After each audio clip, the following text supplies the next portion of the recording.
That's good, everybody. We're hitting problems right off the bat with it. I'm only getting 35 FPS on Twitch for some reason.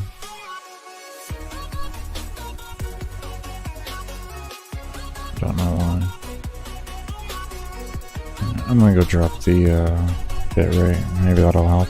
It shouldn't have to, but here we are. Be right back.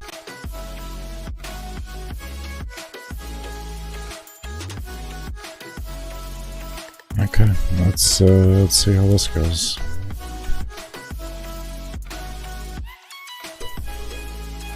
There we go, 60. Okay. I had to drop the bitrate a bit.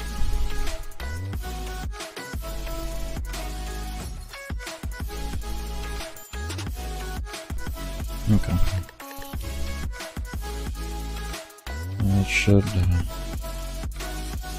It should work now.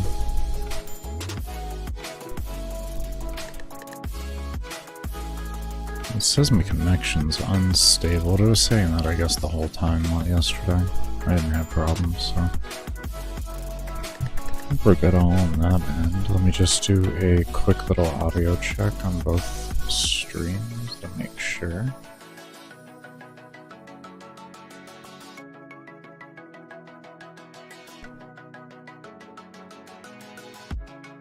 Okay, Twitch is looking good, or YouTube is looking good. Let me check Twitch real quick.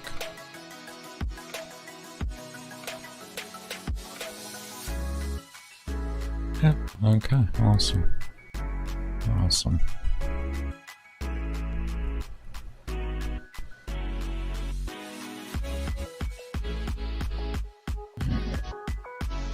So, hopefully that's the very last of the problems that we're gonna have for right now. Hopefully.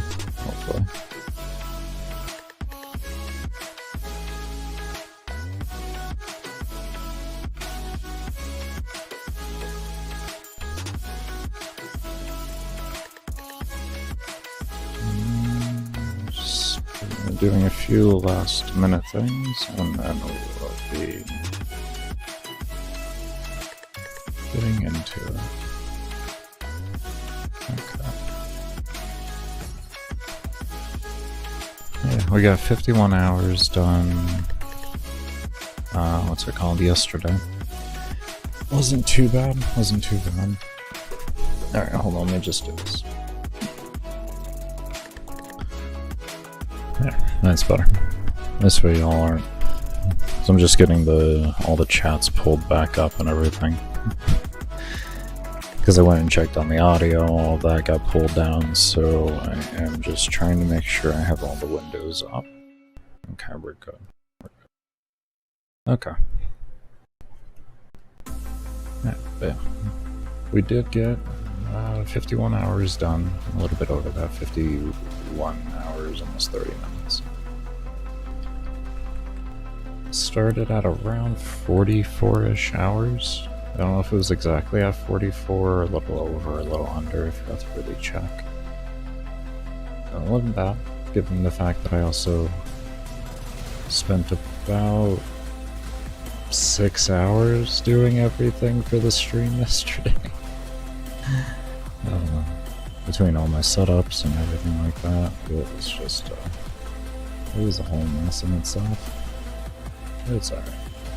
Hopefully everything's figured out now, and just take it, one day at a time.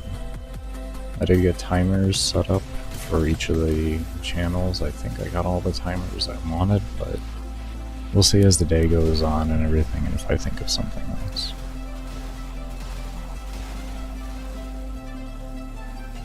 I just walked through a whole mess though. I thought it was gonna be okay. That's a way to start off. Yeah.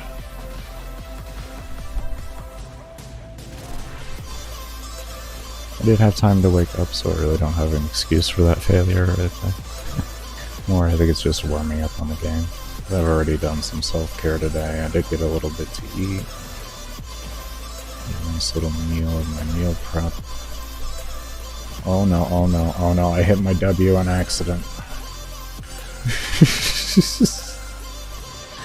Oh shit. I'm a winner. I'm a winner of winners. But yeah. Today I'm going to be trying to eat about every 4 to 6-ish hours, and we'll see how that does, if that gives me better energy overall. Even though I did have something that definitely worked yesterday, at the end of the day, there's going to be somewhere where I can net in more net positive. I just have to gradually figure that out. I typically eat like once every 3 hours, so I'm thinking like 4 to 6 hours would be good.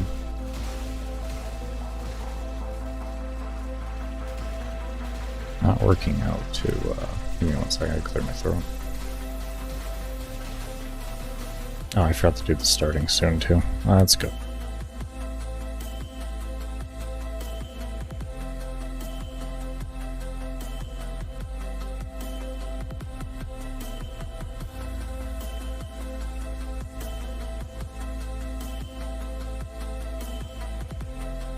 Yeah, I mean, one moment here, I'll unpause the game, but I figured there's gonna be some type of balance that I can figure out between it. Why not just do it with my 100-hour run, because once I can figure that out, that'll help carry me into all the other runs that I have to do before all the build videos, so I have been slowly just trying to figure that out over the course of this 100 hours of what my schedule really needs to look like. It has been quite a thing, at least to what works best for me. Because I have in my head what would work best, but then there's the reality of my conditions. So gotta tune around it at the end of the day. But I always try to go in with some type of plan, with the knowingness of the fact that I'm probably gonna have to deviate off of it, make some adjustments and stuff like that. I always give things a good shot, just to see.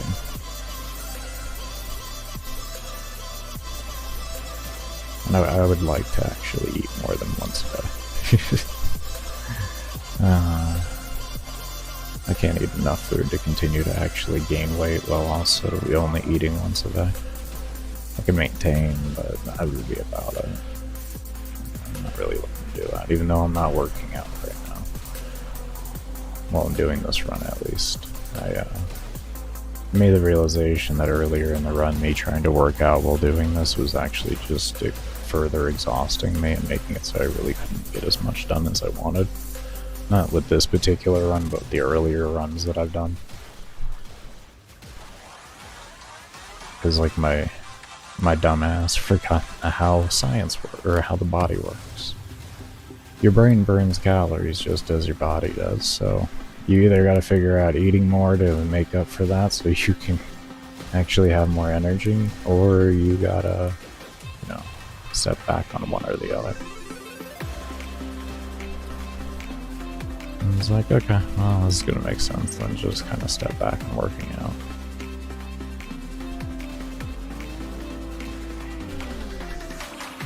Probably be good to do so anyways. I haven't had a deloading phase in a really long time. This will be an extra lazy deloading phase, to be honest. But I, gradually would actually normally do, which should just be, reduce the overall weight and volume that I lift. And, what the heck? Hello. What's good, Aura?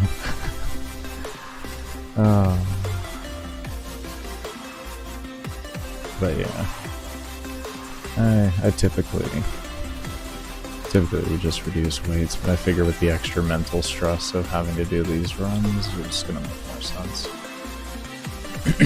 Just so I can have more energy overall to get it done faster.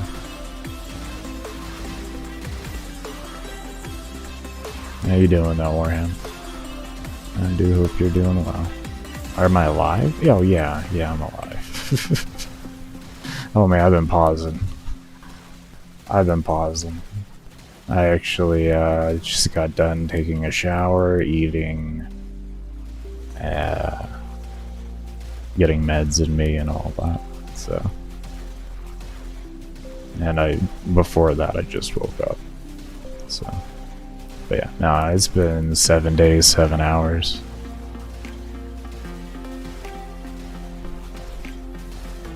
Because you could just... Boop.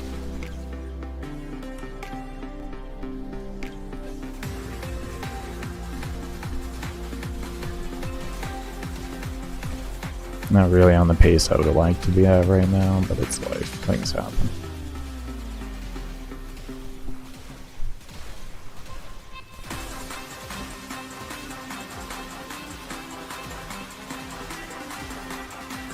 You look at the time. I mean, like I'm over halfway there, so I'm straight. I'm happy.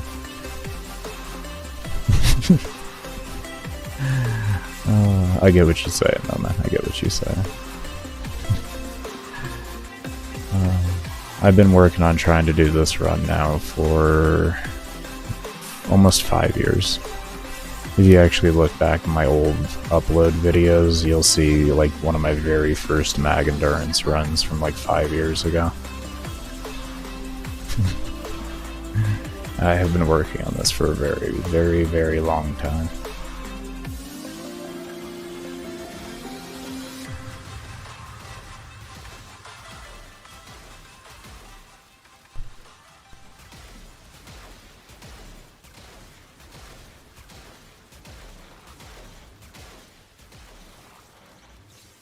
How is this possible?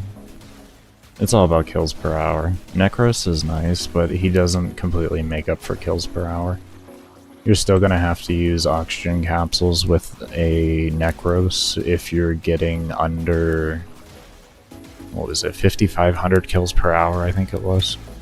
If you're in a fully spawned mission like a Steel Path where you have 4 players in the group and such like that. So if the entire group isn't getting at least 5,500 kills per hour, or you're in Steel Path and not getting 5,500 kills per hour as a Nekros, you're gonna suffer on oxygen a lot. If you're in a non-Steel Path, you know, like where, say, like you go into a standardized Fissure alone. Standardized Fissures and normal missions and such like that, you're gonna want around, I think it was 1,000 kills per hour if I recall correctly with Nekros. So, yeah. With non-Nekros, what you want is at least 7,700 kills per hour. Preferably is around 8,000 at a minimum. And that's in a Steel Path / 4-man group and everything. Steel Path Lua? Okay. Are you using the starting room little area thing with the little 4, like, what's the word I'm looking for there? The 4 doors? Are you using that camp spot? Or are you running around a lot? That would be a big question. If you're running around a lot, you're actually going to be hurting yourself a massive amount. In Warframe, mobs spawn 40 meters away from where your current point on the map is. So even me doing my moving forward to go loot actually slightly messes spawns up a bit more. So that's kind of something you always need to keep in mind when you're actually running around and everything. You don't want to you want to put yourself at a center point, and then that center point you don't want to deviate more than about 30 meters in a given direction. If you go over that, you're going to be messing up spawns, especially if you stay there for prolonged periods of time. Nekros tank build. Nekros doesn't last long when it comes to tanking. Not many frames do, because of how damage scales. You can go pretty far with Nekros as a tank build, but because you're relying off of a lot of your mods to actually keep you alive instead of other things to keep you alive and to keep mobs from hitting you, you're going to end up falling off a good bit. I'd probably say a few hours you can get out of that in Steel Path. I hate Umbra mods.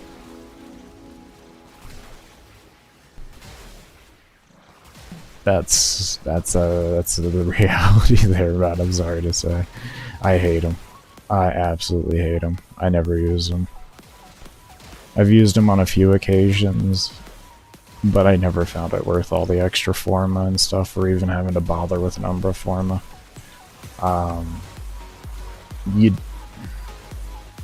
Health is subjectively not needed whatsoever on Nekros, would be the best way to put it. Your shadows should be able to give you enough defense to not die, but you're going to have to figure out how to not mess up spawns and such like that. So it's like it's a thing you're really gonna have to figure out on your own, and I only say that because I'm still learning that as well. I've taken Nekros to around 2300 in a solo RB, but that's the furthest I've gone so far. So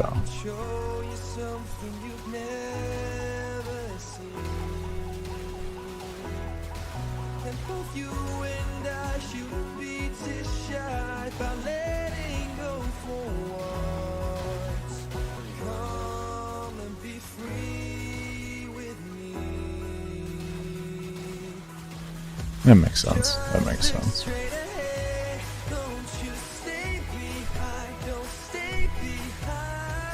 There's always different ways to make plat in this game. That's what's really nice about it. If you're creative enough, you can figure out how to make plat while you're doing pretty much any grind in the game. And it's just depending on the grind you do, it will depend on the overall return. My throat is extra dry today. I apologize, everybody.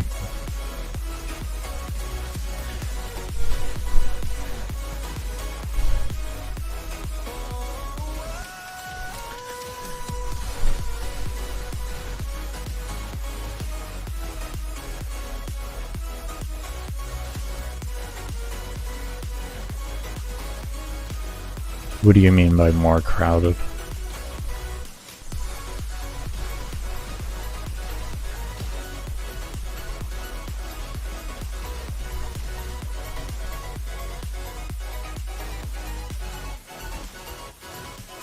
What do you mean by the probability of choosing more items? Are you mean, like, I'm trying to figure that one out.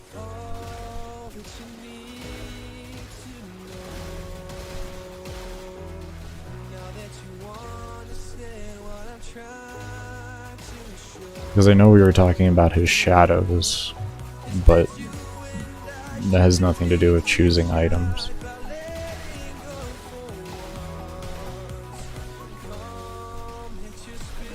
Oh, having more people in the group? Oh, yeah, of course. I mean, if you want to have more people in the group, you can. There's nothing saying you can't. I'm a solo player. I enjoy doing that more. I don't really play Warframe for making plat and like all that other type of stuff. I enjoy Warframe for figuring things out. So I'm not nowhere near plat rich. Nowhere near. I got 1300 plat right now. So I have a good amount of plat value on my account, but I sell when I need to. I just naturally make things. I'm definitely not the most. If you're looking for the most, I can't believe these damn electric balls. I didn't see him there. I didn't see the electric balls. Didn't see the damn electric balls. But yeah, I've been playing Warframe for like 7 years now, so I don't necessarily play Warframe for like the reward. The reward in Warframe is absolutely trash, in my subjective opinion. Always has been, always will be. For the amount of time that you put in for things, the reward from it, especially if you're going for plat, is just dog water. Especially if you played back when Warframes used to go for 600 to 700 plat that were vaulted. Like, that's... You compare it to anything now, it's like, meh. And you really don't need to do much trading to get everything you need in the game. You can make over 800 plat a month by just selling, I think it's 27 plat a day. That's all you need, is to sell 27 plat worth of stuff a day, and you'll have over 800 plat a month. It's more than enough to really get you whatever you want, or if you want to keep boosters active all the time. Yeah, I know. Those are the electric mobs, and the toxin aura mobs are like the two things I fear most in this game right now. Malice I do, but I just have to pay attention with Malice. With those guys it can be kind of hard, especially with the room setup that I have. Because as you can see here, there's a staircase there, and they have to come down the stairs, and I only know what they are by the time they come down the stairs, unless like some visual part of the aura shows up beforehand, like I can see the electric proc there. I know now to wait a moment, now I can go in and safely loot if I wanted. If I'm not paying attention and I run in and that's out there, I'll just probably instantly die. Instantly die. It's either that or like when my little offspring shoots, sometimes in the bubble they can, what's it called? They can be, the projectiles can be sitting in there and I can just run into them and essentially have my my offspring actually kill everything. It's like, oof. Riven and Arcanes would be interesting to open relics. It seems boring. It is boring.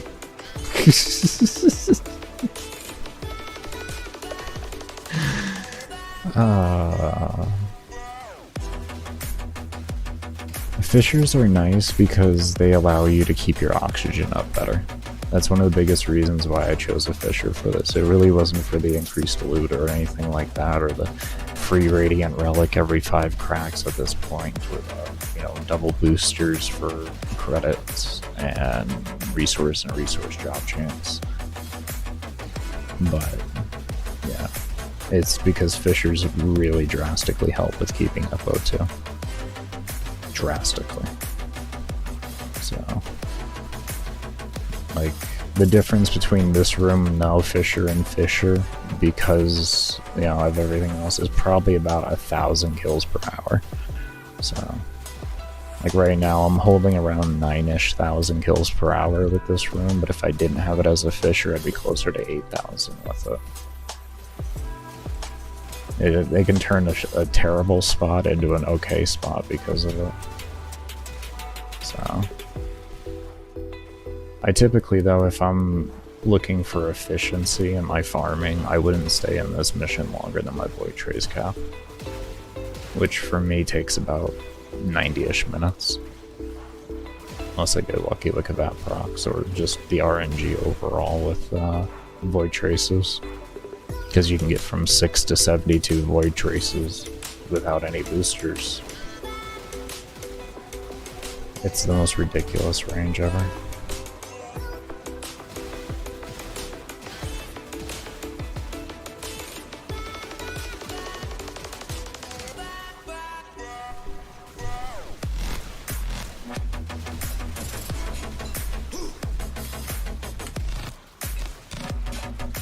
I had some early looting going on there from showing you, so my oxygen's a little suffering. That's another thing too, depending on how you actually pick up oxygen will depend on how well you can keep up oxygen. I'll be coming out with a whole video on tricks and tips for survival, and that'll also include at the end of it my tricks for specifically mag. But I will be coming out with a tricks and tips video for survival. It's more updated than my current one that I have. My current one is only, I think, maybe a year or two old, but there has been a little bit that has changed in the game because of how Eximus is spawned now. Before, I had this with the old Eximus rework. With the new one, the spawns are a bit different overall. It's actually harder to keep oxygen up in survivals now after the Eximus rework.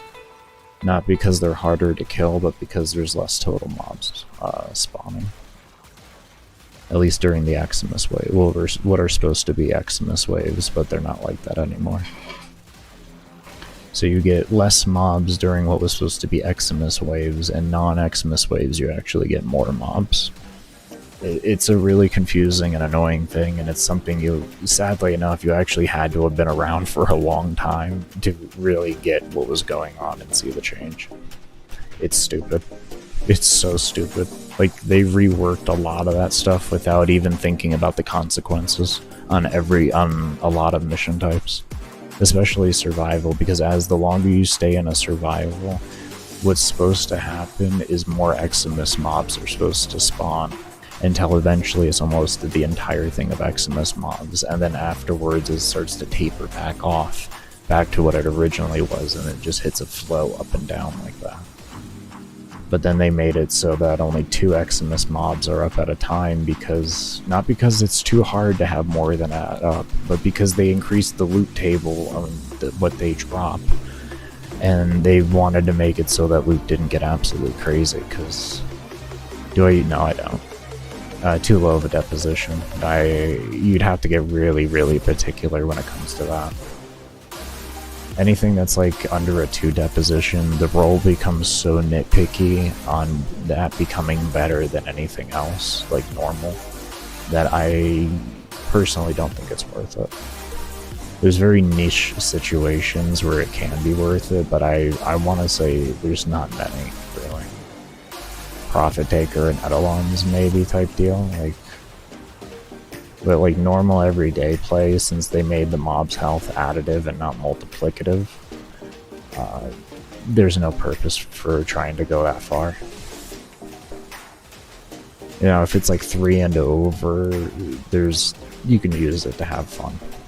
But I can't find a purpose to put that much Kuva into things. This is coming from a guy with a crit damage multi-shot minus magazine capacity Barama Riven.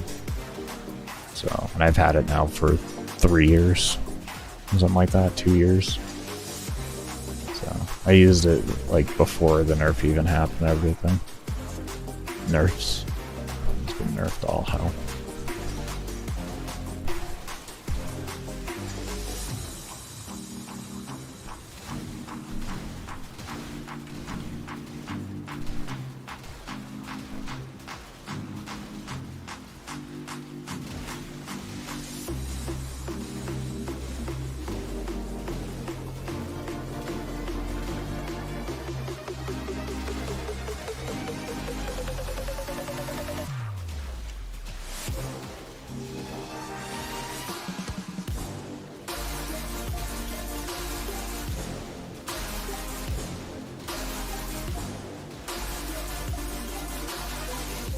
I haven't specifically gone and done that, but I don't foresee you having an issue with it because I can do corpus maps with this.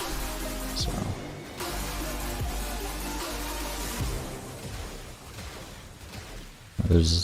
there hasn't been a mission survival-wise that I've gone into that I've had too much of an issue with. Outside of like which I haven't gone into, it would be Kuva survival.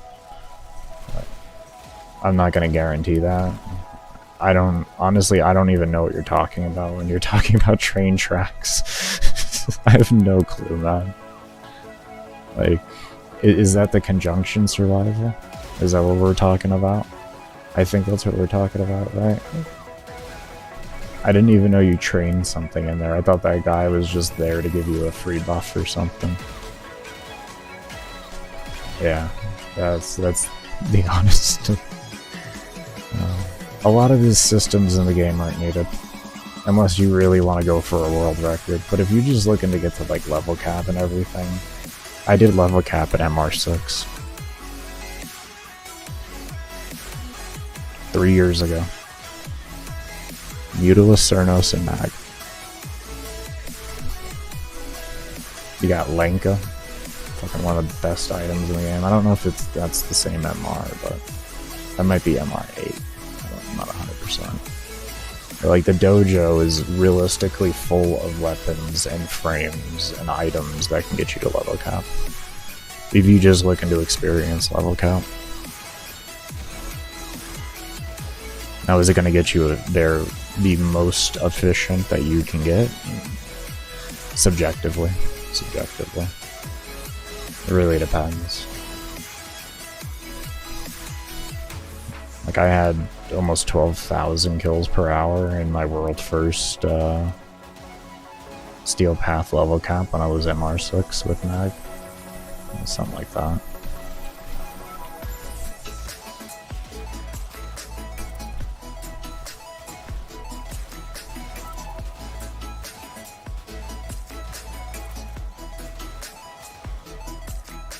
Though that I did have a Riven for. I will admit to that.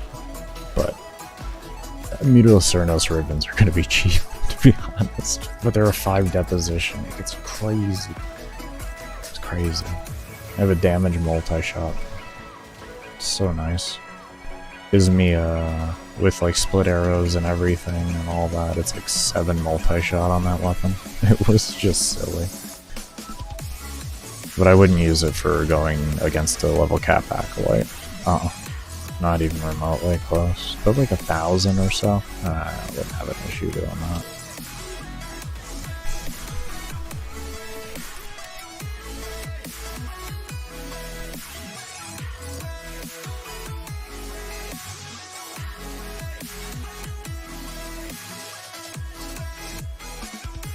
If you'll notice, I only talk about killing acolytes being the problem. These things downrange will never be a problem. Acolytes will always be stronger than the things you're fighting. Don't even worry about them. If you can kill an acolyte, you can kill what's in front of you. That's like the very easy way to say it. Especially when you're looking to do a level cap run, acolytes will become the main determining factor. KPH might be a problem because maybe your weapon selection is bad. That can also be a thing. But because if you have too much single target damage and you don't have enough real spread or ability to spread in some facet, you know, like either with like punch through or something like that, then you're really gonna fall off because your effectiveness per bullet is going to drastically go down as the levels go up. So having punch through equalizes that and slows the overall regression. The overall progression of your weapon falling off.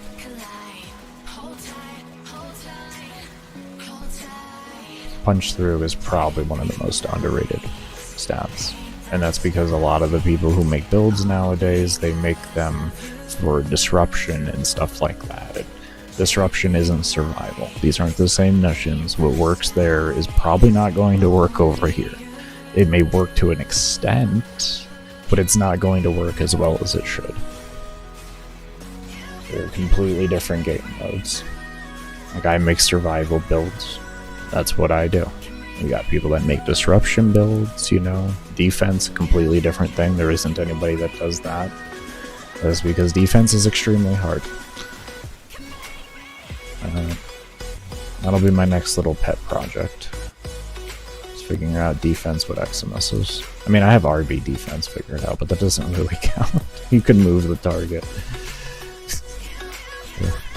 Stationary defense target, that's the worst. That's the worst.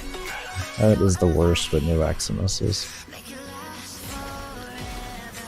And it only gets to the worst once they get so high that you actually can't effectively kill them and stuff. If you're in group settings, that's a different story. Nothing should ever get anywhere remotely close to the objective if you're running a group. An effective group will have everything melted all the time, 24/7. But that's the way Warframe is. It's a good solo game because you're able to solo, but when you put it into a group, the amount of power that you gain becomes just multiplicative on a different type of level. And I love that. I love that. They have kind of gotten away from it, and I'm not a big fan of that. A lot of the frames, they don't have the best synergy to work with other frames, unless they're like older frames. But a lot of the new frames, you can't really mix together and have like crazy, cool, different like types of synergy happen. You can to an extent, but I don't think it's as much as you used to be able to do. And when I mean older frames, I mean roughly about anything from 5 years and back ago type deal. Maybe even 6 years and back.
getting ahead of myself on the looting. Like 85%. I'm gonna go loot. Oh, look at all the loot, all the oxygen that just despawned. I actually had a good feeling then, and that feeling was real. I thought there was things gonna despawn. I thought it looked like too much loot. I guess I should go off of my damn instincts. Because I hit loot cap there. Ah. Oh.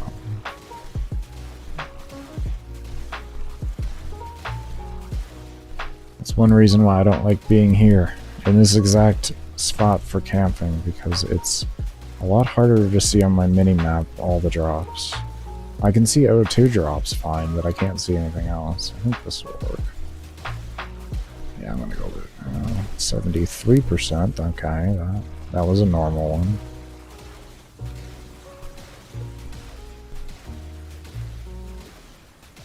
That's another annoying thing about with survival. If you do get too many kills per hour, you have to adjust how often you loot. It's a ever-changing thing that's hard to... That's why coaching lessons are so hard. Because, at least in today's area, it's there's a lot of things that are too dependent on this or that and everything. It's really, you can give some minor tricks and tips, but it's just up to the individual that's going to be doing the run themselves to take the time to fail. That's it.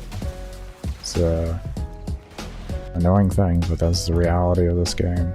You gotta fail, just like in many other things. You gotta fail and fail and fail and fail and fail. And even if you're on your 900th fail, fail 901. I rolled. Huh, interesting. I rolled.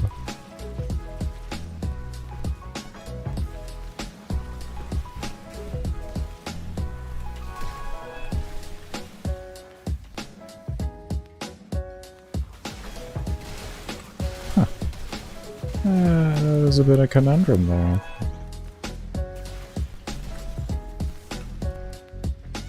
Huh.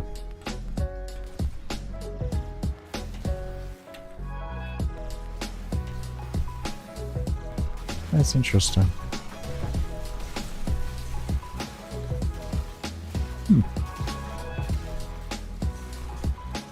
Gotta pay better attention though. I thought I saw him finish his cast animation when I did my last roll, like he had already finished it. But apparently I saw wrong, and he actually finished his casting animation after.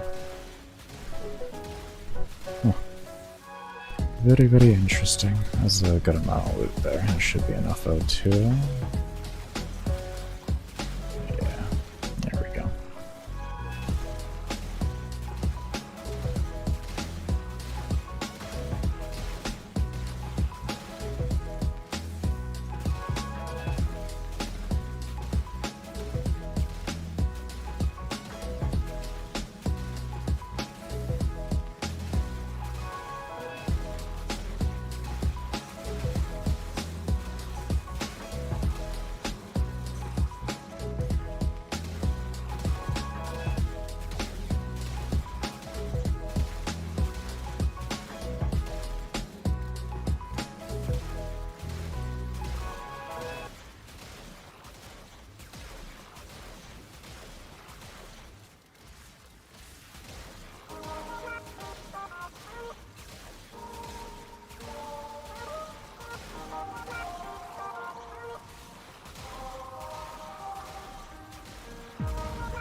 I hope so you could not die. Oh, alright, Orhan, you take care. That's fucking great. Oh, I love it. I approve.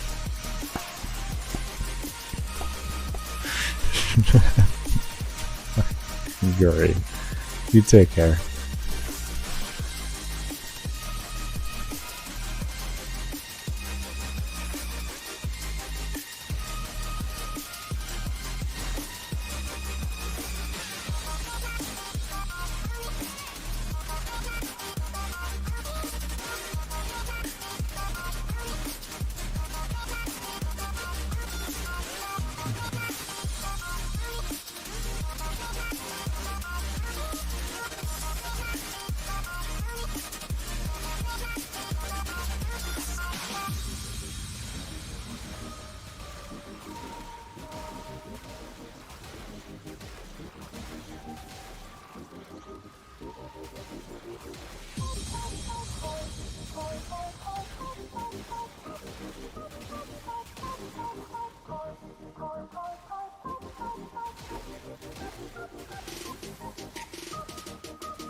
times I fell, I learned I'm weak when you smile, and can't you tell?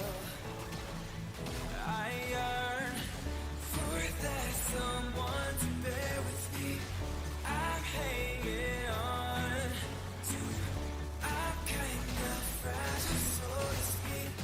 My heavy heart knew you could be the new beginning. Knew you could be the new beginning. A heavy heart is broken, but you could mend it for the night.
Give me one moment. I gotta look on this Twitch inspector. This YouTube or Twitch just seems to be acting really weird. I don't see any.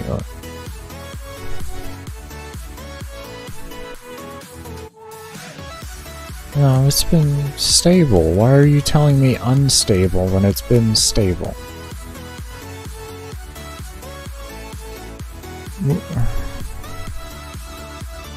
Twitch. Seriously.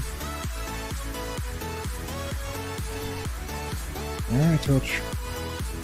Whatever you want to do. Whatever you want to do. You, I guess, do it. Mr. Bezos.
My wrist is not wanting to work. Let me just keep turning down this DPI. Good. Okay, I think it is low enough. Yeah, I know. I can't move the mouse down in a straight line. Yeah, I know. Don't remind me. What are you doing, Vault?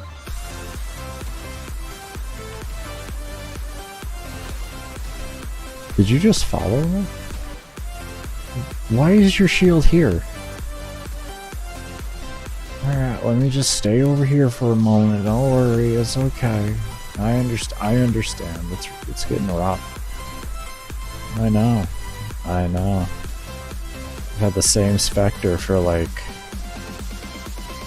4 or 5 hours. You've had a long shift, right? Yeah. I know. Piece of shit.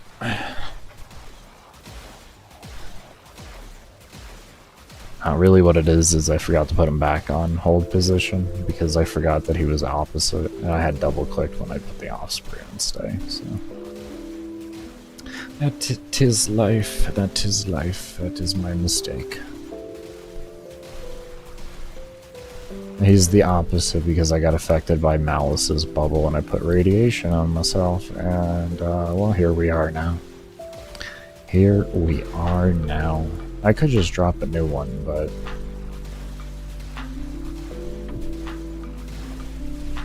that would like bring me close to like closer to 500 or 550. I don't know about all that. I don't know. Something like that. 190, say 5, 6. So I've used 10 Spectre or 11. And yes, they are all the same Spectre. I just wanted to make sure I had enough. I didn't really know what to expect for 100 hours. It's not like I've done this before. So, when your highest run before is 35.5 hours, and before that's 28.5, you still have no clue what to expect by the time you hit 100. So, that is the reality of that. It's okay though. Learn as we go with it. These acolytes are getting pretty tanky though, I will say. These acolytes are getting pretty tanky.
How long can you pause the game without getting disconnected from the game?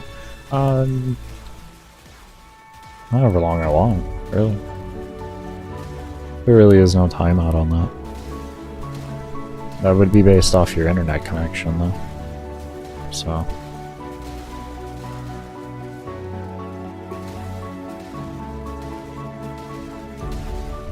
No, I've never had an issue.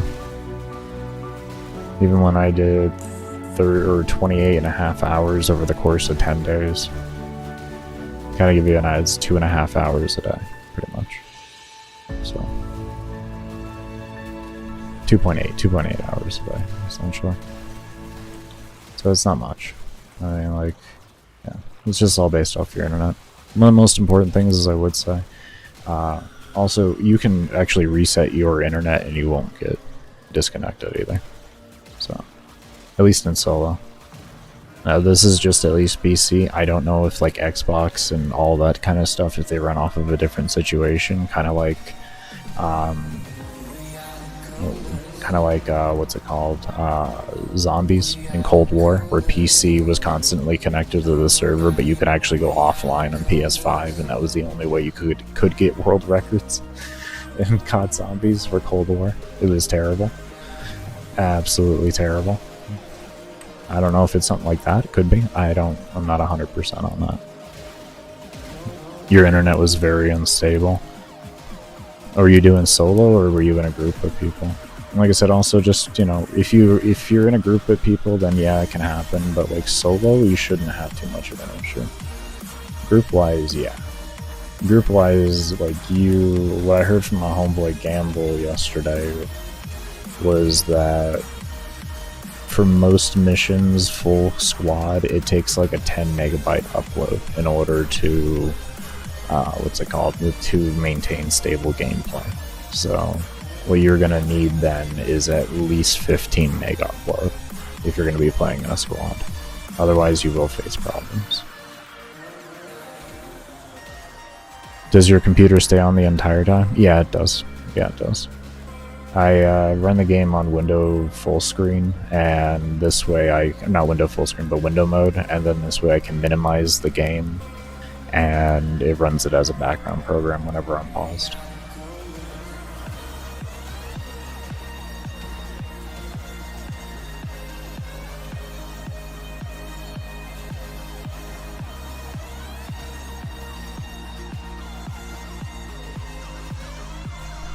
Is Mag your favorite frame, or just this type of endurance? I can't say Mag is my favorite, but she's just one that I've been working on for a very long time. Kind of the stubbornness of working on it has just followed through over the years. I've been working on this frame for 5 years, like since before shield gating occurred, RVs occurred, steel path, the HP and armor changes being changed to additive instead of multiplicative. Like, I've been working on her for a very long time. I have about 2,500 hours invested in not so much trying to get to level cap, but getting this particular run done. Getting to level cap, I think it took me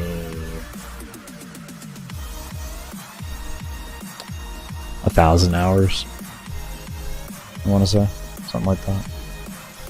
My first level cap with her was the release of Steel Path, and I got world first level cap with that one in survival. I got ahead of everybody because this was back in the days when Or Candela required keys still.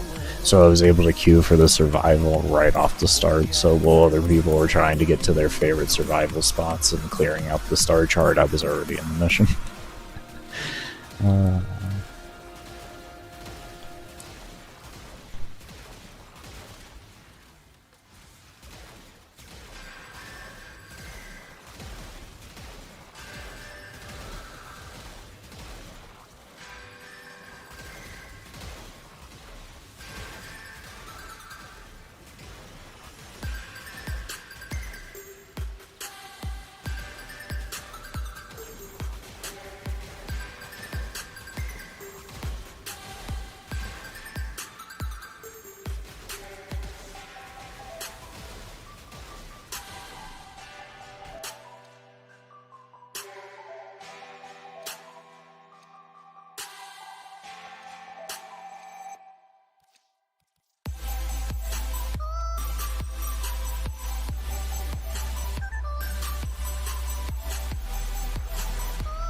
But yeah, there's a bunch of things that you can actually do overall to help with performance and all that in the game. I will be coming out with a video on all the little things that I do to help maintain a more stable environment, because this game is extremely unstable. Don't let anything fool you.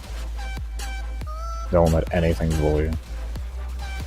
Don't think it's like, this game looks stable, but why is it only for him? It's because I've spent many years disabling and re-enabling settings and doing runs and going until I crash and then crossing that off and then going to the next option and all of that type of stuff. Long and a lot of failure. That's really all anything is in this game. If you're willing to fail enough times and keep trying new things and all that, even if it's just micro changes, whether it be like, you know, you move left instead of right, or you change out one mod, or something even as drastic as changing out a weapon, you eventually gonna figure it out. Eventually. It's just whether you're willing to sit there and deal with the failures of figuring things out. If you're not, then I mean, good luck. It's gonna be actually harder. But yeah, that's this game at its core. Has been, always will be. I think that's the same with pretty much anything. At the end of the day, though, like I was saying even earlier. Gotta be willing to fail to get better. You don't just magically become good. Nobody does that. You can naturally pick something up and be more talented than somebody who was a beginner. That's for sure. But when it comes to those gaining the micro percentages because you've already hit your plateau, I guess that's where the real grind begins.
I got a little spicy. That got a little spicy.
Alright everybody, I'm gonna go ahead and take a quick little break here, get some meds in me, stretch my legs a little bit, all that kind of wonderfulness.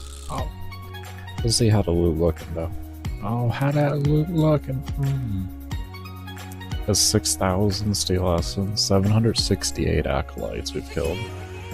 Almost 4,100 Rivens silvers, so that's good.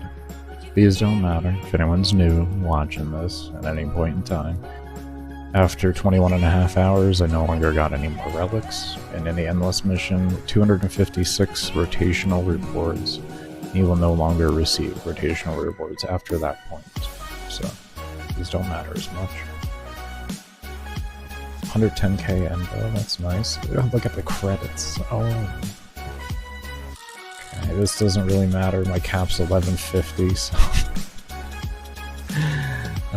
let's check mods. How many mods we got? 25,586 mods. That's what I'm talking about right there. That's a spicy number.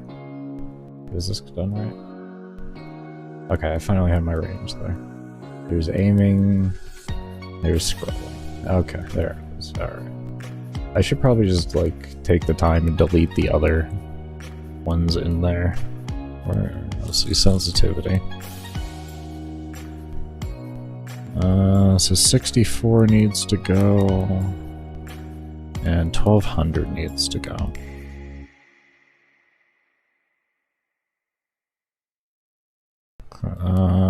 That can be the default so that I can delete that, and now we just have those two. 2400, 3200. Was it 16? Oh, it might have been 2416. Nice.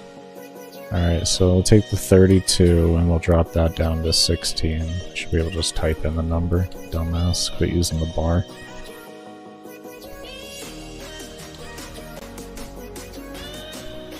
Okay. Yeah, aiming, scrolling, aiming, scrolling. Okay. Alright. That's for the most part in muscle memory now, so it should be easier for me. Anyways, we're going to take our quick break here. As always, I cannot thank you enough for those of you that have come around and do stay around. If you haven't already, definitely, if you're on Twitch, hit the follow button. If you're over on YouTube, hit the little subscribe button, hit the little thumbs up as well.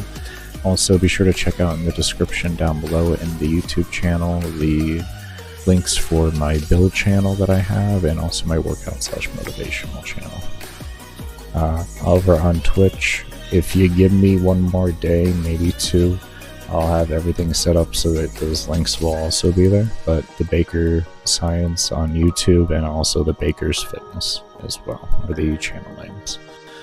Anyways, we're going to go ahead and be right back, everybody. And like I said, cannot thank you enough for those of you that have come around and chilled, and for those of you that do stay.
Alright, everybody, I'm back. Let's go ahead and jump into this.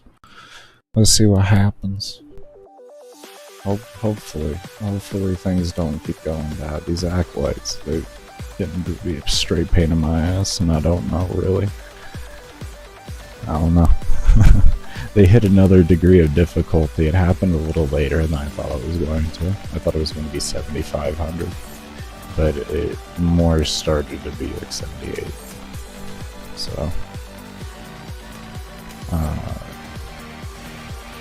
which makes sense with them being additive health, that 78 would be at about 75. And the only reason why I say that is because in the old multiplicative days, 7,500 was a cutoff, so I would obviously be a bit higher. Normal mobs don't experience that same thing. Pretty much after about level 4 to 6,000-ish is all the same. Like, you don't really need to go to level cap at the end of the day to know if you can kill at level cap and be efficient about it in survival. I would say you maybe 5 hours. After 5 hours, really, the difference is going to be acolytes. You know, like if you really want to know, you know, how you can perform against acolytes at, you know, higher levels, yeah, there's a whole different system for that. So.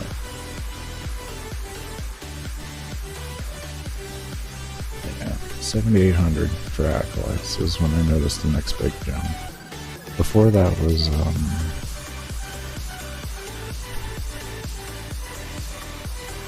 4,200, somewhere around there, 4,400, something like that. And before that was 1,500. With the close 1,200, it could be the same one, the same bracket. I would say you start feeling it at 1,200, but you really feel the difference at 15.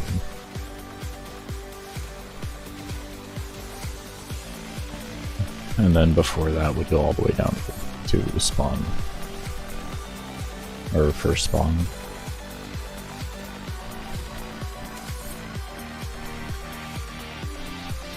I'm not going to say that's the correct brackets you should feel if you're doing runs yourself, but that's just what I experienced with this. Depending on a lot of different variables. That was a really nice one. Huh. What happened there? Did you do that? Huh? Did you do that? Huh? Did you do that? I mean, I last saw your stuff going in there, and he just died. Did you do that? What, you just gonna turn away? Yeah, you tell him. You did that. Yeah, that's it. Tell him I did that. I did that. I'm a good Spectre. Huh. Interesting. Okay. Noted. I might have to summon some more Spectres. This is about world record. This ain't about nothing else. I'll use them off full kit and everything I can to my advantage. That's it. And we got Spectres. We got Moa, Heavy Gunner, we got Clem, of course, Lancer. We got Spectres. If I want some energy regen, I guess I can. I got this thing, but I don't know, I'll probably use it at the end just because I can. It was pretty tanky, like it actually did a decent job. I tested it before. It's nothing really special, it's interesting though. I think if you paired it with an ancient, maybe a heavy gunner instead, a little tankier or something. But maybe an ancient would be good. Yeah, if you pair those two together, I think you might have something decent. Should be able to live and all that.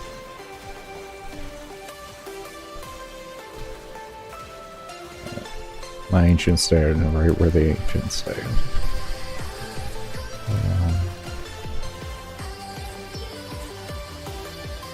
I have to let my bubbles completely fall before I throw that down if I wanted to, because it is only a melee thing. Yeah, I guess I could just bring it back here for when acolytes are starting to be done. I don't know, something like this here. And like, you stay there, you look pretty. Yeah, that's it, you tell them looking pretty.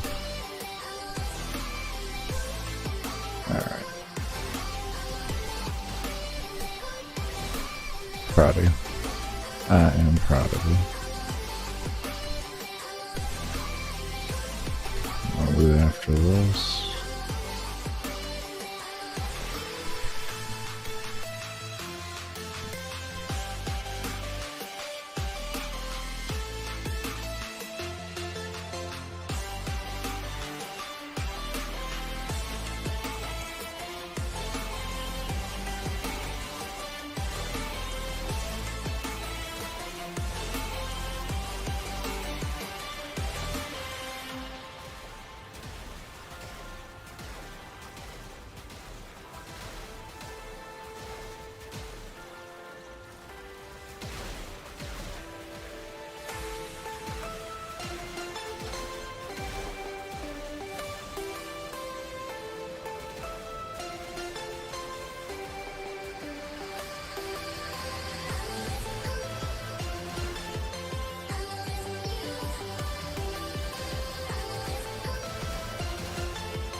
I wonder if the thing has like a range attack or something. Because I mean, this thing is going absolutely. What are you? Are you good? Are you shooting? Oh, he's shooting. What? Hold up here. You're shooting projectiles? What do you shoot? Is there any statuses? Let's see. Hold on. Let me get a bubble out there.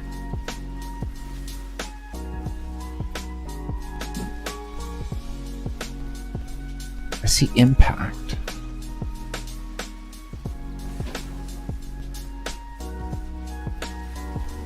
No, that's the Spectre. Spectre's impact. Okay. I'm done. It looks like there's no statuses connected behind it. That's weird. So it's just raw damage? I gotta find out what type of damage that is. Oh, that's cool. Oh, that's actually really cool. It's the Spectre you get from Nekros, the Nekros prime thing from Bara. I thought it just did melee attacks. I didn't know it actually shot things. That's really cool. Oh, that's awesome. I just learned something.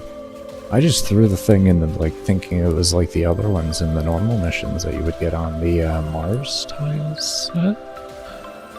I think Mars. I think so. I think it's Mars. No, this thing's a bit different. That's really cool.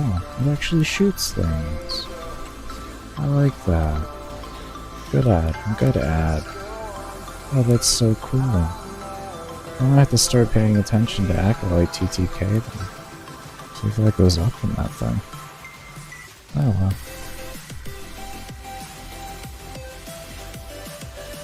How you doing though, Aragon? I hope you're doing well. Man, I don't have many of them. Like that one I don't have many of. 3. So I came in here with 4, obviously. Oh, please don't spawn at the wrong time. Please spawn it now. Thank you. Oh, they're not starting the countdown timer, so this is just going to be an extended 5-minute one. I'm glad he's dying fast.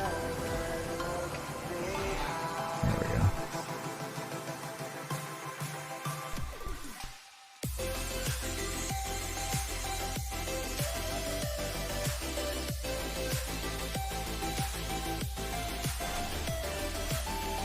Well, that was a non-immune stage misery, so that doesn't really count. If you can get lucky enough to not get any immune stages on misery, I want to say it doesn't matter the level. I think it's just gonna fall over. So that's the if you have to deal with the immune phases, it's the yeah. Because the last immune phase, he summons the Acolyte that does the ability disabling. How you doing, Jenny? Yeah, we've been going for a minute now. 2 hours, 6 minutes total stream time right now. Yeah.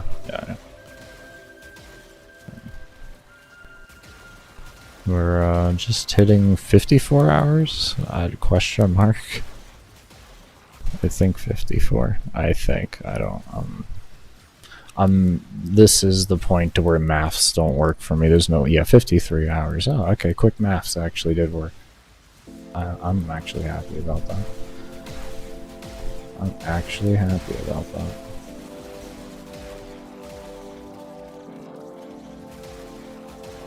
Overslept with that? That happens sometimes. It happens sometimes. I don't know how long I slept for. I don't think it was too long. It was long enough though. I had the time this morning to get self-care done, get a little bit of food in me, and all that, so... All before the stream, even. It was nice. And we're still 2 hours in right now. Today I'm hoping that, you know, so we don't really have any problems, and things stay stable. We're gonna have a good long stream today. Long stream. I spent 6 hours yesterday with troubleshooting. 5 to 6 hours, it was something like that. I don't want to have to do that again. So, as long as, you know, things like that don't arise again, then, you know, actually get a good long stream then. So I still streamed for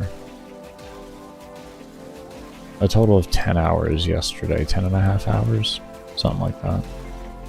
So it would have been 15 to 16 hours instead. That would have been a lot more time done on the run, because I hardly got anything done yesterday.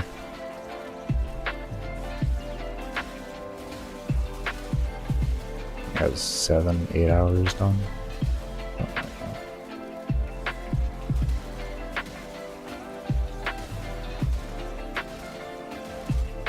Change that up. Change that up.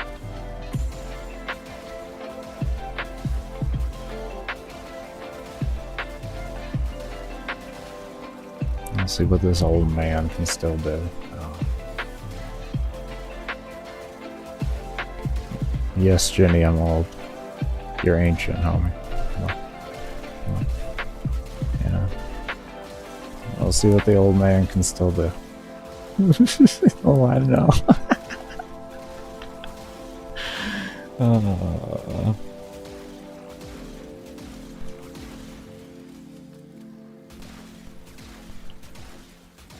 all one step closer to our walkers every single day.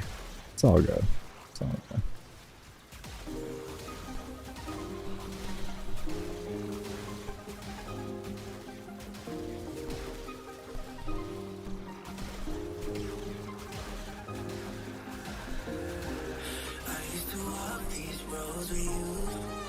Should be 76% and an acolyte coming in. Oh, a shieldy boy. Oh, never mind. More shieldy boy.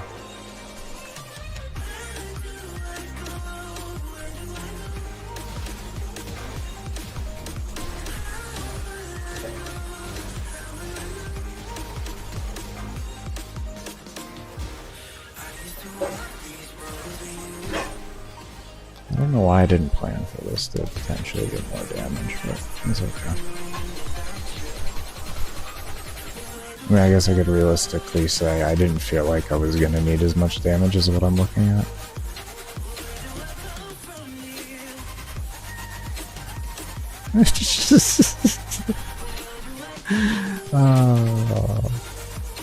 Oh, silly grandpa. Yeah. Bro, it's just... That's the perk there, man. Yeah. The question is it intentional or is it not? You know?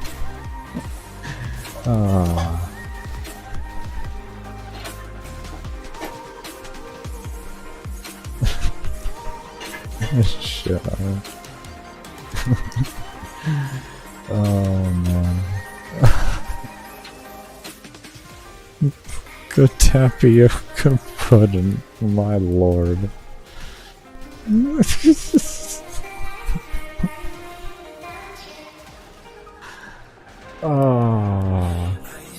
Oh, that's rich. Metaphorically and, you know. Yeah. There we go.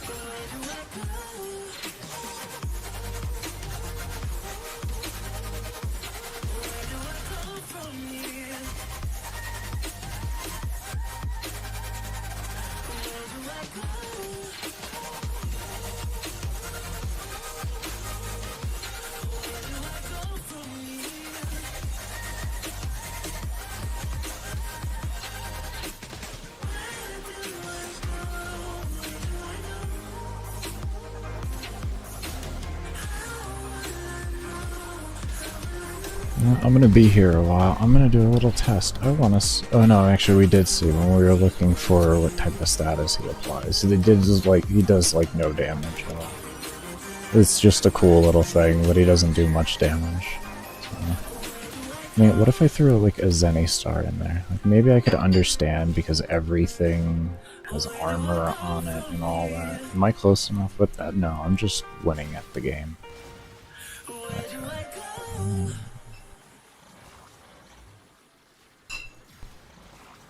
Let's make sure that gets in there.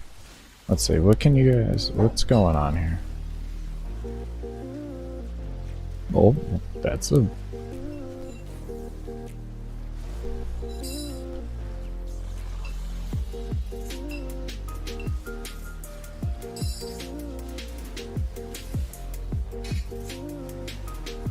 You know, I mean... That's not bad. Okay, I lost my stacks of Merciless, so hopefully I can get them back. It was worth it for the test, though. Oh yeah, we got it. We got that. This thing is enough damage. That's cool. I still do more damage, but that's actually pretty cool. That's pretty cool. That's probably like 6,000 kills per hour with 3 Spectres and a mag. That's pretty cool. Not bad.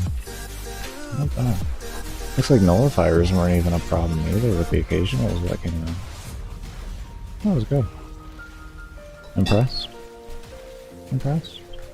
You did good. You do good enough to make it work as long as I got my Zenny star. Proud of you. Proud of you. Give us a roar. Do your little thing with the roar thing. Yeah, you did it. I'm so proud of you.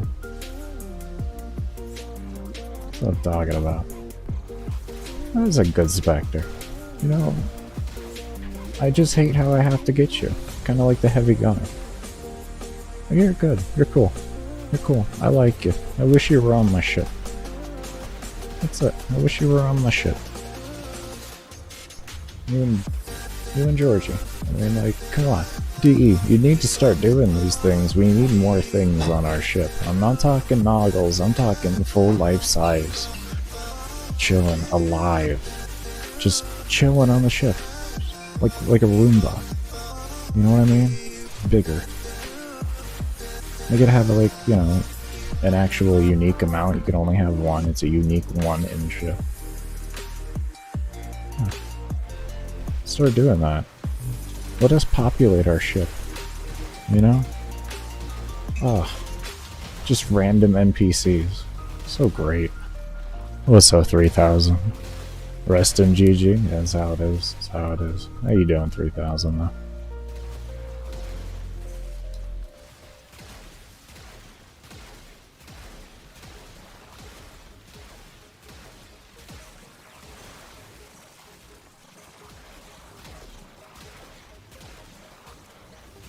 I'm not 100% 3000, to be honest with you.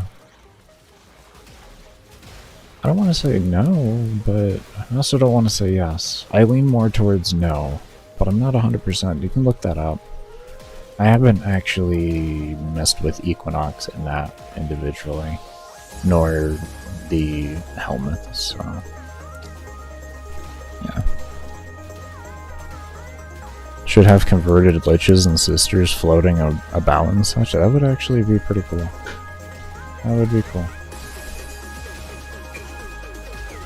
Or at least have them like that. Like, even like you have those in your railjack, and like your whole crew should be in your railjack just chilling around.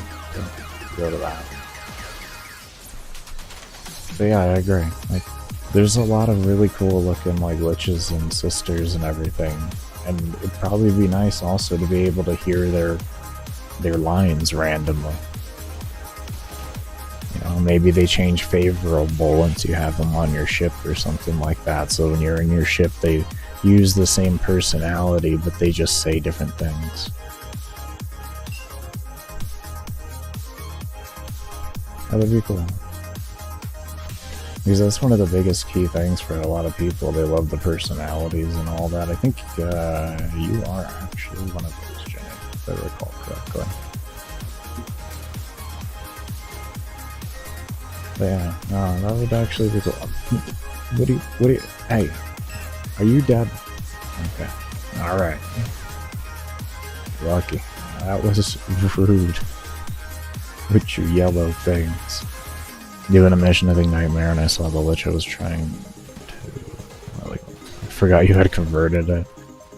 Yeah, they will randomly show up if you convert them. Usually when you go down, they'll show up. That's when, at least for me, that's the one that I have converted with Azar. That's what he does. Every single time, like almost, like I would say like once a mission, he'll go, I'll go down, and he'll pop up. Which I had that happen earlier. I don't remember not exactly, but it was at level cap. I think it was the first res that I did. I'd have to sift through my footage. Got a new core lich converted with the ephemera. With the ephemera? You are such a troll. That's painful for some people.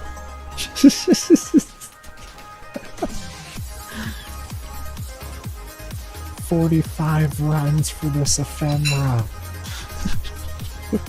And you just convert it to just sit there. Oh. You. Listen, I don't farm for ephemeras, but I know how hard they are to get because I've done enough witch weapons. I don't even understand you. What is that? What is that new player luck? Oh, the new player luck. It was strong. How long ago was that? Like, how far was it into you playing the game, starting the game? You have the new player luck going on. About a month ago? It's usually the first 6 months of an account is good luck. 6 months or 100 hours, whichever comes first. Huh, interesting. You just got really lucky, though. You just got lucky. So lucky. These acolytes. Oh man.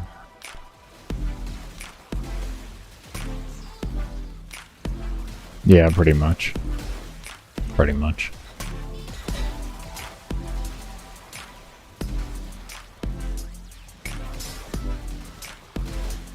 How you doing, Pam? What a mad lad. Yeah, I mean, I guess if I'm not mad by the time you know, going into this, I'll probably be mad by the time I finish it.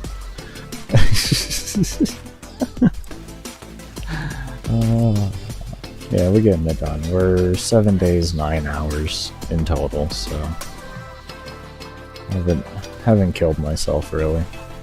Reasonable amount of hours, more or less a full-time job, you know, with just slight overtime hours. I got 50 hours done for the first week, so not really much. I wanted to do a lot better, but life happens. Life happens. You just do the best you can every day.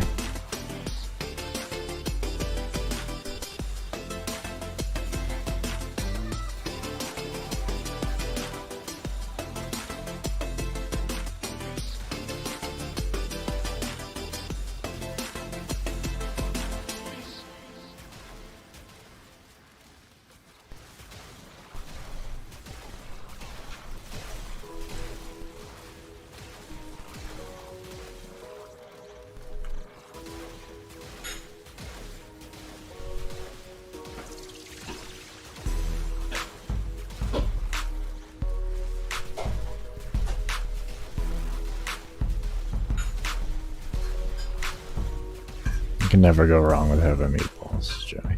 Never. Well, always a good option. Always a good option. I have to get up to check my phone to see how long before I eat. The buzzer hasn't gone off, so it's fine.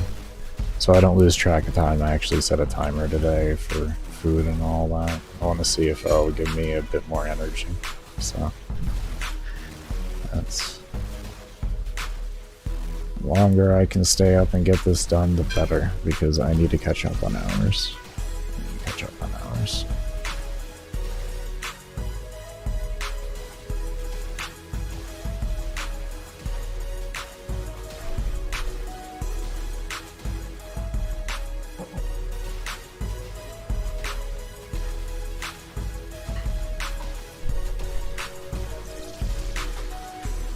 Main thing I do know is I just don't work out as much as I want to.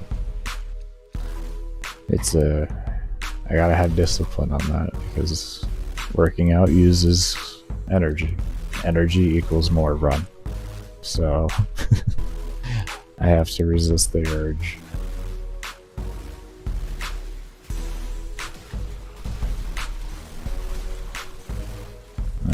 That has been the big urge fighting here for the past 2 days.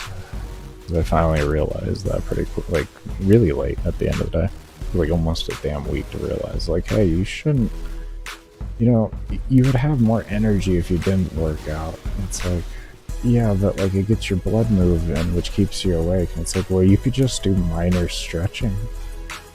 You don't have to go do cardio. Lift weights or anything, you know, calisthenics. Like you could just, you know, stretch. Like, I guess. Here we are. Here we are. 4 to 5 frames and some weapons. Oh, the MR. Oh, the MR. Anything you're looking forward to?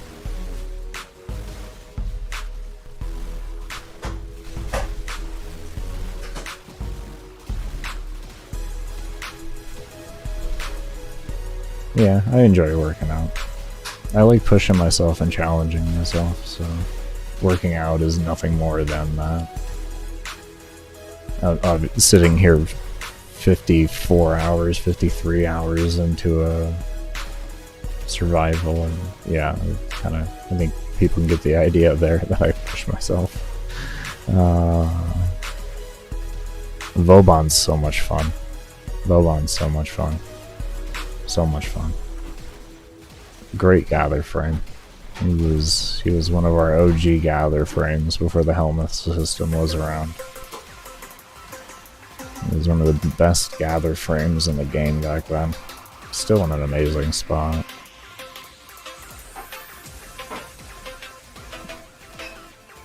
Like you said earlier, to each their own. Yeah.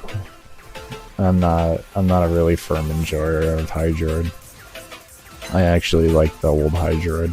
I'm weird, but that's the reality of it.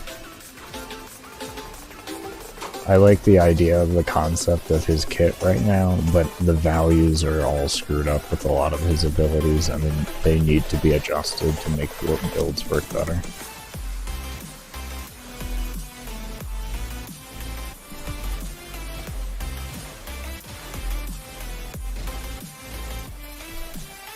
They could literally completely destroyed how I enjoyed playing the frame. So, and it wasn't because of what they added to the abilities. It was because of how the values scaled. Their base values with like his range and all that, especially his 4, was way too high in my opinion, and that makes it a really annoying play. So.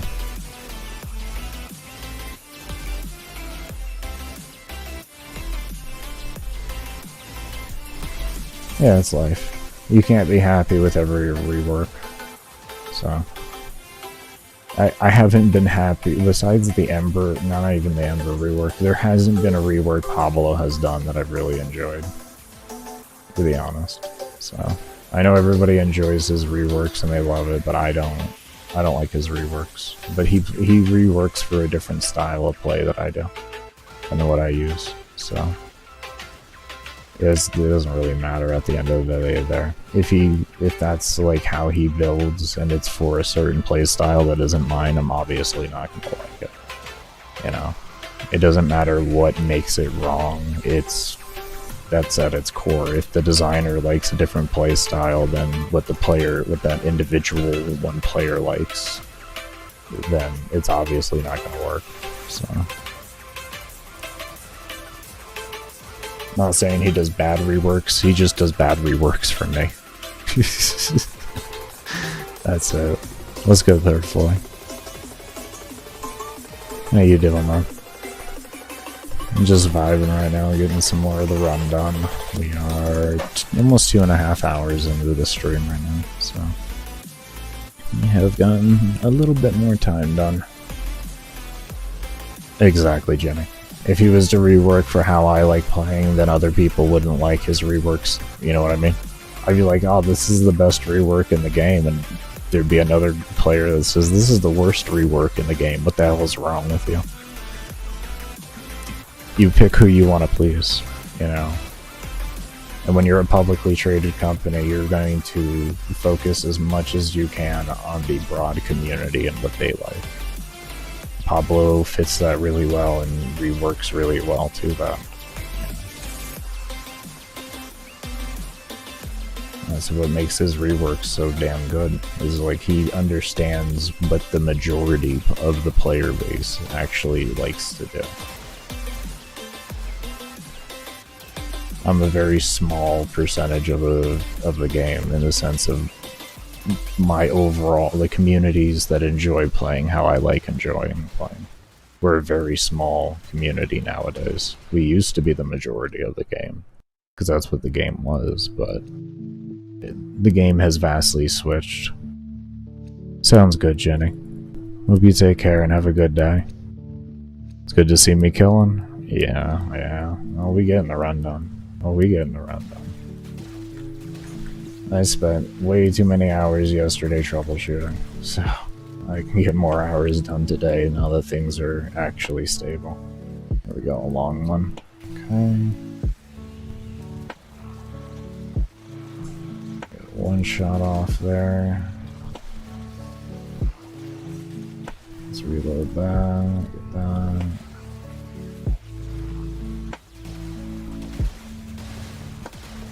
I think that's the misery still, yeah. There we go. Thank you, Jenny. Thank you. You have many things to rank as well. That is this game. I don't know if it says... No, it doesn't. I have over... I'll have to show when the run's actually done. I have a foundry with literally over 75 items to redeem. I just haven't gotten around to it yet. I have a lot of things to redeem. Like, I can get myself, I think, up to about MR 23, 24 with just all the stuff in my foundry. I have things that I like to do more.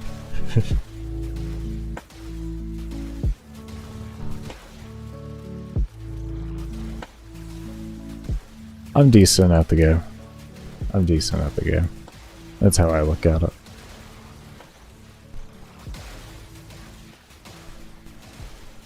I push myself through to learn all the things that I've learned. I've had help along the way from people randomly, but overall, yeah, I don't look at myself as the best. No. A world record doesn't even make me the best. Doesn't. Just makes me the most patient in this particular mission type. Just like whoever holds the world record in, what's it called, in a capture for speedrun, it's not that they're the best, it's just that they're the most patient. At a certain point, everybody, like a lot of the top end players were all really the same. And it goes for like well into like top 100, 200 type deal. Like it's just more or less it's the same player. It's just one is more patient than the other. Because to get a speed run like the world record, it probably will take you 8,000 to 10,000 runs to get that tile set that you need and to also get the movement down. That's nothing but patience and really being dedicated and learning every little mistake you make and how to adjust it and correct it. But that's all it is. That's all it is. And that goes for like any video game you look at or anything really. At a certain point, everybody's the same and they're all just fucking gods. And that's kind of life. And everybody can get there. It's just all on your level of dedication to get there. Like this is 2,500 hours of this frame in this mission. Well, this mission and in Terror Room, the infested Deimos survival. Between those two, but it's the same tile set more or less. So anybody can actually get to the point to where you would be like looked at as like, oh my god, you're the best, like a god or something. And it's like, nah, it's just patience and willingness to fail. Entirely too much. That's all it really is. So I don't think anybody's above any of that type of stuff. Now, physical-wise, I would say that's a different story. There's genetics that can be at play and stuff like that, but I think there's certain ways around that without having to do things like steroids and stuff like that. It just means you have to work harder. It may take them 2 years to be able to train to get that world record, but it might end up taking you like... Oh, that's a fresh one. But it might end up taking you 8 years for whatever the particular reason is.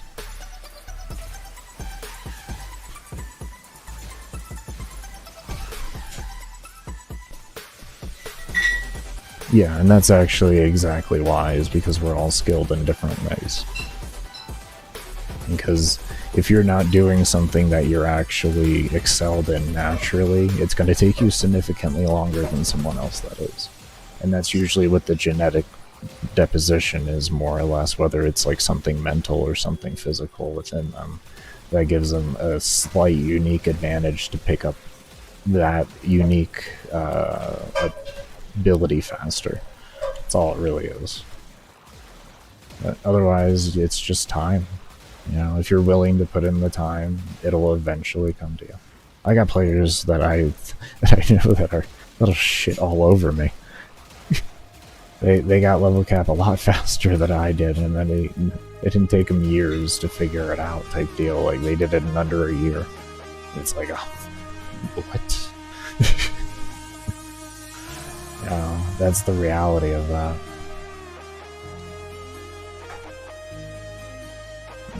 It's like, I'm not even at the top end of everything there. Like, there's players out there that pick things up well faster than me, and they still teach me.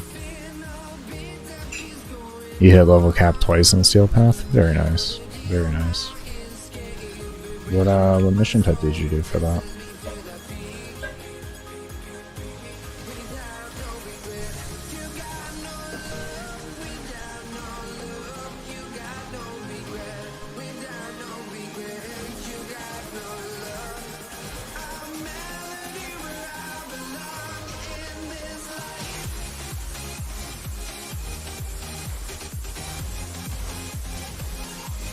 I don't know if people are view botting or not, 3000. I don't worry about what other people do. People do what they want to do, you know, at the end of the day. That's it. If they are, they are. If they aren't, no, you know, they're blessed. If they are, they're blessed enough to be able to afford doing that. I don't... It's like, you know. One was Circuit, the other was Survival. Oh wow, he did Survival. Very nice. No, they definitely... it's life, man. It's life. Like I said, I'm not gonna worry about what they do. That don't affect me, man. It's like, you only got 4 viewers, what you mean that don't affect you? It don't affect me, none. They do what they want to do. If people want to find crazy level content like I'm doing right now, like, then that's what they're looking for. I almost guarantee you that anybody else in the directory isn't doing what I'm doing. So I don't worry about what other people are doing, because the people that want to see my content, I'm doing something very unique, they're gonna go and find it. Whether they find it or not, that's a whole different story that I don't worry about either. All those things are out of my control. I worry about whoever's here and watching this number get closer to 6,000. That's it. That's it.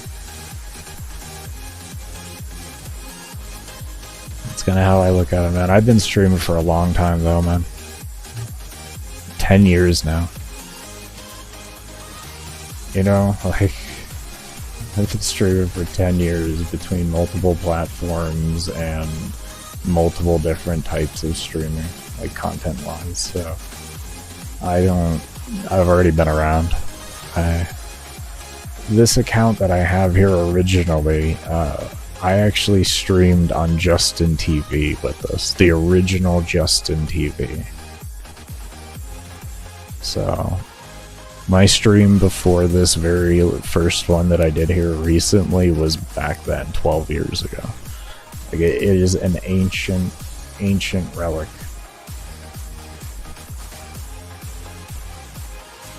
So, yeah, I've been around this space for too long to care. You think Warframe sequels can be called war crime? I mean, I wouldn't doubt it, but we'll see. I don't doubt anything with Warframe. I mean, we got Soulframe. Let's just kind of throw that out there real quick. We got Soulframe. We can't put anything past them. Steve is 80s cheesy as 80s cheesy gets, and I love it. It's one of the main things that I love about Steve, is how cheesy in the 80s that guy is. It's beautiful. It's so good. It's so good. And whether he's doing it subtly with his humor, or whether it's just like straight in your face, I love it. Guy makes some stupid decisions, don't get me wrong, but I think he's funny. I think he's funny.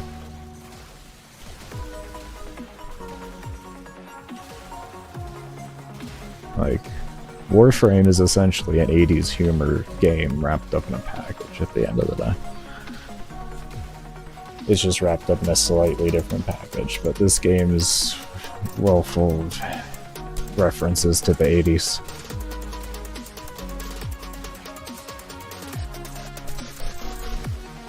They better not make a sequel to this. I'm not L3 yet. Bro, listen, you don't have to worry about that at the end of the day. Way back in the day, they said they would never go over MR30. They didn't lie, they just changed it to a 1 of something else. But we still do go over MR30. Yeah, MR30 actually was the cutoff in the game for like the first, what, 7-8 years of the game being out? Something like that. I could be wrong on the 7 to 8. It could be closer to 6 years. Not 100%. I really haven't kept track of MR and as it's raised. I forget when we actually realized that we were going to go over and they came out with the system. I will master this game no matter what. I master a very small section of the game, and then the rest can go do what it wants to do. That's it. You can't master everything in this game. I'm going to be dead honest with you. If you think you can,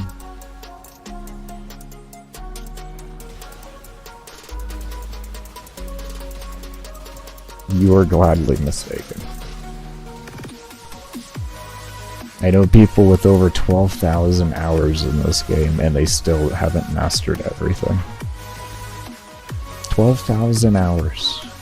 And they shit on me in this game. They're fucking gods.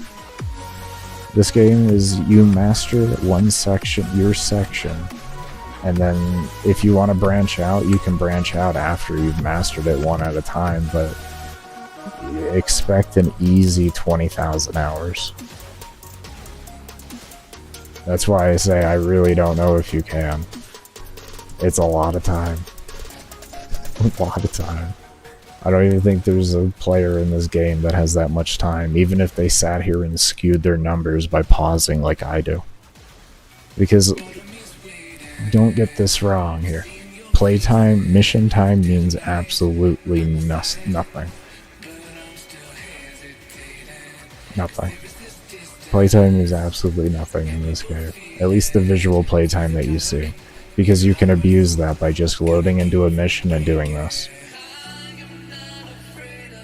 And now you are getting mission time.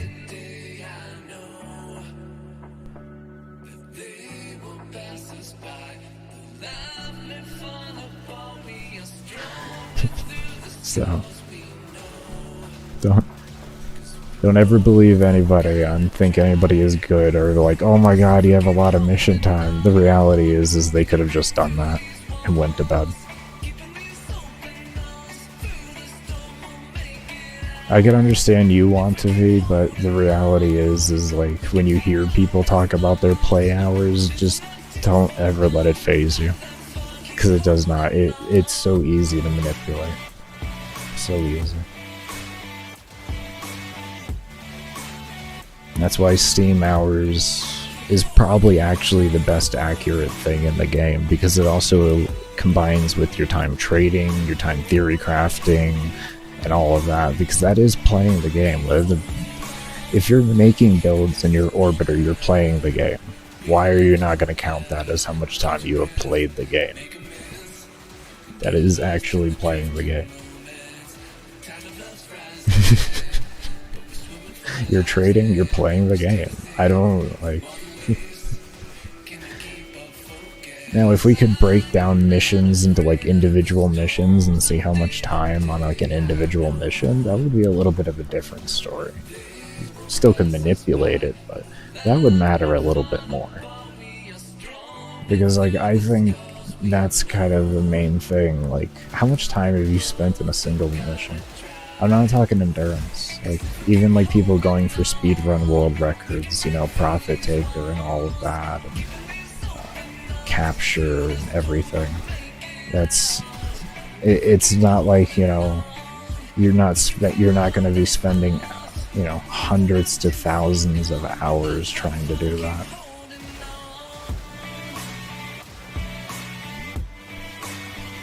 You'll eat the souls of your enemies no matter what. I mean, you know, if it works for you, it works for you. That's really all that matters there, man.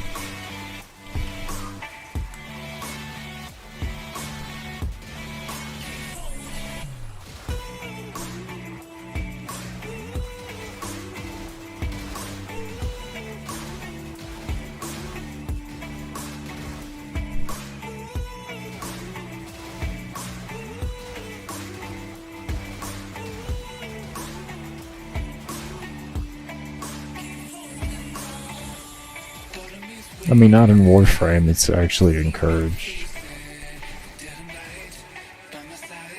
Very, very oddly encouraged. Very blindly encouraged. So, there you go.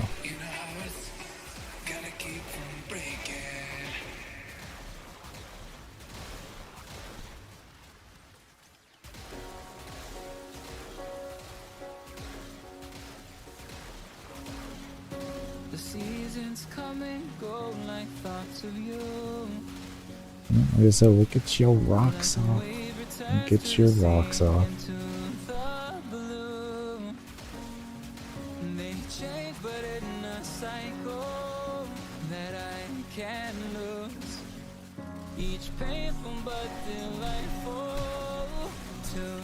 All uniquely weird in our own uniquely weird way.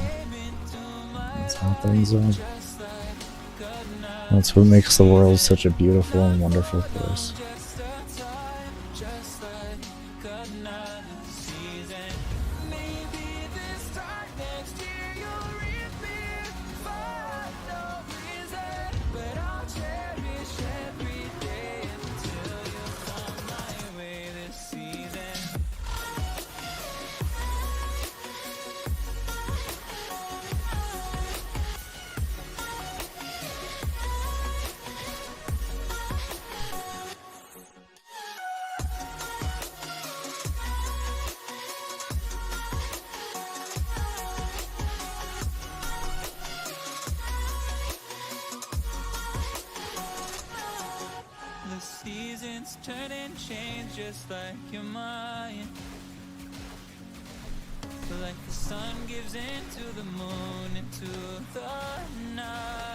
And we all have our own coping mechanisms, but at the end of the day, you have to live in your mind.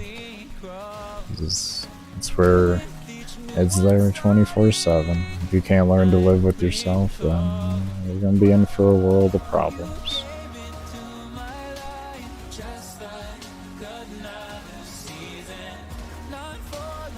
And that's how I look at it. That's me personally. To be okay with living with yourself.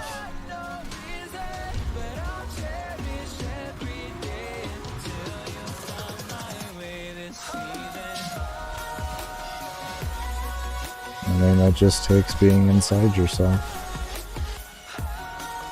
That's it. You have to let outside, you have to get away from all that outside noise. And that's why I have no problems going into quiet moments where I don't talk to people. I don't want outside noise when I'm trying to figure something out for myself. You can't actually know what you're thinking if you got outside noise around you. How are you even supposed to know?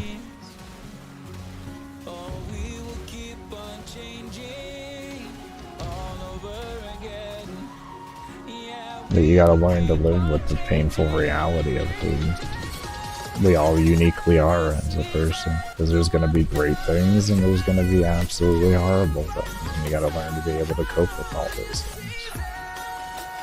Because like who you are is a person of imperfections and perfections. That's it. That's what we all are.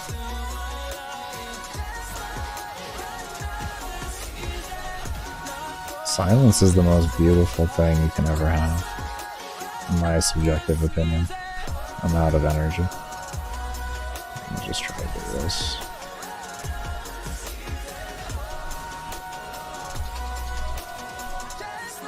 I love silence. I don't know. I love me some silence.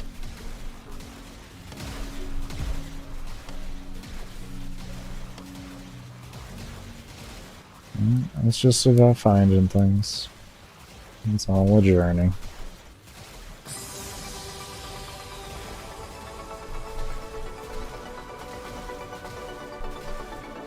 Whatever ails, everybody has their own things that ail them, like that become problems for them. It doesn't matter your economic background, your demographic background, your racial background, your ethnic background, doesn't matter. We all have struggles of uniqueness that are overbearing and weighted on the soul. And we just have to learn how to live with it appropriately and still be productive. That's pretty much it. And it's a journey that everybody has to take on their own. It's a painful one, but it's a necessary one. I've been doing it now for many, many years.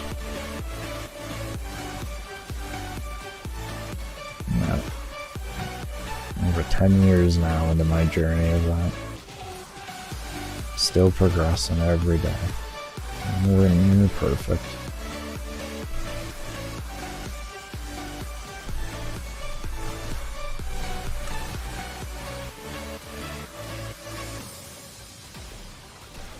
One of the biggest things for me was cutting out outside noise.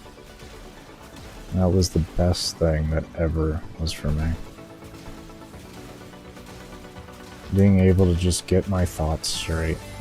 What am I thinking, and not what am I thinking because someone else was saying that. Because you'd be amazed at how much of your opinion gets manipulated based off of hearing other people. Whether it's for good or bad, it doesn't matter. It still is voices, it's still noise. It's still an influence on your overall mindset. And when you're really just trying to figure yourself out, it can be better sometimes to really cut all that out so you can figure yourself out and then the things you want to change about yourself. And then you can start looking at actually bringing yourself out to be able to learn from all those individuals, because you'll already know what you need to be fixing in yourself. That only takes you either sitting down with a psychiatrist for many, many of hours, or sitting down with yourself for many, many of hours doing the exact same thing, which is accepting the painful reality of the fact that we're mortals with limitations.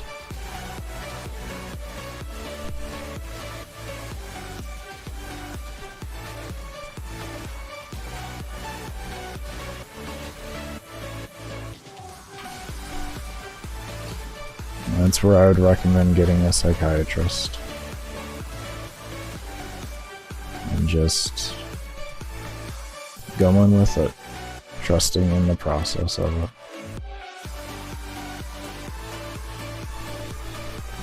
Then you just have to trust in the process and keep implementing the things that they tell you to do. As long as you're keeping within the practices that they're suggesting. And being open with them about everything going on so that they can appropriately, recommend you methods, medication, whatever it may be.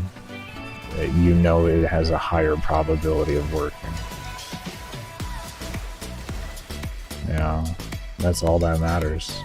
You just listen to what they say and they'll guide you through correctly. There's a reason why they went to school for it, and you feel like you're comfortable with the person and have good interactions with them.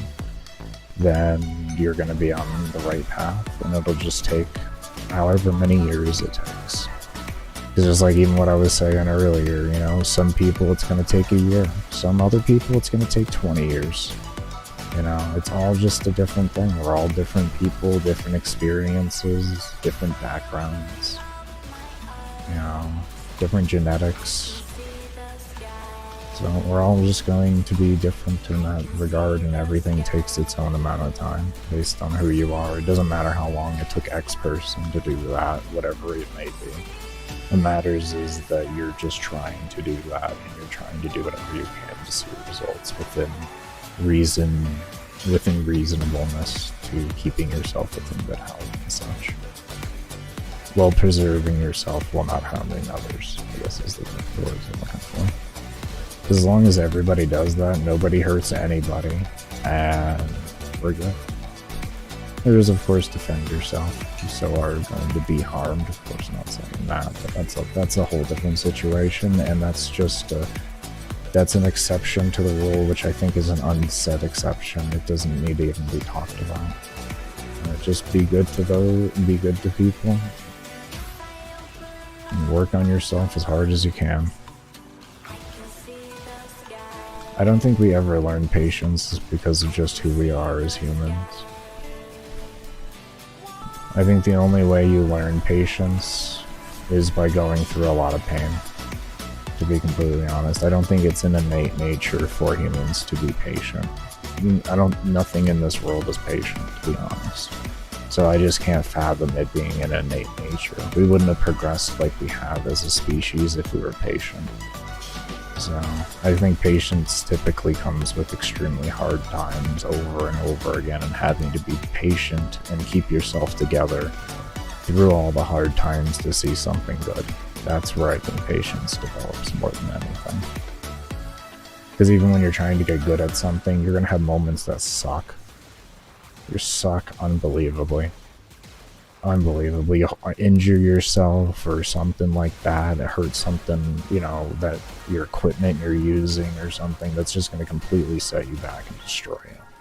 And you got to learn the patience to push through that and be around and ready for the better days. So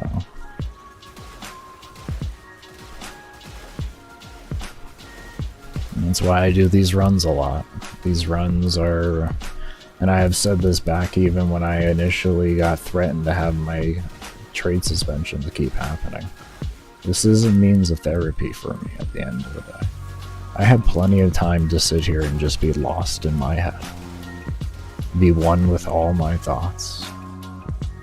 And I still have to keep myself very composed through all of it, and keep myself paying attention to this at the same time while going through all those thoughts.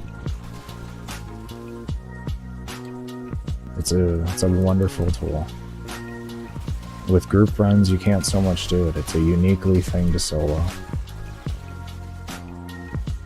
It really is. Unless you somehow get a group full of people that are doing that, which then you can't even coordinate breaks with each other. Because y'all just so entranced to what y'all fucking doing and thinking about that there's no coordinating breaks, so it's not gonna work. Yeah, that's the uniqueness to it. Is it's a real form of therapy. At least for me. I don't know. Like I said, I don't mind being alone with my thoughts type deal. Yeah.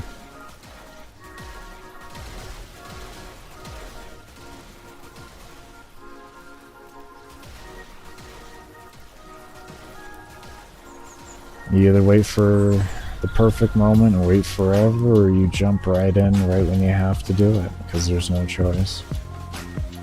Sometimes you don't get the luxury of being prepared for the beast. You have to jump in naked, because it's the only thing you can do.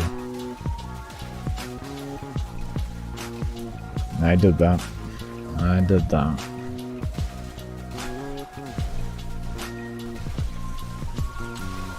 I didn't have an option for it. I was having over 30 seizures a day. There was no option. I still had to deal with it all. It's a lot of mental discipline. That's all it really is. And I say that like it's nothing, but obviously it isn't. It's painful and it sucks, but whatever. Part of life isn't painful and sucks at the end of the day. You get brief moments of blissful times and everything else is just trash. And you just make the best of it. With whatever tools you're given to make it better tomorrow.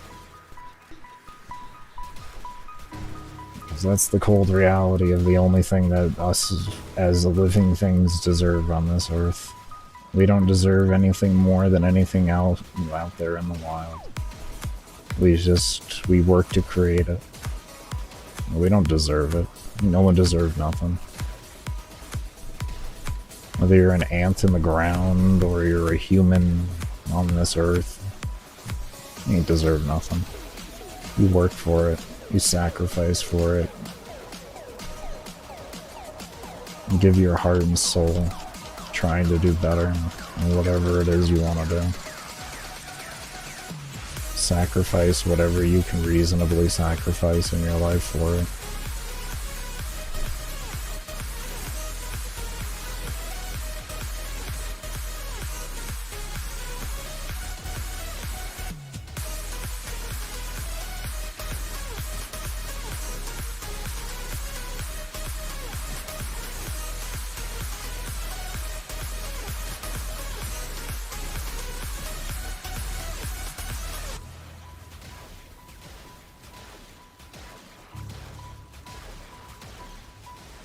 And balance is for those who don't want to actually progress. How can you progress if you're just balancing? Name one person in this world that balanced everything in life to progress in a field.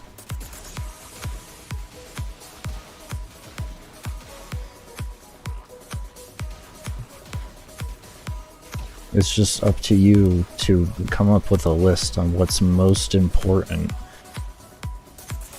And you work through that list, and you cut out the things that aren't needed. If it's not needed, fuck it, get rid of it.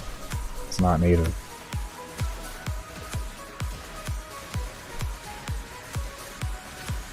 That's the reality. We all have things in our life that aren't needed. And we waste time on them, and then we say we don't have time. We all have things. Myself included.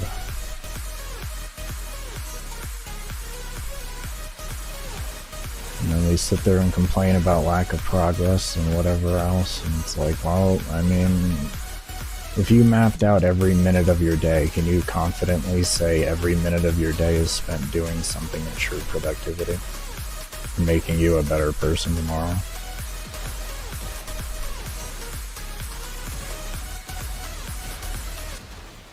Every minute of your day.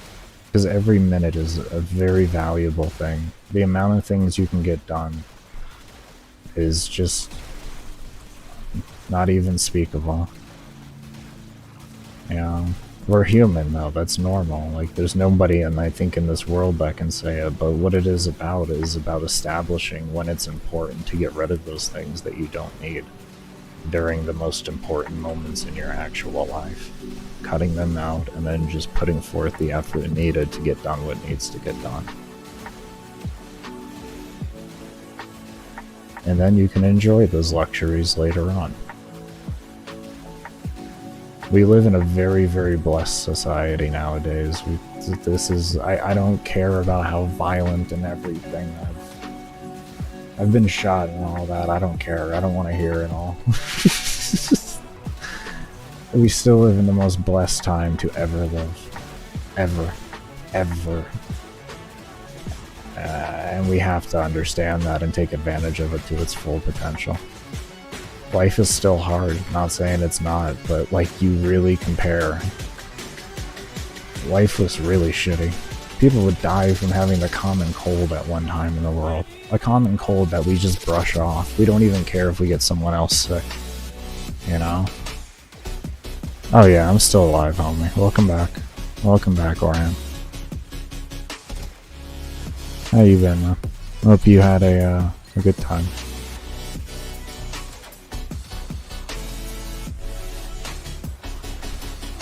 Yeah, We live in an extremely blessed time. And that's something we always need to understand.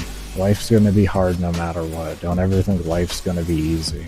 If you sit there assuming life's gonna be easy after X happens or anything, you're wrong. You're just gonna have a new set of challenges. That's it. We're all gonna have, that's why I say no matter what background you come from, wealth, it doesn't matter, all of it, ethnic, we all have unique struggles. And as you progress up the ladder, you will obtain more struggles that will be unique to that place that you're at. It never stops. Never stops. Life isn't about searching for that to stop. It's just about searching to make it easier. You know? Oh yeah, homie, this is 7 days, 10 hours. What's good, floating?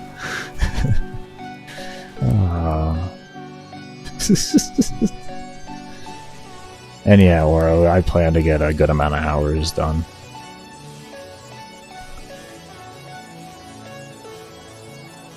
Like, take 50 days, or take, like, 50, let's say 55 hours. I think I'm over 55 now, I don't feel like quick mathing it.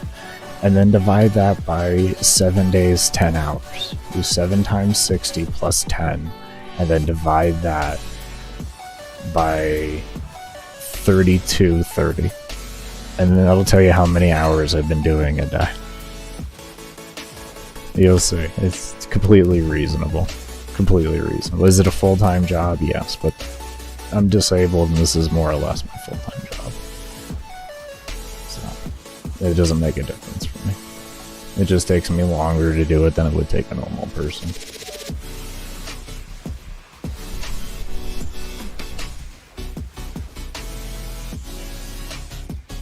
Monster specialized in survival. What's odd is I was actually forced into specializing survival because I broke interception so hard to where I don't have to kill anything any round. I just can progress through the rounds. So, yeah, I switched over because I didn't like it. I was like, this is dumb. I don't enjoy this. I like a challenge. The loot in Warframe is bad. I don't care about abusing for loot. I'm not gonna do that. It's just dumb. Warframe has terrible loot. So I will never abuse for their loot. There's no purpose to it. You can get more. Oh, you get more of a bunch of loot that you don't exactly like care for at the end of the day because you don't get enough of it even with abusing to make it worth it. Yeah. Oh yeah.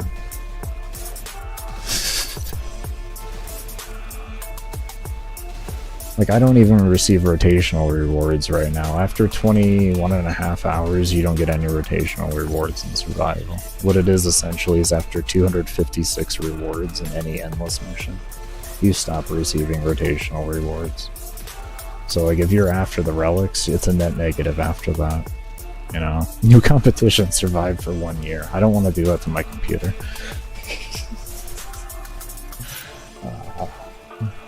I'm generally a person who likes to shut down their computer and everything and let the fans not die and all that and have a lower lifespan on those. So. During these runs, I'll give the exception because I know how to make it just run as an idle idle system with nothing running really. But outside of that, like, no, you can do it. Oh, this ain't getting turned off until it's done. We do it 100 hours. Just because it's what I like to typically do doesn't mean I won't put what I like to the side to do what's necessary. That has no bearing. That has what I like has no option on that. If I actually had it my true way, I wouldn't even be running a Fissure because a Fissure takes you about an extra 5 to 6% time because of the time freezing on every relic crack. I would get this done faster, and I'd be much happier about that. But because Fissures give you the best spawns to give you the best life support you can have in a mission, I'm going to do it. and I'm gonna crack a relic every single time because I have like over 3,000 Neos coming into this. There's no purpose to not do that. So, don't eat poop and do nothing. Don't eat, don't poop, don't do nothing. Okay, alright. Alright. Well, I mean, you can get apparatuses that you can poop into. And then you can have like a bidet setting, so it's just like water.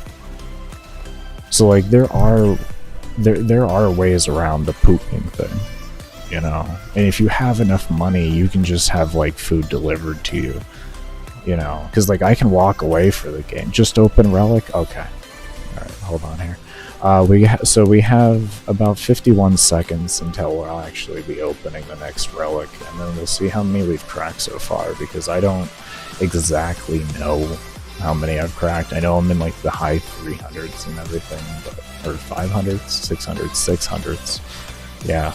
Oh man, this map's getting hard. Yeah, I don't really know though. Was that good? Did I change subjects well enough for you? Was that a-okay? Did that like that work? Did I do good?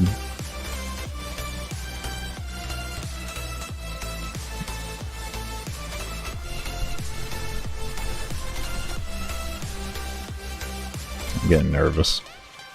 See, it's on YouTube, so, and I forgot to turn low latency on, and so I have to wait nervously now for my Lord and Savior to tell me that I did a good job.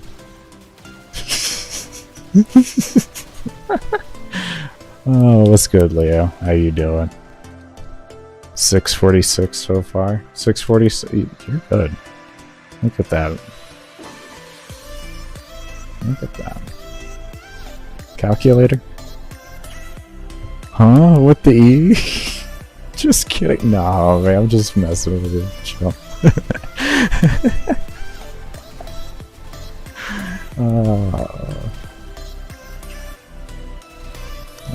I'm a smartass. I gotta keep myself sane somehow, man. Please. Oh, I gotta let the insanity out somehow. Being a smartass is just a great way to do it.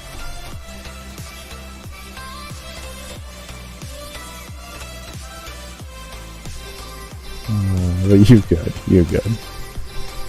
Feel free to fire shots back. It's not like I can't take it. You're straight. You're straight. If I fire off on you, feel free to fire off back. Okay. That is...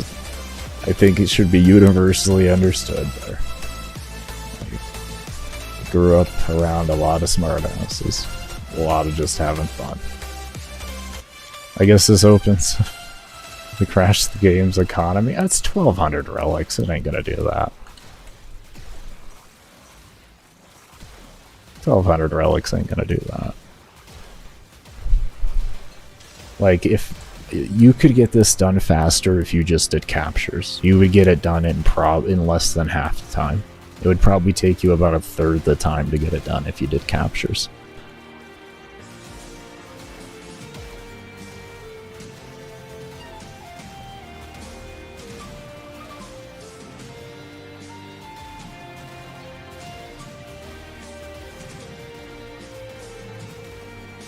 There you go.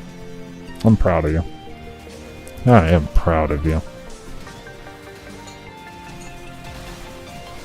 Thing is, I do know my daddy. Oh. I know my daddy. One plat everything? I mean, more or less. More or less, man. These are unrefined relics. I have been saving to all the refined relics. I'll have to show you all next crack what that looks like right now. I haven't used any other refined relics in like 2 runs. In my 35.5 hour run in this run, so I'll have a lot of refined relics. A lot. And I mean from the every 5 rotation. So...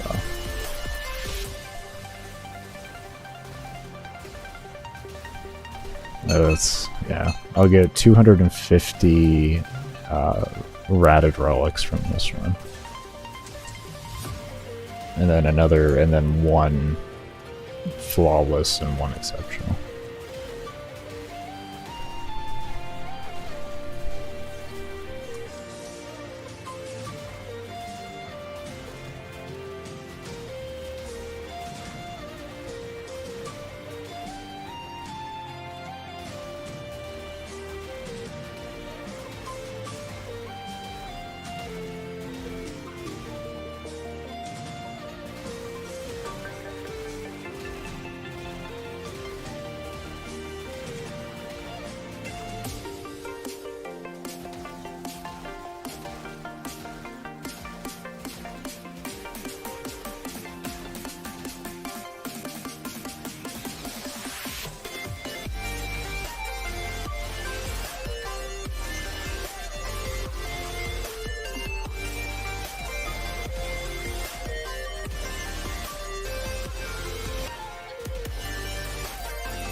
Don't go into the Riven and Arcane market. I mean, which arcanes are we talking about? Because I am in, obviously, I've been in an arcane market, bro.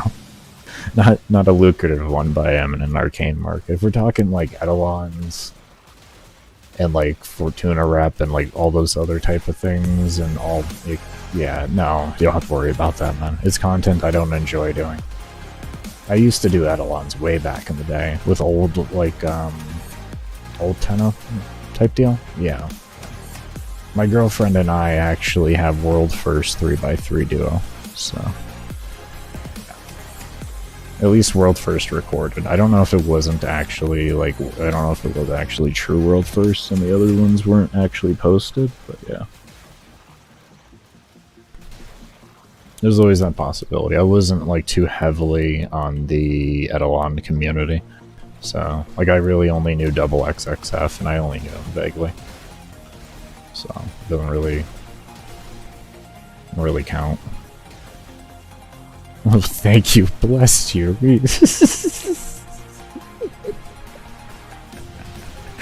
No, I have other ways I like to make plot. I have other ways. There's so many ways to make plot in this game, it's ridiculous. I sometimes even get lazy and just sell raw relics. I don't care. I have people in my friends list that I only sell Aya and relics to. I see one of them online and I don't really feel like sitting around waiting to max out my trades for the day, and I just want to make a little bit of plat. Enough to make me comfortable, you know, like 100 plat or whatever, I'll just sell them relics.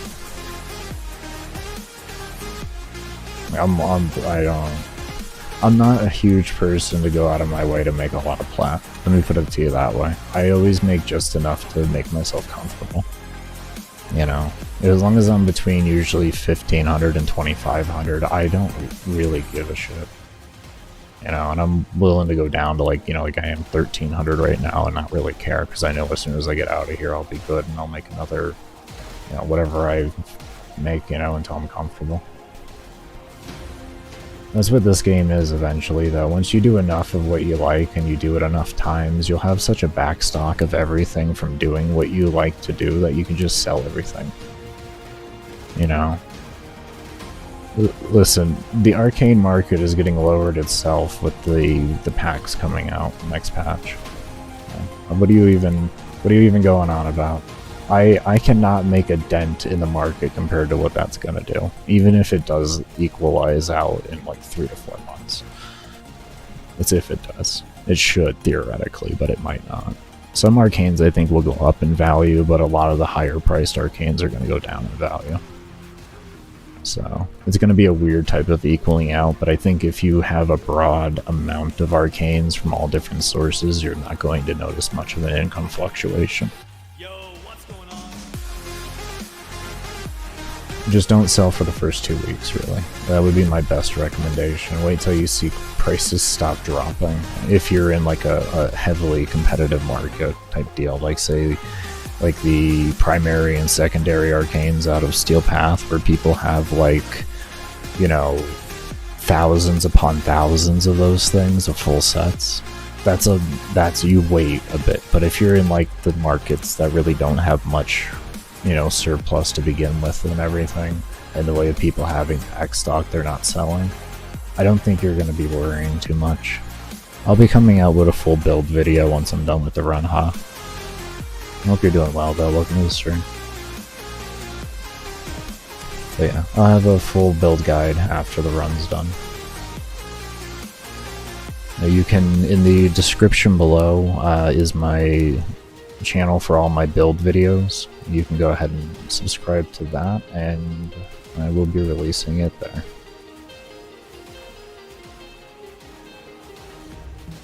Shotgun, I don't even know what Shotgun Vendetta is. What is that, Mon?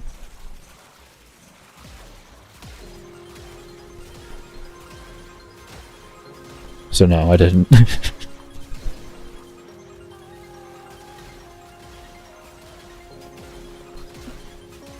I will probably surprise a lot of people with my build. My builds. I'll probably surprise a lot of people with the builds. Let me put it that way. Like I had said a lot earlier, Orhan, you don't need as much damage as what's provided to you in the game. Health is additive, not multiplicative anymore, and all they've done since then is give us more ways to kill. You don't need as much damage as people would like to think. I would turn my damage on, but it will crash my game. Okay? I'm not doing that. Alright. And even turning it on for even 2 minutes can end up resulting in a crash 10 hours later. Okay. Not doing it. Not doing it. Damage numbers are in a really bad spot right now. Really, really fucking bad spot in the way of their visual display and all that. I think it's the enhanced damage numbers, and there's something wrong, like just causing problems with all the other visual display for the classic even. Because enhanced is fairly new still. It's not, I don't even, it might be a year old. It might be a year old. I'm not 100% though. Oh yeah, no, I'm gonna be here for a good while. I've only been streaming for 3 hours, 20 minutes. I'm not gonna say how long I'll be streaming for because I'm not gonna jinx myself. I think that's the best way to put that. Not gonna jinx myself. I know how long I want to go for, but I'm gonna keep that to myself. And if I hit it, then I'm gonna just be very happy. Let's just put it that way.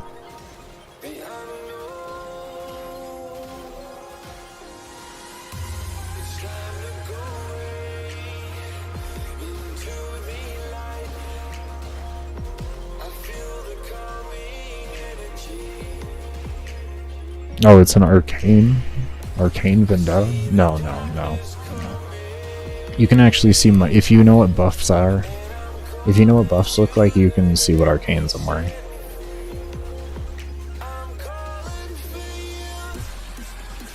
Yeah, that's something that's right in the open that anybody that knows buff icons will know exactly what arcanes I'm using. I'm not gonna say it until the build video, but if you're smart and you know what buff icons look like, you can really understand a lot to the run. If you look at energy consumption, there's a lot of things you can look at in the run to actually be able to have a good idea. What base element? One that I'm not happy with. It's electric on it though. If I'm to be honest, I wish I did magnetic. I did electric like a dumbass, and I just did not feel like getting another one. Which is, right now it's starting to bite me in the ass. But at the same time, I think I'm okay. I can get that element anyways, on my pox. I have it on my pox, so I don't really care. It's just, at the same time, having it innately would probably be better. You know? But as for like, does the nate matter? Not really. Not really. You can see what buffs I have by when things die. And that nate isn't really too big of a deal. Outside of just don't have heat, I think would be the main thing. Don't have heat isn't innate. Outside of that, you really just choose what you want. Heat will interfere.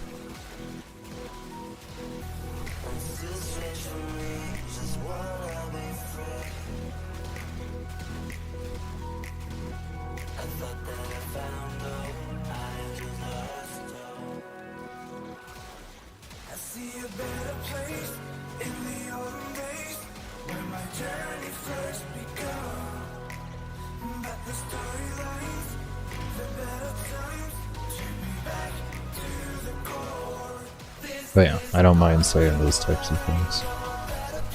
Gotta leave some things for the build video though.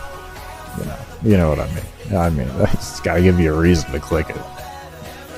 Shit. Gotta hit that algorithm up. Like, hey, algorithm. You wanna promote this? You know? Oh, what's up, Slav? How you doing? Speaking of algorithm, if y'all haven't hit the thumbs up button over on the YouTube thing or Bobber's thing, or make it look pretty and all colored in for me, please, alright? I can't stand when it's just like an outline. Can you make it pretty on your monitor for me? Have it all filled in? Please, thank you, and that's appreciated. Sadly enough, on Twitch end of things, we don't have. There's no such thing as an algorithm there. The algorithm is have more viewers than the next person. Discoverability equals trash.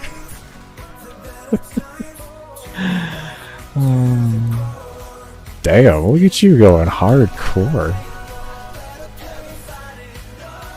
There you go. Call me a pervert. What did I do to you? Huh, sweet cheeks? What's going on?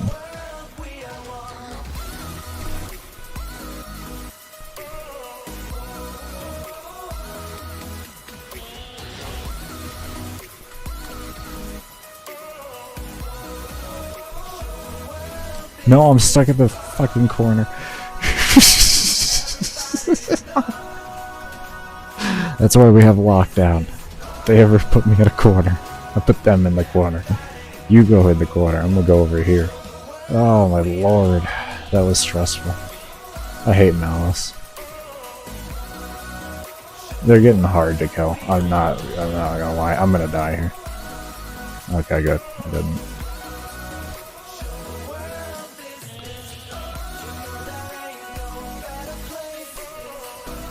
You can't think of the term. So are you giving me a compliment, but there's just a mistranslation? Is that what I'm going with here? Is that what I'm getting from this? Because like a pervert in where I'm from is somebody who's... What's the best word for it? Very spicy in the way that they think and act. Spicy as in, I guess sexual, we'll just say, because I forgot I can say it on these platforms. You just can't go into too much more detail than that. But yeah, that's what it means where I'm from. And it ranges from all the different types of things in the world. People can just be in their own field and be that particular thing.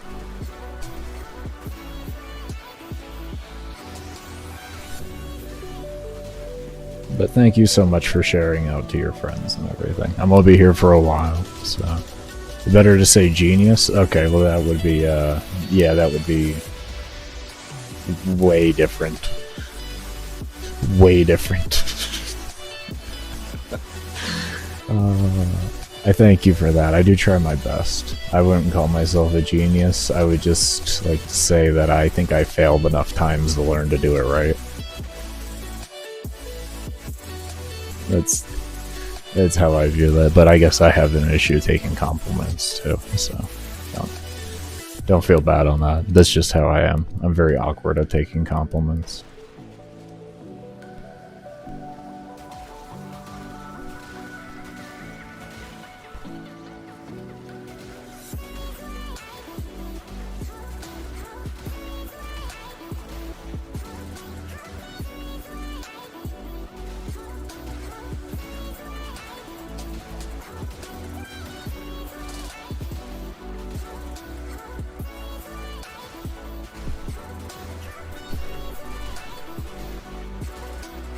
After 2 hours, I take a break probably every 2 to 3 hours, to be honest with you. So like, you're not far off. I'll take a short break, stretch my legs a bit, you know, stretch my body as a whole, just not look at screens, if you will. You know, like that's essentially it. So yeah, no, like I can get you there. I can get you there. It's not like I'm sitting here for 8 hours at a time. I am sadly disabled, so that it's not even going to be happening. My body can't be doing that.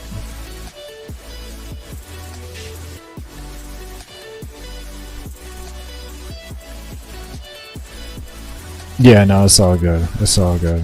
I'm a cracker from the South, in the United States, homie. I'm a ginger. Oh yeah, I'm a ginger. If you want to see what I do look like, down in the description below is my motivational / workout channel. That's what I look like. I'm on a fitness journey from being a twig to trunk. Oh my lord. It's different.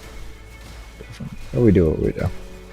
You mean mostly mentally exhausted? It's something you have to build up for. That's definitely a thing that comes over time. It's that I can say it is something that comes over time. Yeah, a lot of time. A lot. That is probably the biggest hurdle that any endurance runner will have, is the mental exhaustion. You have to actually train your brain up to it. Unless like you worked a profession to where it's something like using the same type of parts of the brain more or less are already trained then to do it. But yeah, no, you really have to train yourself for that. That is something that only hours can do. Only hours. There's no like quick fix for that, unfortunately. It's all hours. Can you please just die? Like, I don't know what's going on at the level I'm at, but I don't appreciate it. I still have 2,000 levels to go. I am not excited. Can you just let me through this tree? Please. I'll get it done. It's fine. I've dealt with worse in the past. This isn't the hardest thing I've had to kill, so it's okay. Oh, this is going to be interesting though, I tell you. I'm going to be using a lot. I'm going to be going through abilities like crazy. Oh boy. I might have to think a little bit better here. It might be more optimal. Not room. Room's fine. I just might have to think a little bit different strategy.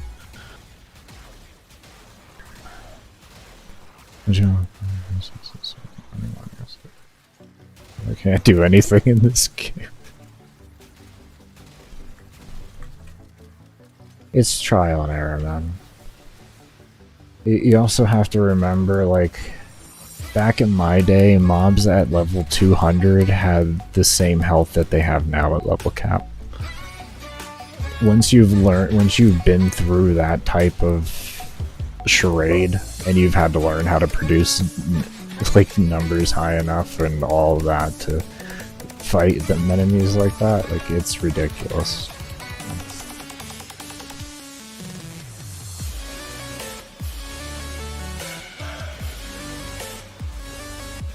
Yeah, that's kind of the reality of this game as a whole. It used to be a lot harder to kill things. So, like, being brought up around that, it makes it easier for me to, like, figure out how to create those numbers and all of that. and figure out like what's actually going to work. Because I don't even have overkill numbers at the end of the day. I do just enough to get the job done, as you can clearly see with the acolytes. I was hoping it was going to be a bit more longer lasting overkill, but that has proven to not be the factor or the case with my build, unfortunately. So it's not perfect. There's still some mistakes that I have made along the way that I could probably change some things around and maybe be able to produce that for level cap acolytes when I hit 75 hours, but the highest I had experienced before this was 5,000, and I only experienced that once, so I didn't really have an idea that after 7,800 there was going to be a whole nother bracket of difficulty with their health and armor. But it'll be fine regardless, it'll be done. It just means it takes a little bit longer to kill them, which I'm glad I built for some of the things that I built for in the way of crowd control. And just overall ability to CC in my entire kit. Because, like, just in case that did happen, I did build myself with, you know, backups to make sure like, I'm gonna be okay. It's just gonna be a pain in my ass to do. So. But I shouldn't have to use an oxygen capsule the entire time still. It's just acolytes are going to be a bit more rough. I gotta somehow figure out how to make them slightly easier, because they're not affected by viral on solo. That's one of the biggest problems. If they were affected by viral, I could at least have the 4 stacks from that, which would bring me a lot more up to speed on the amount of damage I need to be doing to keep them within a 1 ensnare kill time. But that's just DE for you. It's been like that since the acolytes were a thing. They just never affected by viral, only on solo. You can do it in group runs, but not solo. Oh no, you don't get that luxury. Can you call me sensei?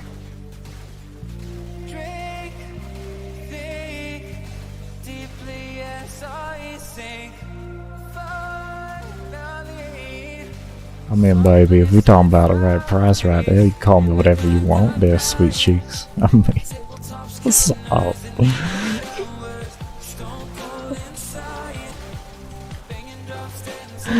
Oh.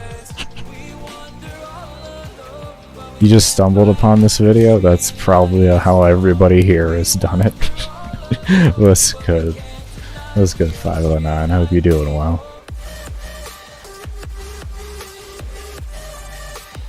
That's actually impressive. That's impressive. 8.5 hours solo RB infested interception. What is that? Like, what is that? 100 waves or rounds?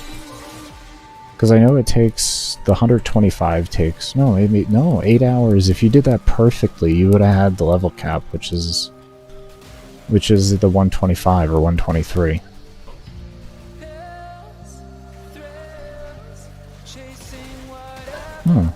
Nice. If you did it perfectly, at least, or if you had iffy rounds where you didn't get at least a 10% cap and you were over that, then there's time extended to that. But you would have to get at least like 8% caps on solo, or 8 to 10% caps on average. Meaning when you captured all 4 nodes, the enemy didn't have more than 10%, and then you held that the whole time. Is out of anything? What do you mean is out of anything? This is crazy.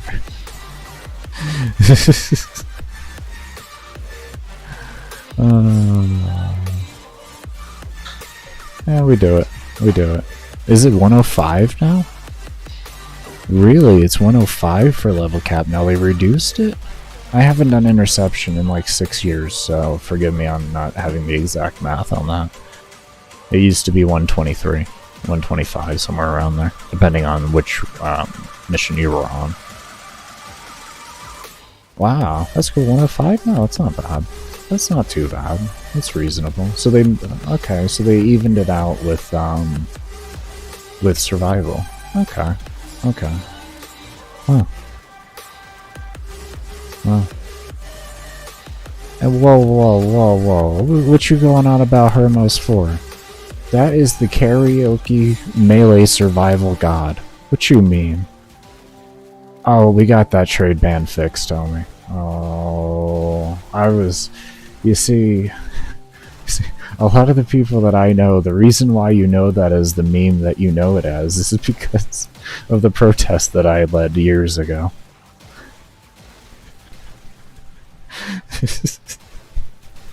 I ended up deleting my deleting my Warframe account that I had spent over 5k on. 5k USD on.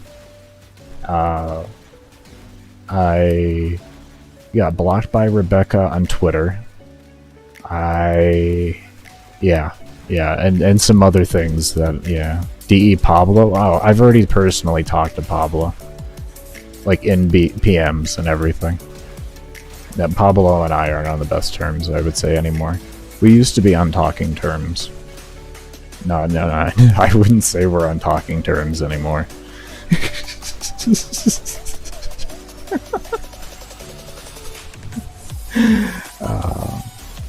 Pablo actually gave me a very vague way of giving me clearance to use my interception bug if I wanted to, because you can't fix it. Really good guy at the end of the day. It was nice of him to do, because I told him about it and how to do it with all the different ways that you could do it. And he was like, there's nothing that can be done about that. And I was like, oh, okay.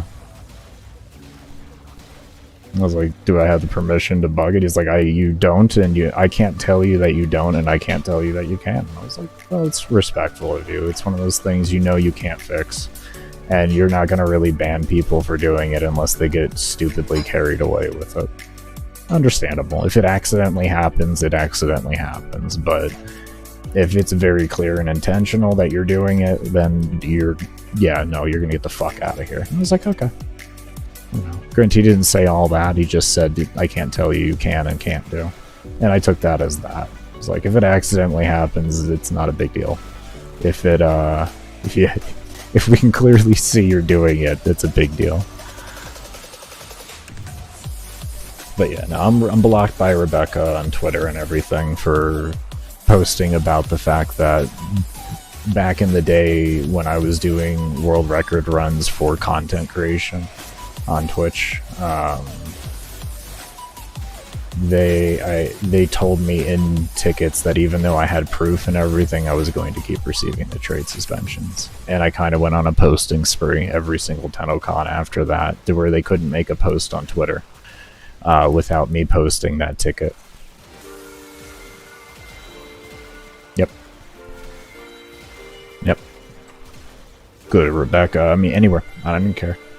Mainly it was Rebecca and their actual main page, because Rebecca's the community manager. She deserves to have it done. Community problem. Community problem. Would I do it to Megan now? No, I wouldn't. She's not the one, like, even if the problem was still around, she doesn't deserve it because she adopted the problem. She didn't cause the problem, in my subjective opinion. I don't know, whoever handles their problem, like their bot for auto detection because what it used to be, it wasn't 8 hours. It could be 8 hours depending on if you were running a group run or not, but solo, most of the time it was 14 hours and over. And the reason why it was 14 hours and over was way back in the day. We're talking before Kuva Survival and all that even came out. It used to take 14 hours to get to level cap, and at 14 hours mobs would stop spawning, so the only way you could progress past 14 hours was by actually hacking, which is completely legitimate then, to ban that person and give them a trade suspension so they can't trade anything, so that you can collect the information needed to take care of it. But when Kuva Survival came out, they dropped the time it takes to get to level cap down to 8.5 hours, and the game became endless. Theoretically endless. I think there's probably still an endpoint, but like Gamble did the math yesterday, and it's something like 19,000 hours. It's not even remotely achievable.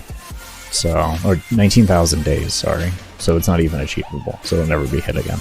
And what they hadn't done when they made that change was change the triggers in that auto bot so that it would actually allow past 14 hours without getting a trade suspension. And then another part of the problem that a lot of people were happening in group runs and such like that, especially Kuva survival, was because of charm procs. Charm procs would end up giving you so much of a resource that it would trigger in the system.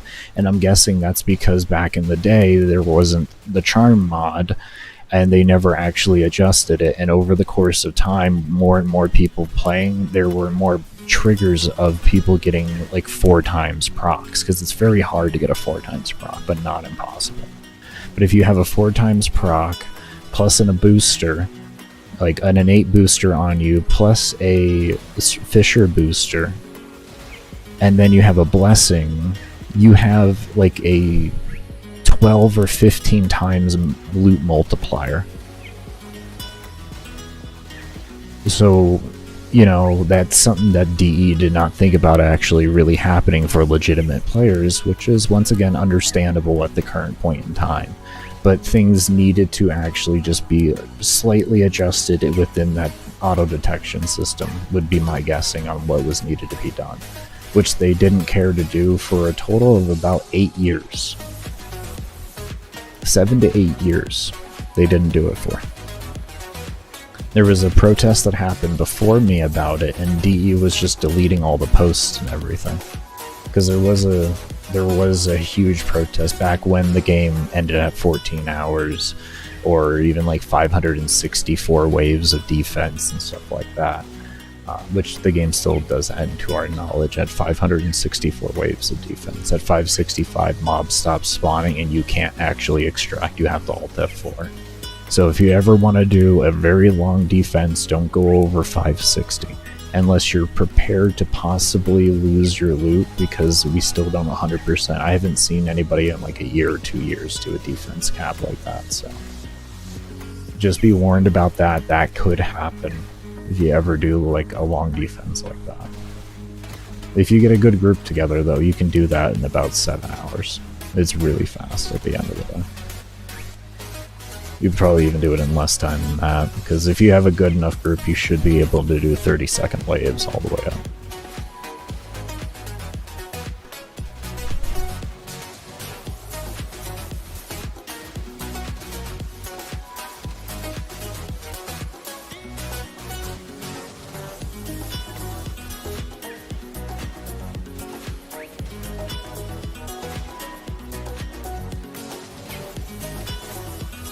And when am I gonna do a 19,000 day run? Never.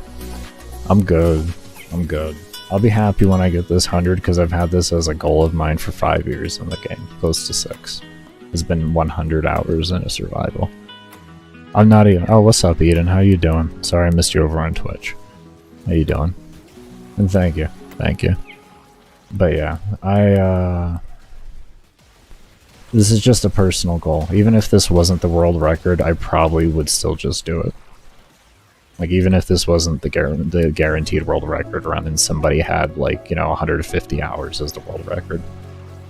Which the only reason why I think it's probably not 150 plus hours was because the guy that did the 75 hours had performance problems, and he was running at like 20 FPS.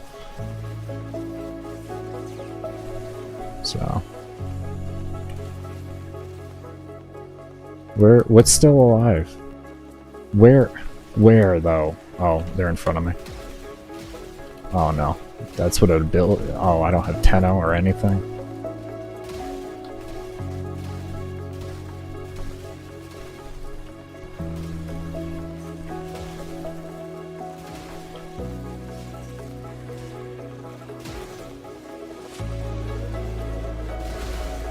As you can see, they're not getting affected by viral, and you see the other mobs are. It's really annoying. Okay. We're good. Vault, are you alive? Or did you die? You look like you died. What a pussy.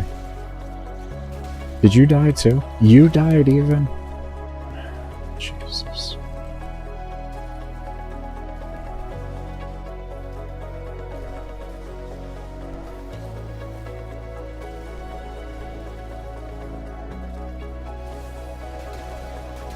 Doing fine, how about you? I'm doing well. The run's becoming quite a challenge at 8,000 with Acolytes. I thought 7,800 was hard. Apparently 8,000 was the end bracket of the hard. I'm gonna hopefully, yes. But yeah.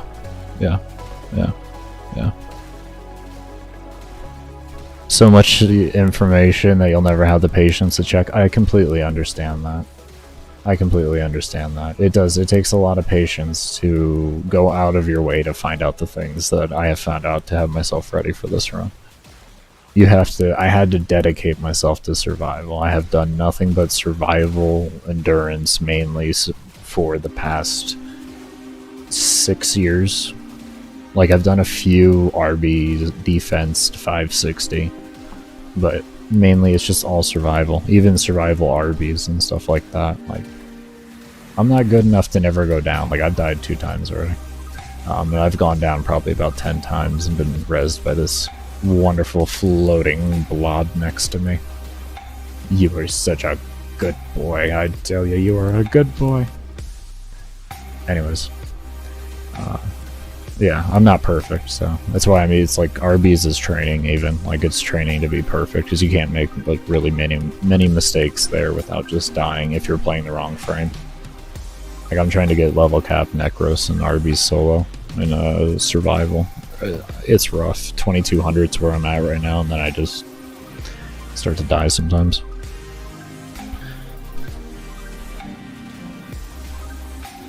You just hope they don't pull any of the dumb things from a few years ago with this run. I would understand a 2-week trade suspension for 100 hours, because it's never been done before. I would understand that. I would want them to clear it before 2 weeks is up and have surveyed the run and not make me sit 2 weeks for a trade suspension to just have auto cleared on my account, and that's how I know I'm cleared for the run. But I would understand it. I would completely understand it. Like, I did 33.5 hours or 35.5 hours and didn't get a trade suspension, which it should be like that because the world record is 75 hours. But if someone does over what the current world record is, I think I wouldn't be objective to the fact that they want to review it real quick. It's kind of like, well, what the hell let's just double check this. This is like 25 hours over the current world record. That's a long time. It's not like it's like 2-3 hours over the record, you know? We're talking an entire, like, day. Is Mag the best? No, actually, I wouldn't say she's the best. The current world record is, like, the world record holders over the course of history for Warframe and survival have been Ivara and Korra. Those have been always the 2 best frames for survival endurance, which you can guess for obvious reasons. Extra loot multiplier and the potential for lots of damage. Korra kind of took over Ivara because of the damage potential on her whip, and they nerfed covert lethality. Covert lethality used to always do exact mob health, so it was actually a scaling ability, so as you would go up in level, you would still be able to one-shot everything the whole way through. It was just a very slow gameplay. You had to set mobs up for finishers, and you couldn't do it to flying mobs. So there was like limitations to it and everything, and then when Korra came out, it kind of just overtook it all. So she's the current world record holder. I've been working on Mag for about 5 years now. I don't like following meta.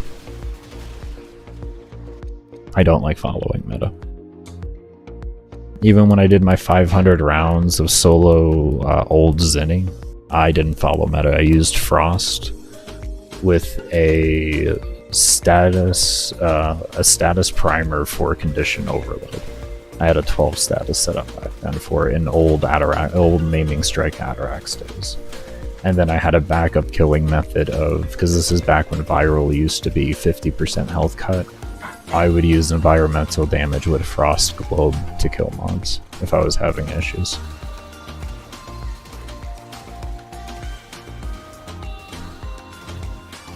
Yeah, it's very strong. I don't want to say, like, I won't put it to a bug at the end of the day. It sounds like, from watching it's a logical interaction. It just might have been an unthought of interaction, which is very common with DE. They never want to think about things. They did nerf Korra at some point, but It didn't make a difference because they released more things, and at the end of the day, they could have nerfed Korra in anticipation of those new things, which we don't honestly know. DE doesn't always like to be transparent like that, so after the build, or after the run's done, I'll be making a build video for it. If you go down in the description below, you can subscribe to the Baker's Science, and that channel is where I post all my build videos on. It's electric for the element on my Plasmor, though it doesn't matter as long as you don't run heat. You can run whatever element you want. If so, how? How do I take breaks? It's solo, homie, just pause. I've been going for 7 days now. But yeah, I do. I'll take a break usually every 2 hours or so. Sometimes it goes up to 3 hours, just depending on how I feel.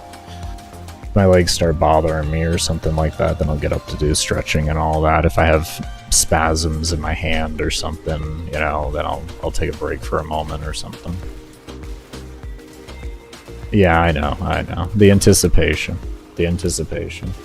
Yeah, no, I wouldn't do 100 hours off of no sleep. The longest I've ever stayed up was 72 hours straight. And it took some events to happen in my life that I would really never rather happen again. So, yeah. We're not doing that. We're not doing that. Can you get booted? No, you won't. What it will tell you is to, you know how in a hotfix or whatever it just tells you to extract at your earliest convenience? It'll just keep hitting you with that. That's what it does. The game can become unstable and it can be prone to crashing if a patch comes out sometimes. But most of the time I haven't dealt with problems like that. The game usually survives itself through. As long as the game was in a good spot for the run, it should stay in a good spot for the whole run. If you extract, you get the new patch and you go back in, that's all on you. You're probably going to crash. I only do these runs at the end of the year when DE announces that they're not going to be doing any more patches until the big patch. When you hear DE say that, that's when you know the game is going to be in its most stable spot in the physical year. Whenever that takes place, that's when you have to jump on it. You know, it can be at multiple points in the year, but generally it's always the end of the year is always your most secure best time to do it. Otherwise, there's a lot of instability that can have to the game in itself. There's also a lot of settings, which I will be making a video going over all the settings that I use and all the little tricks that I do to help keep my computer temps down, keep everything more stable, and all that type of stuff.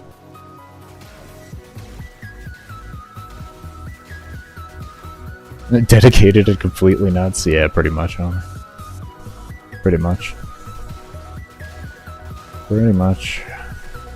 So my form, it's eventually one day I want to have content creation replace the need for government benefits, and at the end of the day, doing this type of content is therapeutic for me, and the PTSD and the bipolar.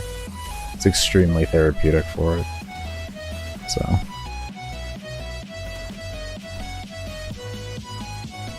for a multitude of different reasons, I am here today.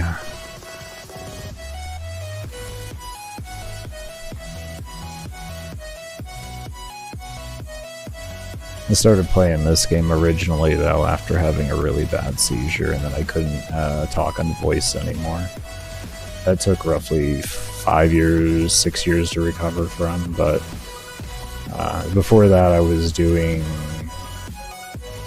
World of Warcraft, actually. I was top 10 for Techhondrius for Blood Death Knights at the time, and for Mythic Plus, that is.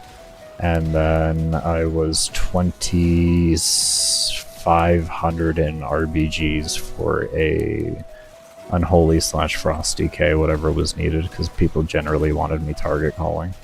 So I couldn't play the classes that I wanted to play, which was a Moonkin and or Affliction Warlock. I was always forced into target calling because I have a good voice for target calling. Even though I could target call on range classes, it wasn't an issue. I had enough situational awareness. I'd played WoW at that point for like 16 years. I don't know. I had enough situational awareness. And for most of it, I was either leading RBGs, being a voice in an arena team, because in 3v3, 5v5, or even 2v2, there's no leader there. It's just everybody kind of works together to figure out what needs to be done. And I did a lot of raiding, and I was a raid leader back then too. So I had the situational awareness for all that. You have to have the DK as their target caller in RBGs in World of Warcraft because they can do the death grip. They can bring it to the melee, or you just pay attention to where the melee is and you target call based on where they are. I don't know, I guess it's just unfathomable.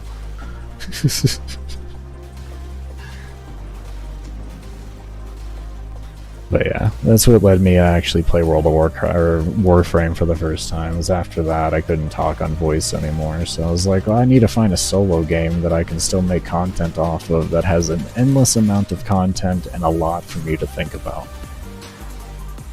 I stumbled upon Warframe.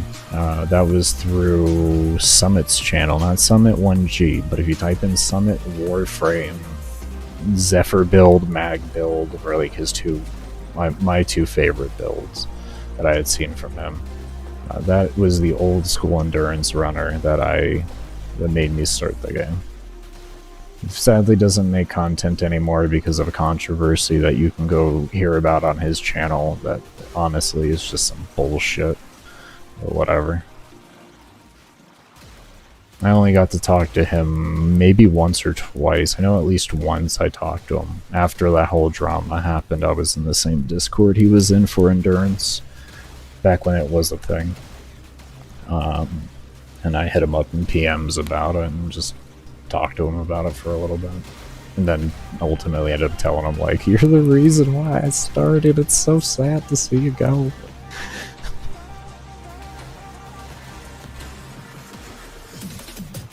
Alright, after this relic crack here, actually my timer just went off, so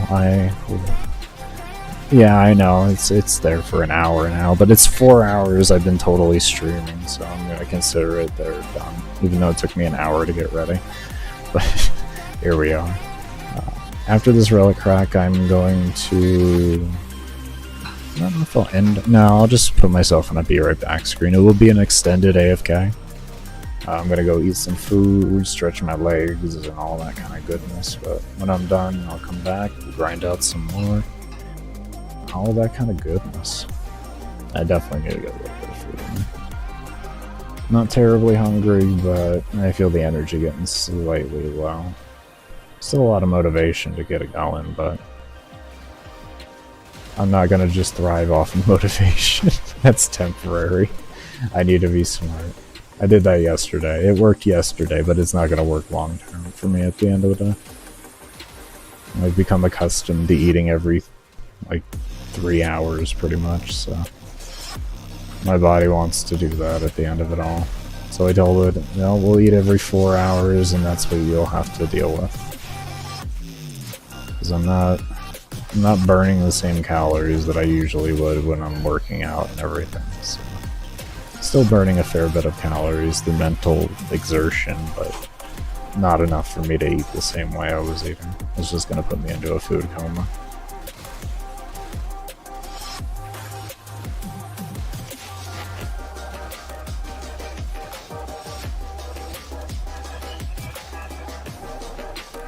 That eating will come after the run, when I get back to working out.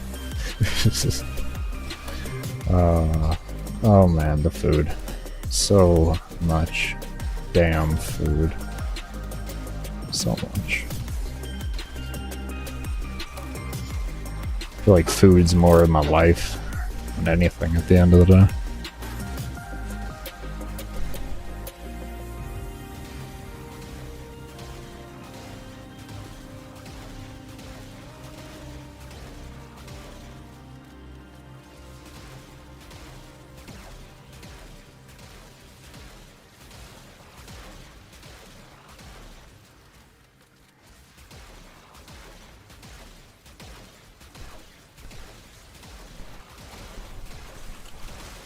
I do know eventually that I'll probably be eating like every 2 hours once I get far enough along in the whole fitness thing, because I don't really have an end, like I do have like an end goal weight, but like if I ain't all fat at the end of the day and I'm riding at the 12 to 15% that I want to be at, I don't really care. I'll just keep going.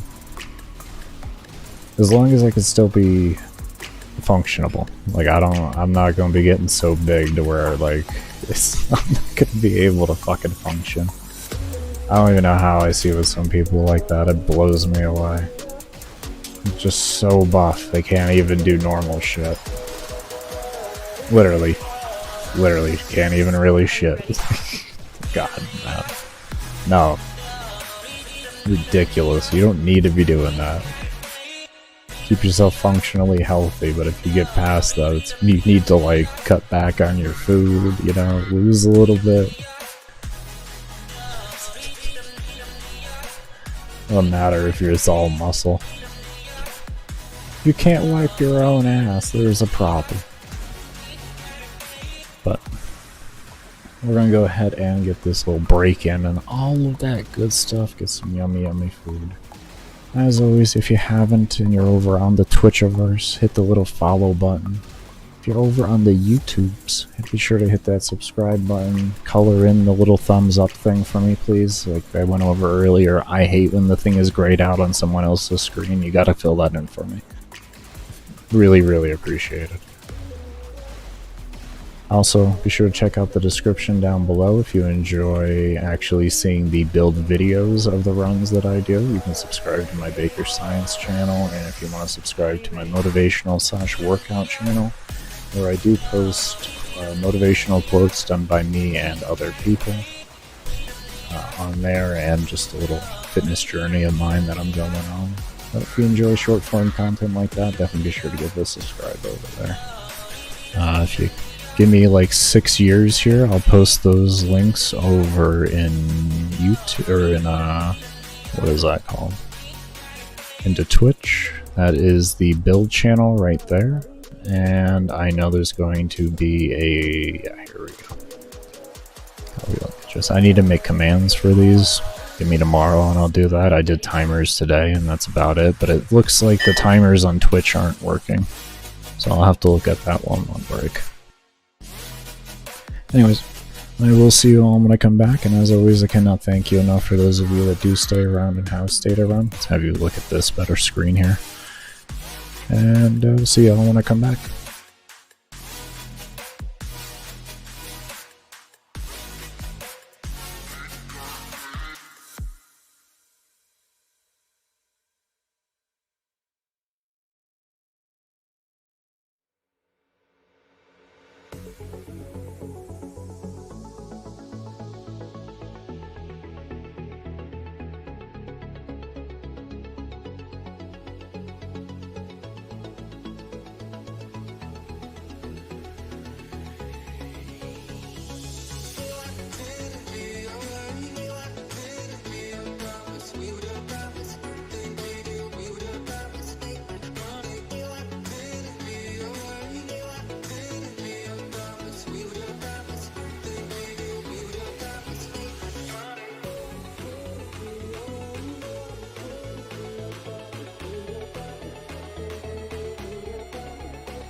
I was walking by for a second. What about the 6K? You're talking the Steel Essence? Are you questioning how many? Like, why is it so many?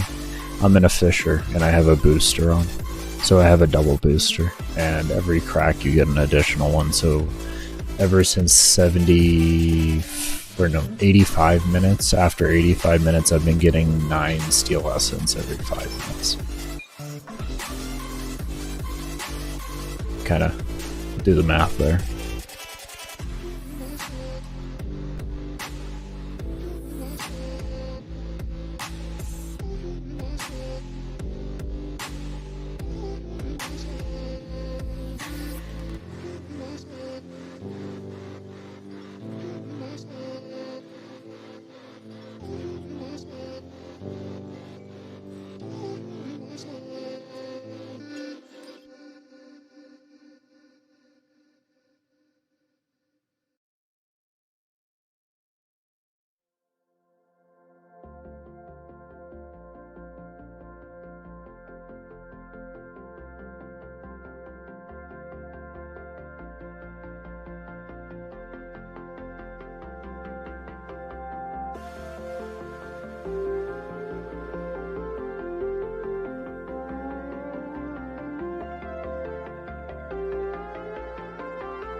This is real now. Another day's the only thing holding me down. I'm believing in how you love, it fits it.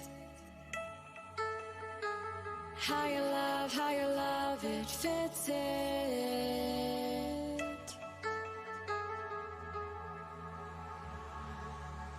Though my strength will shake, and my heart will surely break, that fear never goes away.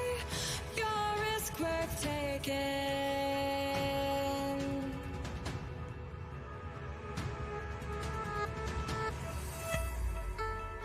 You make my life extraordinary. With you, I rise, starting to uncover me each day. Your love so good, it scares me.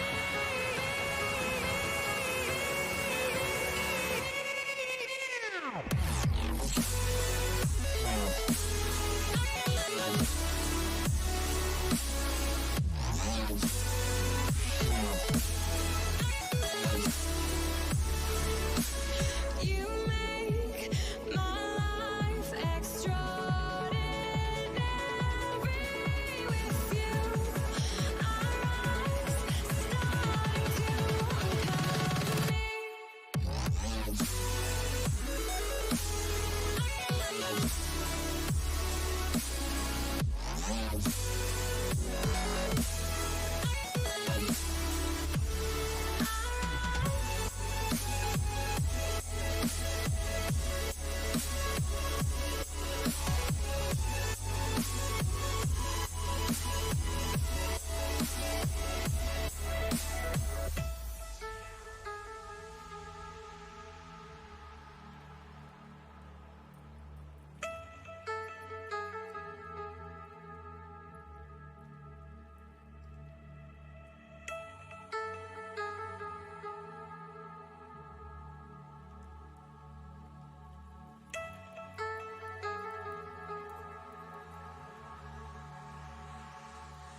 This is real now.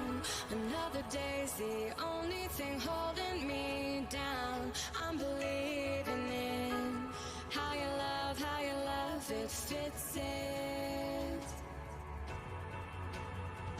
How you love, it fits it.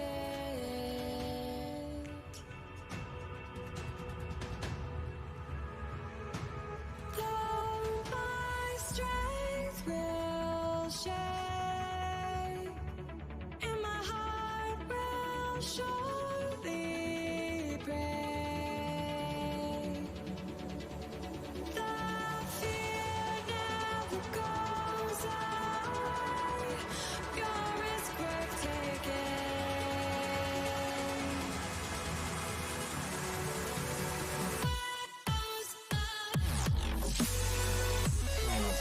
Alright, I am back, everybody.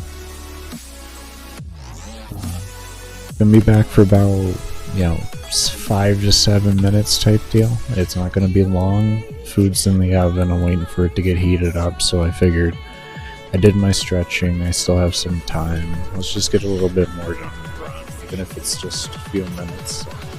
It's still a few minutes closer. That number there has got to be 6,000. So anything I can do to get that number closer to 6,000 and I have the chance to do it, I'm doing it. That's it. Tell you what.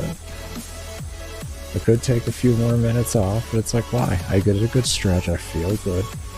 Everything's relaxed now. Like, I feel like everything's all tense like before. So it's good. We're fine. Like if I was, screw you. If I was stretching for, Jesus, I was late on that. If I was stretching for progression, that'd be a different story, but I'm not. I'm not stretching for progression. I'm just stretching to keep myself loose. Would you stop with the thing with the melee and the hitting me thing? There you go, see? I'll see you later. Jesus. Anyways, yeah. If I feel like I'm good to go, we're going. No matter how long it is. This is all about the mental at the end of the day here.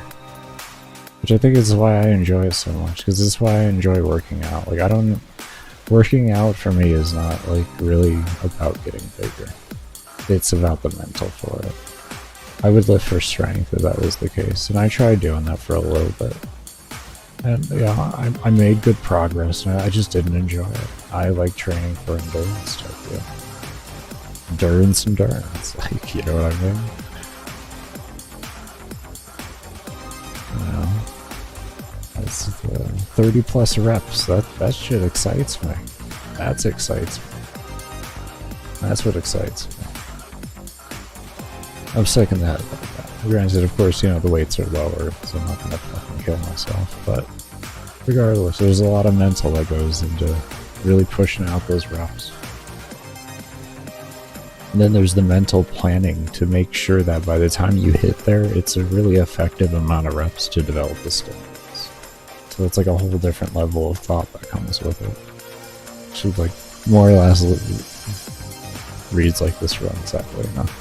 There's kind of a pattern with me. I like pushing myself to new limits and such. It's just kind of, I'm weird like that.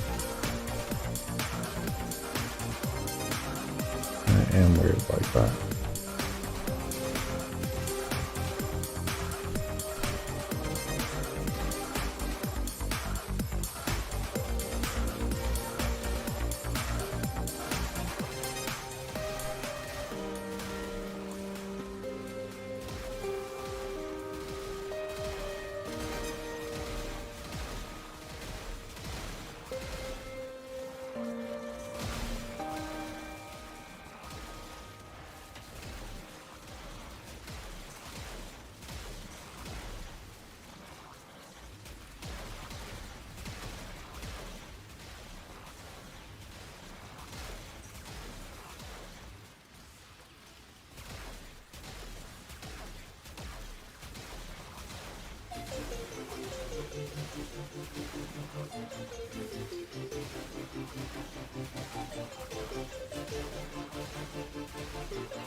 How long is that even? If I know 3 was 50, 285, 180 would be 3.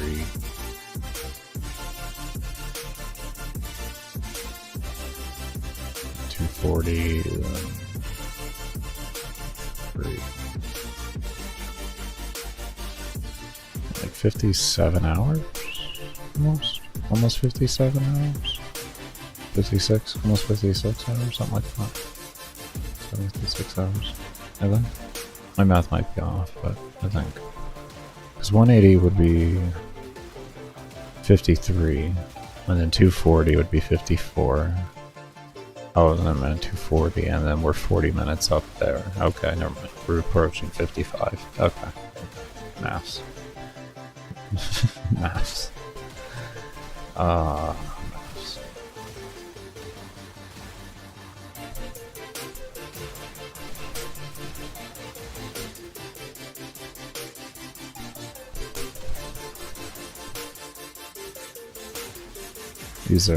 These are big numbers. Alright, after this acolyte, I am gonna go eat. I heard the oven go beep, so I got 1 minute. I have 1 minute to kill you. Just die. Just die. Would you just please? No. Where you go? Where are you? Just die. Can you just die? Are you dead? You're dead. Okay, cool. Alright, oven went boop, beep, boop. Boop. It meant boop, I guess. I don't know. It went beep, boop. So I'm gonna go ahead and service the beep boop and then service the food into my mouth, and I shall enjoy it. Exactly, 14 minutes to go. Like, over halfway done. That's the way to look at it. What's up, Mr. Fabulous? I hope you're doing well. But I am gonna go eat, because my food is done, and I will see you all after I'm done eating.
Alright, everybody, I'm back.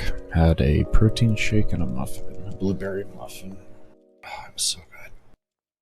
Homemade blueberry muffin, so it's like lower in sugar. It's all so good. Okay. Where is my damn music? Where is my music? Hold up. Give me a moment here.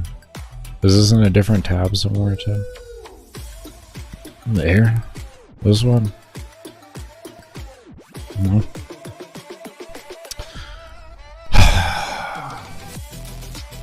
I'm trying to find my actual music here.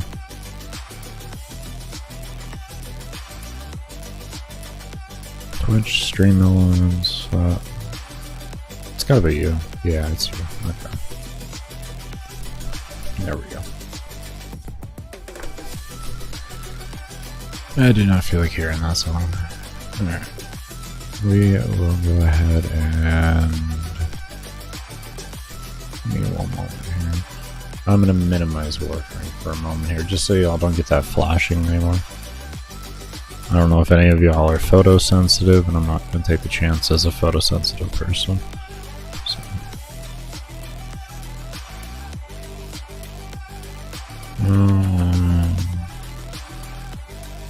What's the last one? YouTube? YouTube. There we go. Okay. I needed to bring up all the windows. I had my music behind there, so it just brought everything, brought that forward.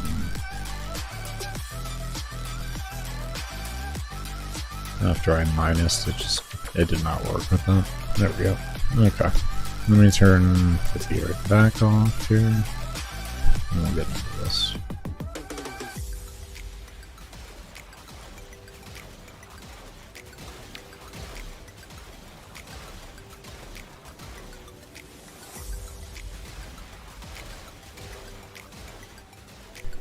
Okay. That took forever for that loot. I'm glad the looting crashes is no longer a thing. I don't know what they do to fix that and then have it break again, but it just seems to be a reoccurring bug that always happens. In one moment, I need to fix my mic stand here.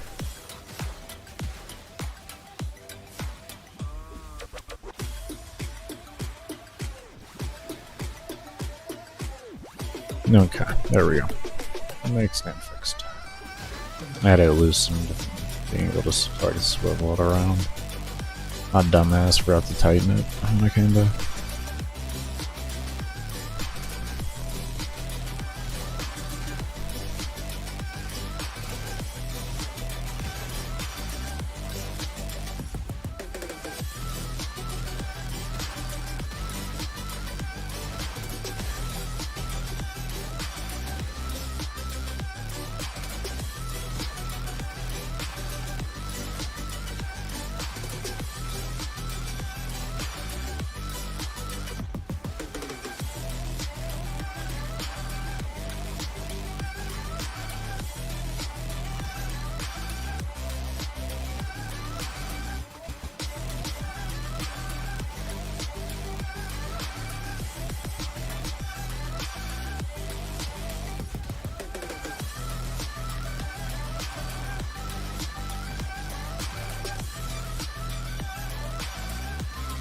I like Gen just because it's the fastest resin.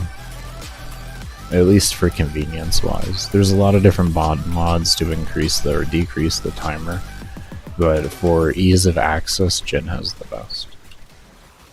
You can have the health orb and the what's it called? And the energy one.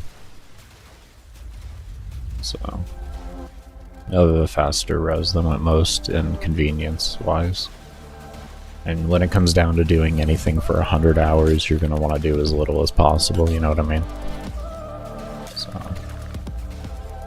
you don't want to do any, like, really unnecessary crazy things, essentially. You just want things that are really basic and really stupid to do. And you want to do that as much as you can. And then that's how you formulate a 100-hour run. That sounds boring. It's boring unless you had to figure out the science to do it. That's when it's not boring. And then when you get to do it, it's extremely rewarding because you get to see the fruits, essentially, of all the labor that you put in. Like, I made it into something that you just gotta do a bunch of basic movements and you're good to go. It's like, that feels so good when you get there. It feels so damn good. On the road up there, though, you're gonna scream. You're gonna scream, you're gonna hate it. You're gonna die all the time. It's terrible. I'm still perfecting it, that's why I use Jin, you know. Sentinels can res you, so... it gives you a res, and you have the fastest, most convenient way to re-res him. It was like that even beforehand. Jin was the only Sentinel you could re-res back in those days. So you used Jin with the res mod, and you were actually, every 90 seconds, you were capable of getting a res, so you didn't have to use a revive.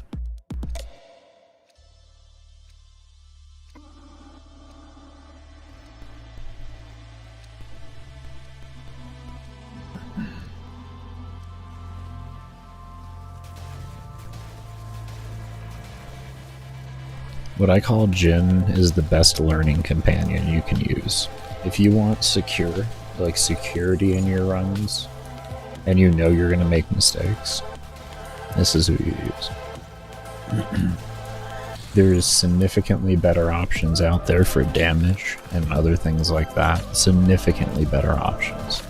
But if you want security, you know, kind of like having rolling guard on your build or something like that, you know, you want these extra layers of security and you feel like you need more, this is always a phenomenal way to have that extra security. It'll have your runs will go a lot longer. A lot longer. My run would have been over already if it wasn't for Jin. I can put it to you that. I've gone down about 10 times and I've used 2 reses. If I've gone down 10 times, I have died 10 times theoretically then without Jin. He's the best learning companion you can have. There's, like I said, so much better options for damage. You're going to severely hinder your damage doing it, but if you need it, just like if you need rolling guard to survive, you need it. It's just, that's how it is. That's where you're at in the game. You know, there's nothing wrong with that, that's just where you're at. But as you get better, you can start to strip away those layers and be able to produce yourself more damage to just keep things going faster and faster, even as the levels scale. There's no down for you because all you're doing is overkill because you've become so good at that loadout that you can just afford that. But that's where, like, you know, like I said, otherwise you're backing up into throwing things on. Like, eventually you're throwing health mods on, you have Arcane Guardian on, Grace, and, you know, all of this stuff to keep you alive because you haven't learned how to get yourself to a position like this here yet. That's kind of like the reality of the game. You start off with all those basic mods to increase your survivability, and as you get better, you can start stripping away all these layers of survivability. And eventually what you get is a lot of the min-max builds that you see where there's like literally no survivability and it's all just raw damage, and they're hitting for damage cap all over the place type deal, you know. Seeing 2 billion and all was just popping up. That's a result of really putting yourself through the stages to really learn how to do that. Yeah. And depending on the mission type you're doing is going to be dependent on the level of difficulty that comes with doing that. Every mission has its own unique different types of difficulties they're going to have, and you're going to have to learn how to face them and overcome them with the kits that you're able to produce.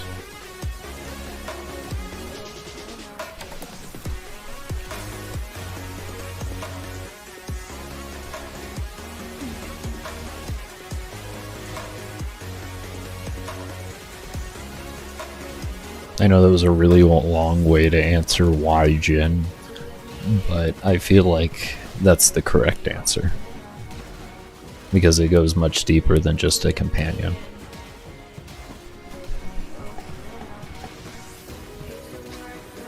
where on earth do you actually see the Warframe category for people streaming it? What you're going to want to do is you type in Warframe into the directory. Like this is, you can do this for any game. You type in Warframe into the actual search bar, and then you filter to live. And that's how you're able to find it. It's absolutely terrible. They used to have an actual, like, it kind of looked like Twitch. They used to have a gaming.youtube.com, but they did away with that some years ago, unfortunately.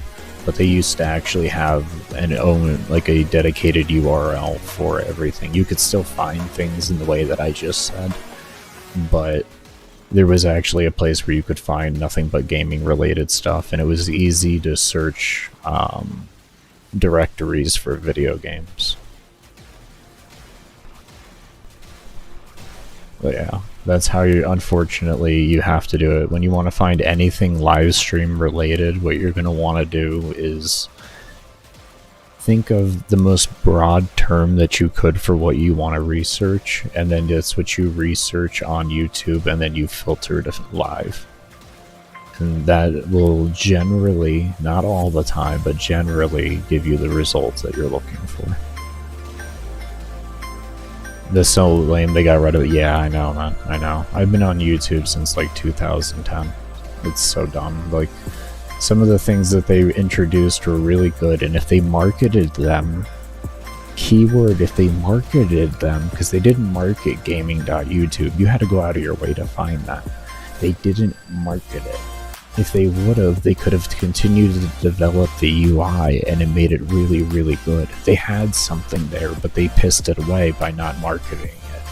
They didn't dedicate money to it. They only dedicated money in the sense of making the base. Like, they really had something good. It was a nice user interface. It did need a little work, but if I compare it to where Twitch started, you know, maybe where Twitch was at in like or Justin TV in 6 months, I guess, like maybe a year type deal, like it was really good. Because I do have to look at it when it was created to its base. I don't know if Twitch or if YouTube bought something like that and then they converted it over and changed over like host name or whatever, but I don't know. To me, it just it looks like what Kick did. You know, just pretty much strip the UI and put in their own little uniqueness here and there, and then that was it. But yeah, that's how you unfortunately have to research on YouTube, which I know fully means the chances of having people find me are very low, but it's whatever. I still stream. I also stream over to Twitch too. But once again, when you don't have a lot of viewers on Twitch, you don't get seen because they don't even have an algorithm. At least live streams, if you start watching enough live streams, they'll start being put on your recommended. And not even just the person that you've watched other live streams will. So sometimes they'll just be older streams, but it at least lets you know the person's streams, you know what I mean? But yeah, it's pretty much you have to manually find it first, and then after you manually find it, you're able to then manipulate your own algorithm by watching more of it in order to make it appear in your directory. It's really annoying. It's really annoying though. It's so stupid. It doesn't make sense because they put money into streamers to bring them over here. You would think they would give a good amount of support given that they gave them a reasonable amount of money. It's not like the most ever seen or anything like that, but they gave them a good amount of money. Like, they gave them in the millions. So it's like, why? Why are you gonna do that? Like, why are you gonna pay millions for somebody to come over to then only at the end of the day, like, pretty much just come out even, more or less? Unless they can really make something of it. Like Tim the Tap Man is one of the exceptions. You know, he came over and he's done AT&T deals and all that now. He was smart. He was smart the way he does things. But some people came over and they just didn't get the success that they needed because the opportunities just didn't appear. wasn't like to their work, you know, like to say like they didn't have enough work ethic or anything. It's just the opportunities didn't appear for them. Because there's only so many people that so many opportunities can happen for, especially when it comes to something like YouTube and the fact that they didn't put any work into it. So, and then Twitch is bad because if you're just starting out, there's no way to actually be seen, but to use other platforms to get content out on those platforms so then people know you stream. That's the best way to grow on Twitch, because the discovery on Twitch is absolutely terrible. You have the recommended page, but that's doing a decent job. I can't say it's the best job in the world, but it does an okay job. I think their algorithm for it is a bit weird, but I think that's because not everybody fully understands the tags, nor do I, yeah. And a lot of people just use the tags to troll with anyways. So it's just kind of it's put it into a whole different mess.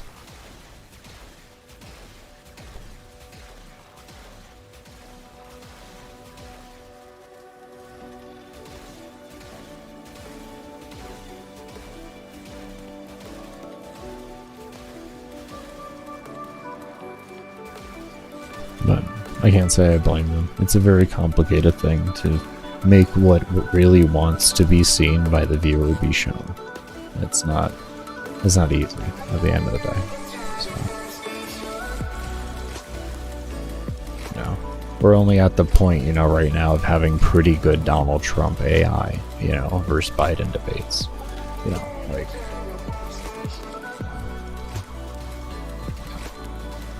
and AI IG models. Can't forget about them. They're everywhere. So, you know, we're not quite there fully yet. Oh, we live in a weird world. We live in a weird world. You ever think technology evolved faster than we evolved in ourselves as humans?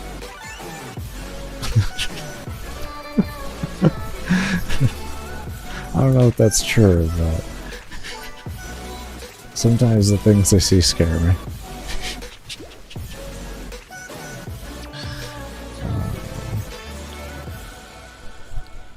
I guess maybe being a 90s kid, being born in 91, I was raised around it all happening really fast. So I grew up having to see it all. It wasn't like I got to watch it be established while I was being established as a person.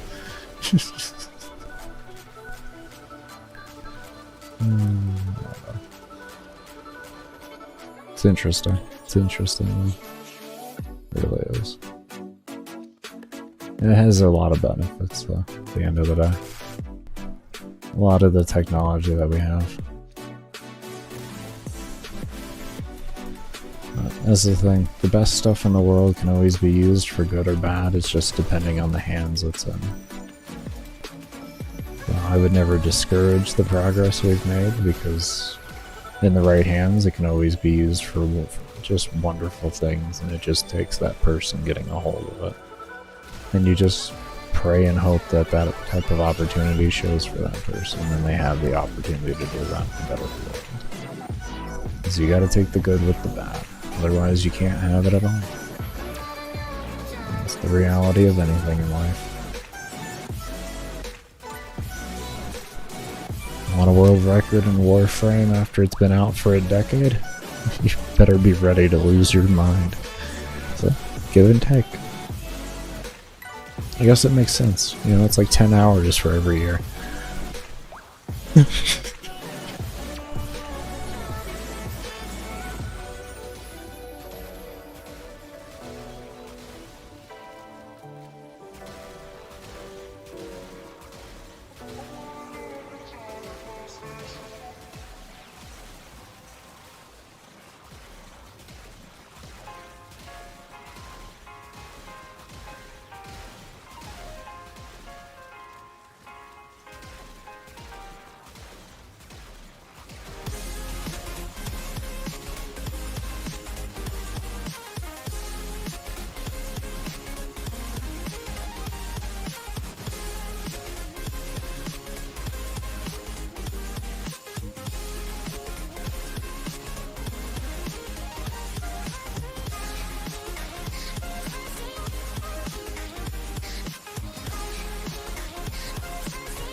Is this real? I mean, like, I don't know, man. Are we in a simulation? That's a deep question right there. Almost as deep as I am into this run. What's good, Disarm? How you doing? You're gonna have a few kills on my plasma? Oh man, just a few. Just a few. About 9,000 kills an hour is what I'm averaging. So I'll have just a few. It won't be cap, unfortunately. Like, I'm not that good. I'm not that good. I've peaked out the highest at 15k KPS with old Barama and Saren. This character here, or this frame here, used to be 14k with the old Barama.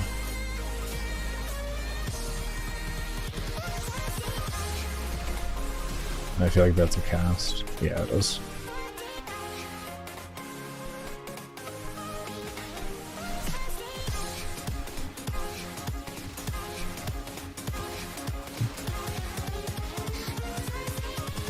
Domi-Pock? Is that the name? I wanted to call you Pock, but like, I don't know. For some reason, your name told me to say the whole name. Like, sometimes, most of the time, I just come up with a short name for everybody. I just try to find somewhere in there a word that makes sense to my dyslexia.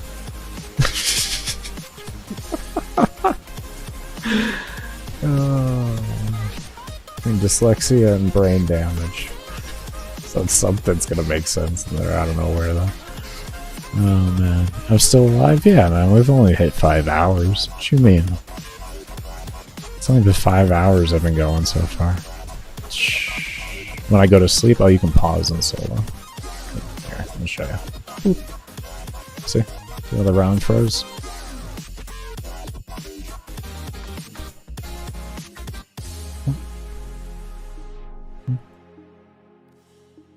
And this game completely pauses.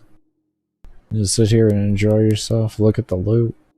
Look at all the map, like, just marvelous looking loot. Oh, it's just, oh, it's always there. Every time you go back. The only thing that sucks is after 21.5 hours, I no longer get rotational rewards. Because of coding limitations, so, or engine limitations.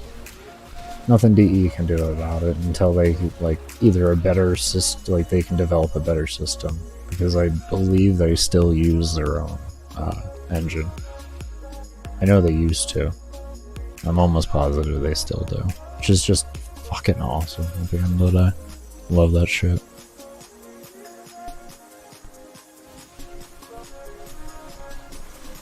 There's a lot of problems with the engine, but there's also a lot of problems with every other engine. Unreal is like probably the most unstable engine out right now. Fucking fry every 4090 in existence. I've just done a lot of training in this tile set because I do testing in Mott, so. And then there was an endless Fissure up. So I was like, okay, no. I have like 3,000 Neo relics, might as well do that with it so I can get the extra spawns from Fissures. And, yeah, that's it. I don't really have a favorite mission though. I just enjoy endurance for the most part. Survival at least, to be honest. Doesn't matter that I'm out of ammo, I'm not paying attention. It doesn't matter the faction or anything like that really for me. I just enjoy endurance and learning it. The only thing I don't like is disruption, but it's just because it's not my style. So, not to my play style. As you can obviously see, this is pretty drastically different than a disruption. And how I'm playing. Yeah, I've had two. One because I was messing around and trying to do an active play style out there without paying attention to what was out there as I ran out there. And then another one, which was my first one, was because I tried playing the game after I had seizures, which did not go well. That was not the wisest idea to do.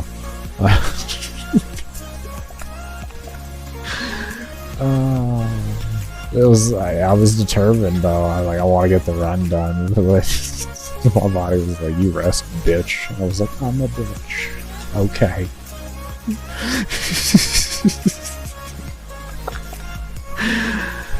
It's light though. Assuming I hit level cap is 8.5 hours.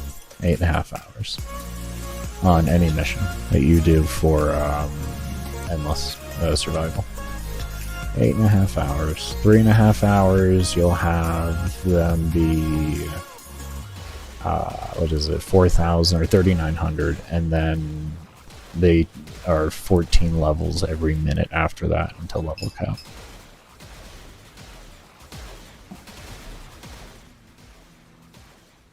Super far and I got disconnected or crashed? Yeah. Actually, in my process of doing this over the past month and a half now, my first attempt doing it before they announced that they weren't going to do any more hot fixes, because I had timed myself a little wrong by like a few weeks. I thought they were going to be announcing it, but they ended up not announcing it at the time that I thought and actually doing hot fixes. Unexpected. I should have waited for them to say it, so I knew the game was in the most stable place. But yeah, that was 12.5, 13 hours that crashed at in a Fissure, so I lost like all the relics, all the rewards and everything. I probably couldn't have put in a ticket, but to be honest, I can't be bothered. I just wanted to keep going, keep trying things and learning. I don't know, it's not so much about the reward for me. My reward is the fact that I have spent 2,500 hours trying to figure this damn thing out, and I'm finally getting it done. So, like, just on this frame, if I was to say my overall, like, the want for 100 hours of survival goes back even further than that, it's probably like 5,000 hours in this fucking game, between theory crafting and everything else. So, spending time on Notepad and calculators and all that type of stuff. So, reward, I'm just here. The only reason why I'm doing a Fissure at the end of the day is because it gives me extra spawns. Because a Fissure spawn in, so it gives me higher KPH, so I have less of a likelihood of having to use O2. Because I can take a less favorable room for its connecting rooms and all that, and still turn it into a very viable room, because of the fact that I get those extra spawns. I'll be posting that on my build channel down in the description below. There is a link there for that. It's the Baker Science. You can subscribe to that one, and I'll be posting all my builds up there. My plans are, after this one, I'm going to be making a 12-hour survival for every single frame without using Prime Sure-Footed. And then after I get through that series there, I'll be doing the 21.5-hour runs with Prime Sure-Footed, like using everything, the shard system and all that. But the 12-hour runs are going to be a lot more bare bones. So they're not going to have like shard systems and Rivens and all like crazy stuff that are like a lot more up to date in the game and harder to obtain because they're gated behind different things. It's going to be more easier to obtain items. That's what I was doing before I stopped playing last time, and I would like to get back to doing that because I really enjoyed figuring that out. It was a lot of fun. You don't need Prime Sure-Footed. I've done 12 hours on... I did it on Caliban release, I did it on Guy re-release, I did it with Banshee, Saren. Like, you don't need Prime Sure-Footed. Your builds are more limited, but if you're only hitting level cap, you don't need it. Not whatsoever. You didn't need it back in the day when health was multiplicative. Why would you need it now when it's additive? Prime Sure-Footed hasn't been in the game forever. That's one thing people have to understand. There was a time we didn't have Prime Sure-Footed, and mobs were harder to kill. We didn't have galvanized mods, we didn't have shield gating, we didn't have 90% of the things that we have nowadays. And we did it. Mobs had about 50 to 60 times more health. Like, it was insane how much health. You imagine taking it from additive and making it multiplicative. Everybody can grasp how much that would change health. It was multiplicative off their level instead of now it's additive off their level. The amount of armor and health mobs used to have It's in comparison with the amount of damage they do. That's how it used to be. Now it isn't. Now mobs have paper health compared to what they used to have. So it's not needed. Not needed. Yeah, we didn't have primary arcanes either. Yeah, I agree. Just because it came out doesn't make it needed. It's a nice thing to have. There's a lot of nice things to have in the game. Tenant Kuva weapons, we didn't have those back in the day. You know?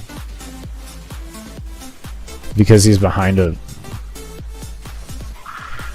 You don't need... I mean, I have Prime Sure-Footed on right now, but no. The main reason why I wouldn't need Prime Sure-Footed is this Ancient. As long as I'm near it and I have its 10-second buff on me when I run away, you see how I still have a little bit of a green aura on me? Whenever that's on me, I'm actually immune to all status effects and knockdowns. That's how I used to use it back in the day, to not have knockdown, or to have knockdown immunity.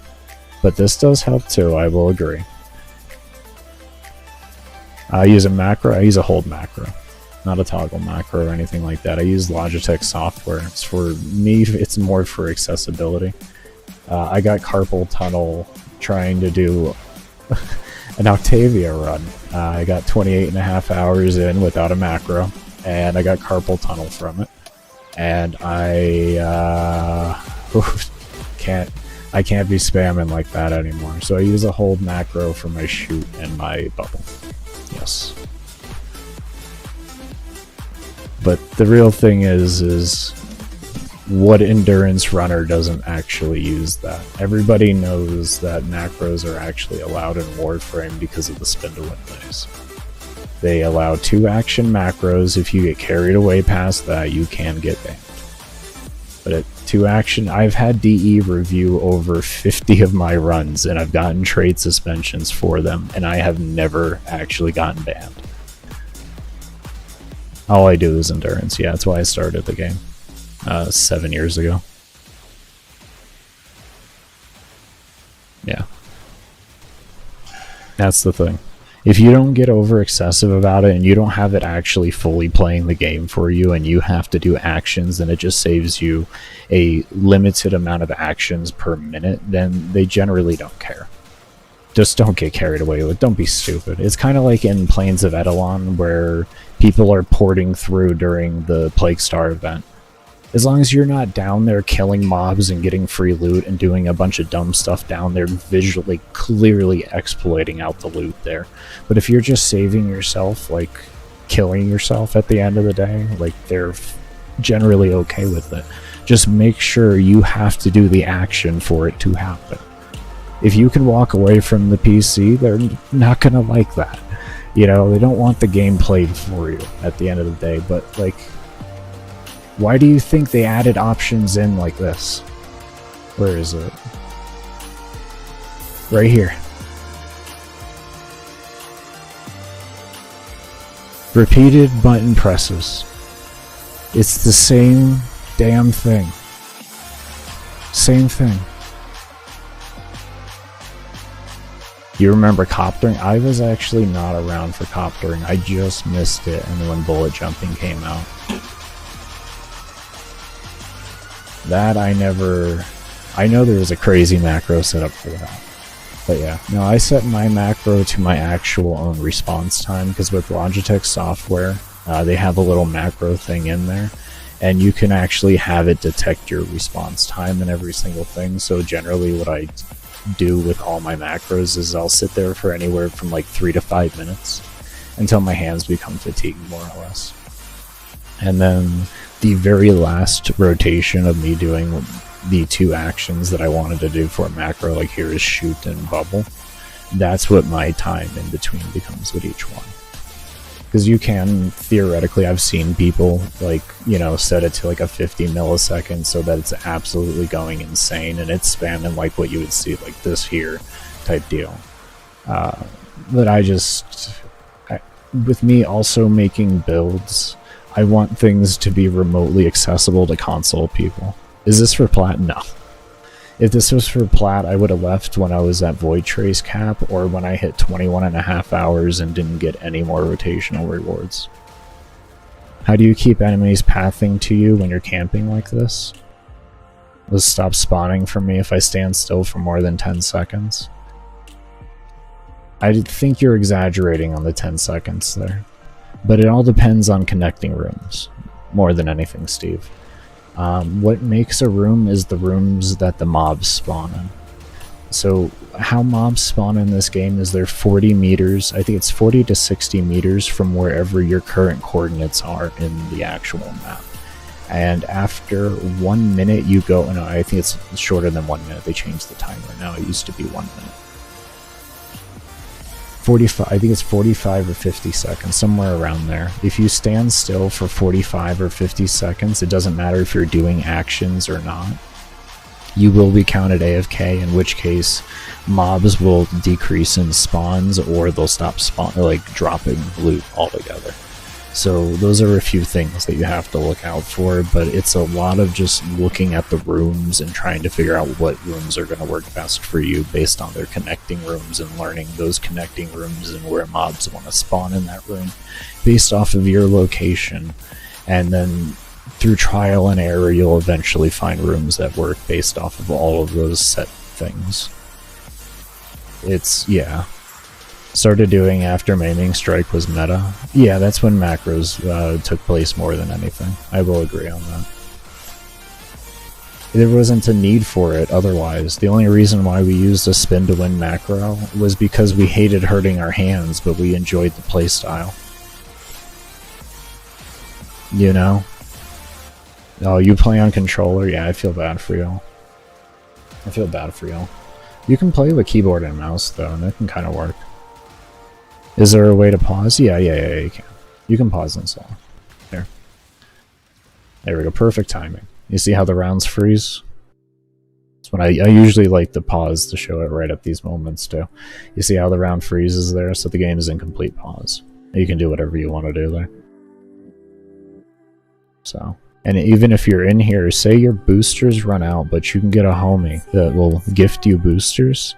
You can go into your communications in your inbox and they can gift you the boosters while you're in the run and they'll refresh on there. So you don't have to extract for boosters if you accidentally did that. You just go pay your homie back after the run. So, a little cheat there for some people. It's nice. Sometimes you forget, you know?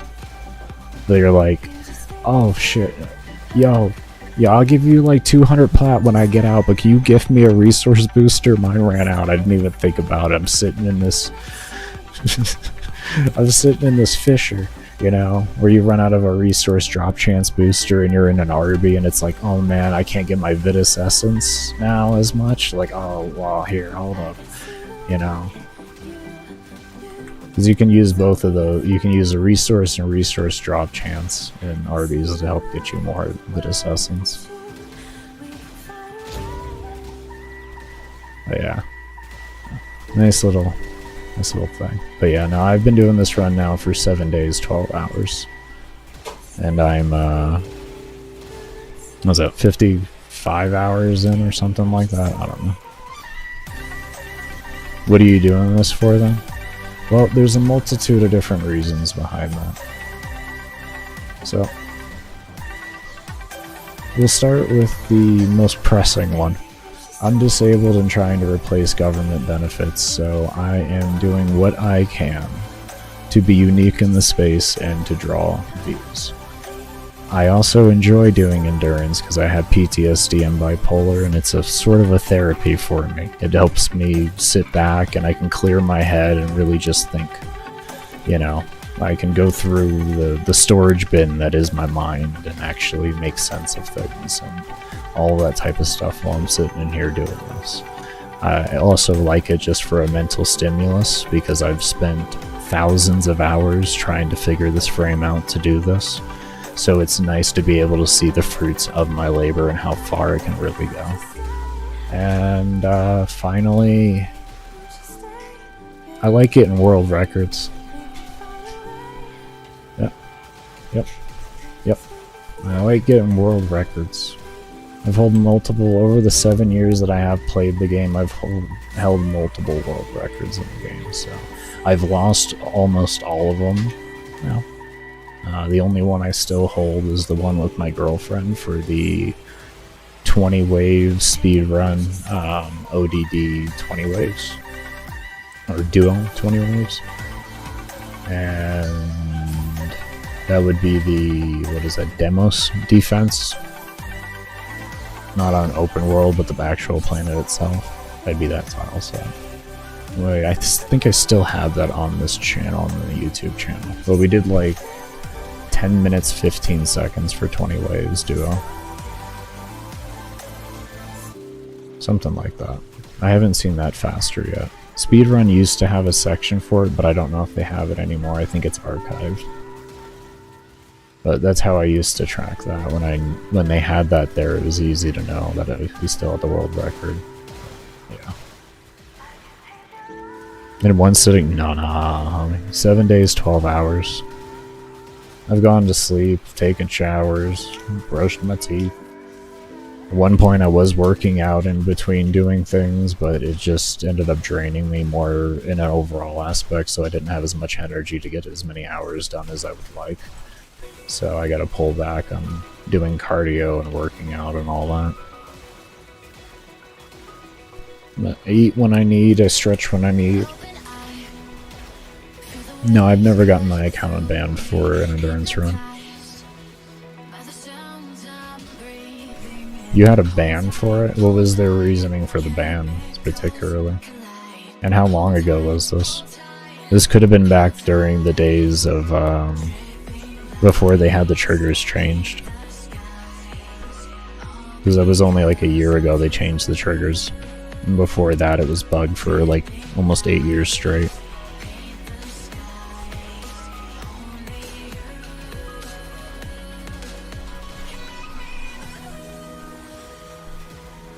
It's poetic. And as complex as this. Yeah, I hear ya. What if my power goes down or anything? What happens to all my loot? I lose it. It's whatever, man. Warframe has the worst loot, I think, out of almost every single game ever fucking made. Who cares? Who cares? Who gives two shits about it? At the end of the day. What playlist am I using? I actually have my own playlist here of over 600 fucking songs. Give me a moment here. Now, are you talking the stream music or the music that I'm listening to? There's two different things there. I'm not listening to stream music. The stream music is Pretzel Rocks, and with this I have taken the time, a lot of time. I'm talking over 1,000 hours. I have sat there and listened to copyright-free music and picked out songs that are decent. I'm not gonna lie to you when I say it, I'm being literal. It's about 13 to 15% of the songs are good. Now multiply that into tens of thousands of songs.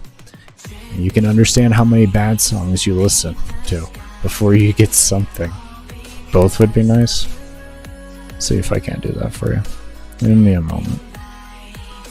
I'll make a command for this too if I can share this thing here. I don't know if I can share it. Share tracks has been linked. Okay. This is the first time actually ever doing this. That's the Pretzel Rocks one. I'm gonna link this over on Twitch too for anybody. I don't see any viewers over there, but I'm just gonna do this on a habit. I really don't care. Rather be in the habit of attending to both than anything else. And the other one, oh lordy, where I have a lot of windows open. Give me a moment. I think I have like 15 windows open right now. So, is there any way? The other one would be a YouTube playlist, but I am trying to figure out. Can you bring the fucking thing up?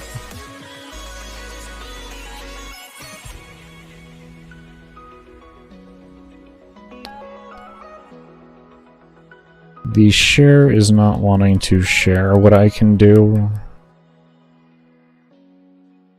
I can just try to remember, because I think I can copy playlist over. I can try copying it over onto my actual, to this current one that I use for streaming, and see if that'll work.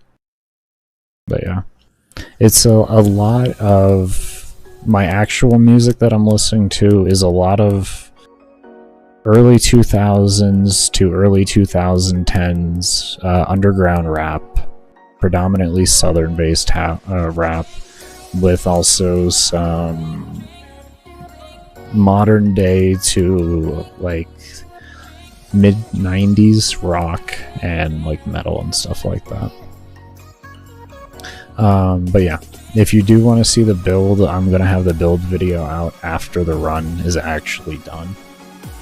And that will be over on my science channel. If you go down into the description down below, you can subscribe to that channel, and that's where I will be posting all my build videos.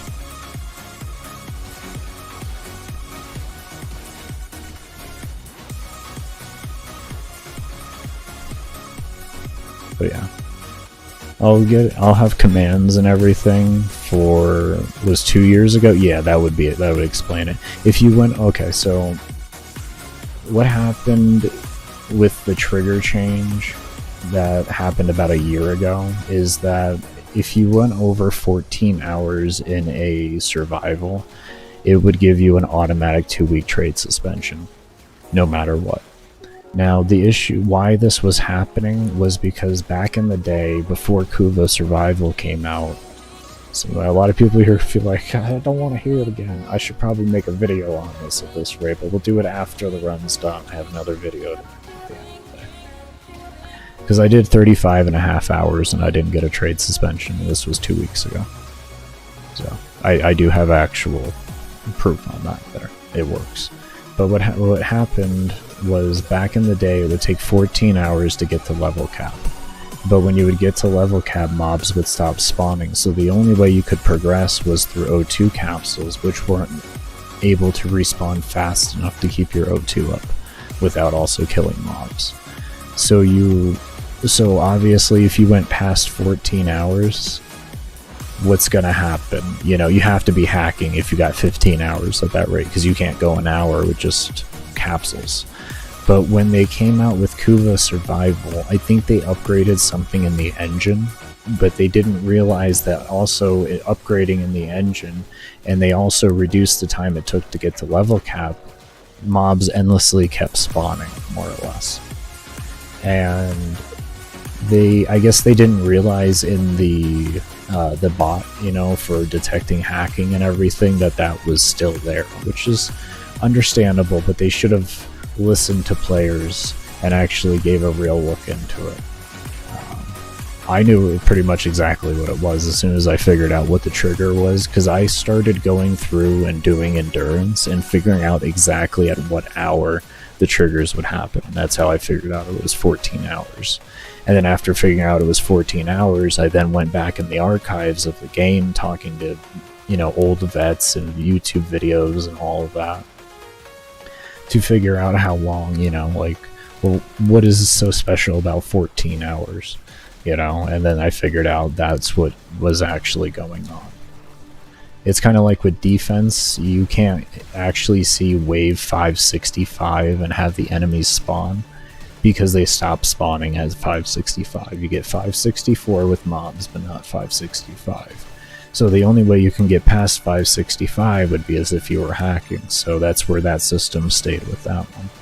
It was when they had limitations, you know, because DE has gotten a lot of different engines over, not a lot of different engines, they have upgraded their engine a lot over these 10 years, so they're constantly being able to push new things. I think that was one of the reasons why they made health additive instead of multiplicative, is because when it was multiplicative and enemies had more health and armor, that was the difficulty in the game, because their engine didn't allow for them to have the mechanics that we see in fights today.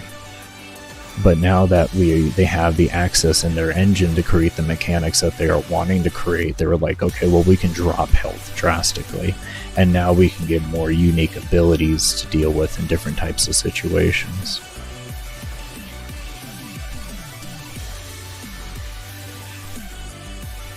That would at least make sense to me on why they did. They didn't really come up front and say that, you know, they were just at one time, they were like, we see that armor and health scaling is absolutely ridiculous and this needs to be adjusted, so this is what we're doing.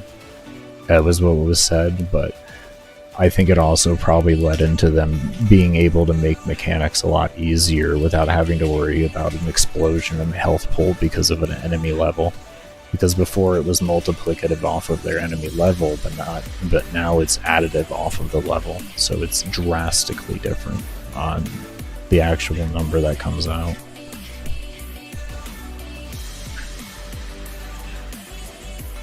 It was the year that Steel Path was released. I had world first Steel Path level cap actually, so yeah, that was when trade suspensions. I actually had just started my protest extremely heavy at that point. I went absolutely apeshit with my protest around that time. And then some people in the endurance community went apeshit with me, and we just kind of, we didn't play together, it was all on our own and everything like that, or they played with their own groups and everything. We just did our own thing, more or less. And we racked up enough trade suspensions to make a difference on DE's income so that they finally changed everything. Because this wasn't the first time there was a protest for these trade suspensions to be fixed. You know, as I stated before, this was a problem that existed roughly up to like close to 8 years ago, or like 8 years in total. I could be off and it could be closer to 6, but 6 to 8 years in total this problem existed. And this occurred even before Kuva survival was changed and all that. It was, people just had to deal with 2-week trade suspensions, and then that was just how things go. There was no fix for it. DE used to actually delete forum posts and all that type of stuff on it. They did stop doing that after some years, but there was, the first time it occurred, there was actually deleted posts and everything like that on the actual Warframe forums and the Reddit and stuff. So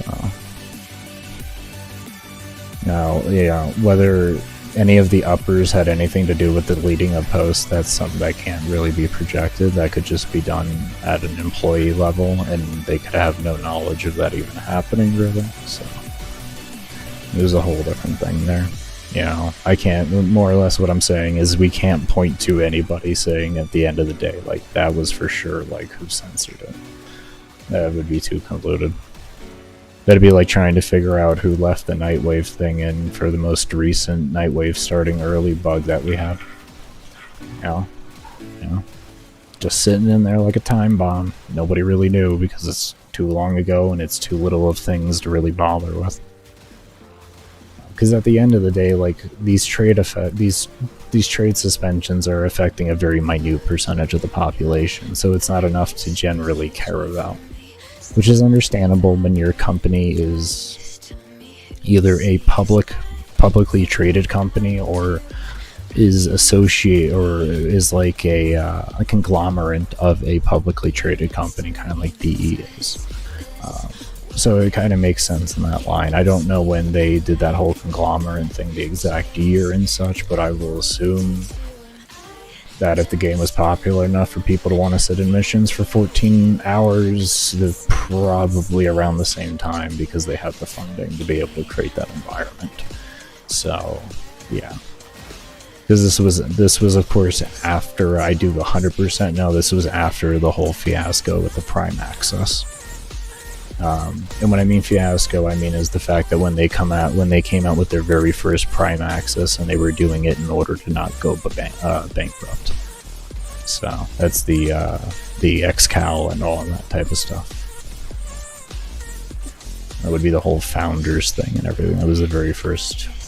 You know, at the end of the day, it's not bad, but it's not great at the same time. That's what saved your game. But it's a testament to how amazing the community can be and how much faith was put into the developers, that enough copies or enough of the individual items were able, or the items themselves were able to be sold to create enough income to keep things going. That's where it really, especially when the game was as odd as it was back then. I played the game very, very vaguely back then. Like, I wasn't even around when that stuff happened, but I played this game originally back when you would have to, like, I tried it once and found out you had to pay, there was like this pay for plat for extra reses, and I gave up after that. Like, there was, like, the game was very heavily, like, played at the pay to play. Like, yeah, they went through some phases they're trying to make money. I'm just glad that they grew out of this. You just like to do long runs sometimes. I try to integrate myself into the endurance community pretty hard. Like, I knew most of the people that I was competing with for world records. We didn't really share strats with each other until runs were done, but, you know, then it was public knowledge anyways when the run's done, so it didn't matter. We would talk and have good times. Yeah, pay for the res, yeah. I mean, now, I don't know, like, I would like to have that for extra reses nowadays, with how, like, how easy plat is to make at the end of the day. Like, you make less plat now per transaction, but you can get more transactions done a day. You know, if we go, like, way back in the day, you know, we're talking, like, Ember Prime 900 plat days. You know what I mean? They grew up in... Yeah, they did. They grew up and... they were very respectful about how they decided to monetize the game overall. You know? Like, I was partially on board for paid story skip until I figured out that it was going to also include things like them getting all these extra mods and stuff like that. And then I was like, well, what are you going to give them? You're going to give them Delaric mods? You're going to give them Galvanize mods? Like, you're going to give them all these, you're going to give them, like, mods from Nightmare missions? Like, these valuable mods that have high plat value, you're going to destroy those markets just so you can get whatever you want there, instead of just making them pay $50 for a story skip and then also get plat on top of it, and then be able to funnel that plat back into the market so that they can get all the items they need to be caught up. Like, that's how it should be done. You can give them some free frames and stuff like that, but you could have also just given them plat. I know I'm in the majority, like, I'm not in the majority there. I'm a very minority in that belief, but if you don't want to bother with the story, I think you should have the right to not have to bother with the story, as long as you're given the proper things to get you ahead, and you're given knowledge about it. You know, give them a plat pack, and then have in that plat pack a thing in the mailbox of all the items you should go buy from players, and then this way they get to experience trading on a very individual level and a very in-depth level. It's a crash course for trading for them, you know, like, it just makes sense. And then you can have, like, a little intro thing where you introduce players into learning things like defense and all that type of stuff, you know, instead of having to take, you know, all this time to do all these quests and everything. They can just get a crash course that they paid money for. And I think that would have been beautiful. Like, because yes, I will agree, somebody getting to pay for a story skip and not knowing anything does sound bad, but we have LR3s that don't know how to mod. Why are we worried about an MR5 getting to do whatever? Let's be realistic here. Let's just be realistic. Why is that the debate when we have LR3s that still have no clue on how to play the game? They have everything in the damn game, but they don't know how to use a single bit of it. Doesn't that sound worse than an MR5 just freshly getting off, like, who hasn't had any mindset formed into the game or anything like that? Who can be molded to get what to do?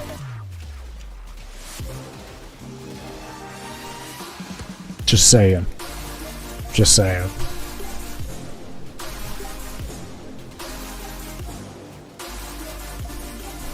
Can you add me? I don't really play with people, to be honest. I have to focus as hard as I can on trying to get whatever I currently have done.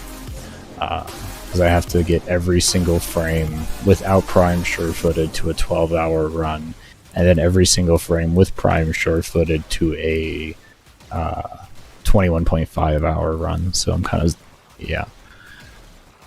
I mean, you could add me if you want, but at the end of the day, don't guarantee me to be playing with anybody ever. But you can feel free to add me. I don't really care.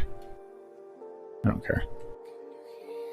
I don't know how often I'll respond to things when I'm generally doing runs. Like, I'll ignore pretty hard. So don't get offended if I ignore you there. If I'm trying to get runs done, this is my focus and my job, and that's where it comes from first. I'll answer questions as I can, but the best place to do them would probably be when I'm streaming, but a close second would be like my comment section. The streaming would be the easiest because I can just verbally say whatever the response is. If you want to feel free to ask a question, feel free. Yeah, don't give corrupted or gal mods, just, yeah. Because I don't want them to destroy markets for them to make more money. I don't like that. I don't like the thought of that. It ruins our ability to play the game the way the game is thought to be played. Which is, this is a free-to-play game where you can trade the premium currency with people, and you can, if you farm hard enough, you can get what you need. But if you're going to start cutting off markets from being accessible because you're giving them access to it, you know, it's kind of like giving out a Prime frame for a Twitch drop type deal. You can give the normal non-Prime, that's fine, that's whatever, that's your loss that you're doing. But when you give us a Prime frame out of Twitch drops, or you give us something that can be traded, and you give it to us for free, you have now hurt the entire economy in the game as a whole from being able to make money. Or make plat. Because now, not only is there that many less people that need to buy that, but now there's still the same inventory there and the inventory being added. That's a very real thing to think about. It can easily destroy markets.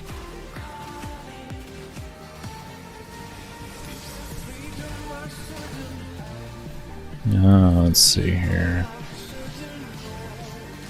I think I should jump you into New War, give you some plat, railjack, mech, drop you right there, nothing. Yeah, exactly. Just a nice little, like, maybe everything takes an hour, including trading type deal, unless, like, you're really straining to, like, look for the mods and everything.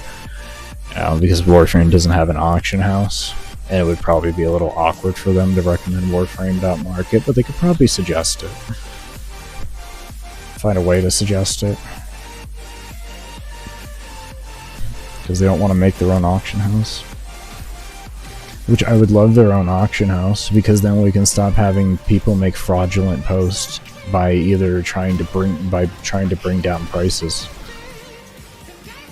I have 999 of them and I want to sell it for 30 plat under market value. Shut up, no you don't.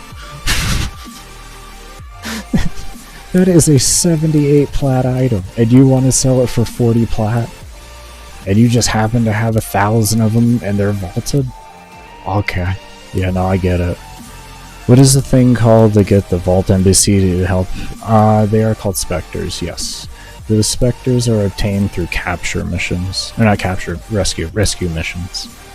The only difference between the number on the amount of stars is for every star it adds one level to the NPC or to the actual guy himself. So it doesn't matter. So you can go for any of them. And the only other difference outside of that is how many charges you get per blueprint. My energy is looking very unsavory right now. I'm gonna drop a pad real quick. But yeah, that's you'll get Spectres from doing rescue missions. My best recommendation is just keep an eye out for rescue fissures, and then run that rescue fissure until it's expired. If you play, you know, and you catch at least one of those fissures a day. This stupid thing is dead again. and you catch at least one Fissure a day with like 30 minutes left, you are able to get a good amount of blueprints. You don't have to worry. The capture missions are where you're gonna 100% get them. You can check the wiki if you want, because they do have like certain conditions behind what star you get depending on the tier of the rescue mission that you're going into.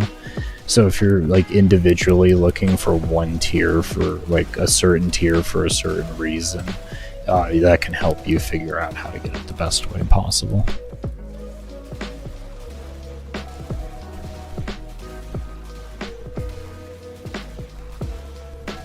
Oh yeah. I can't hear my in-game sound. Sorry. Y'all heard that, but I can't hear my in-game sound.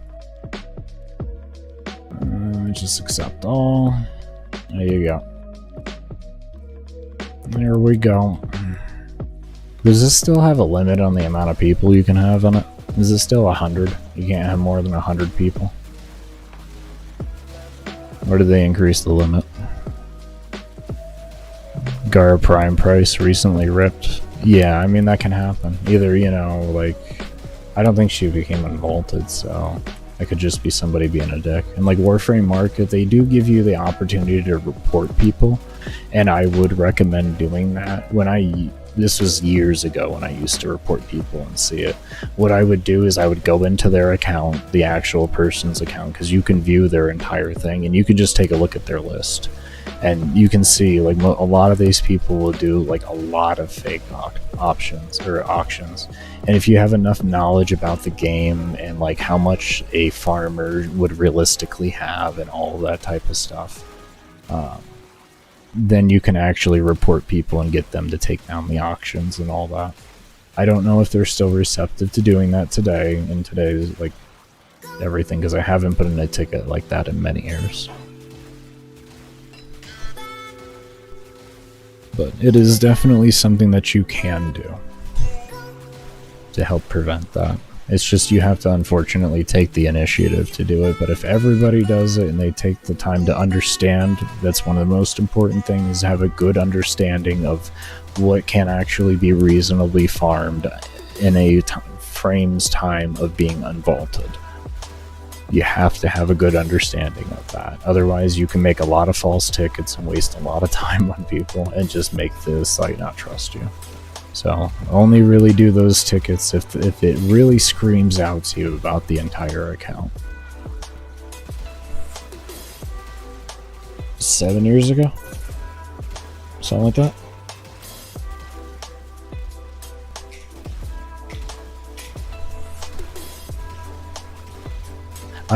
Yeah. The Ancient is absolutely terrible to keep alive. Yeah, you hear that? Because you don't have shield, you're shit. Okay. Now anyways, now that we're done with that whole thing. Because if he had shield, I could just keep him next to the Offspring, and just like this guy, he'd just keep getting a shield recharge on him, and he wouldn't die. As long as, like, the damage didn't become too excessive.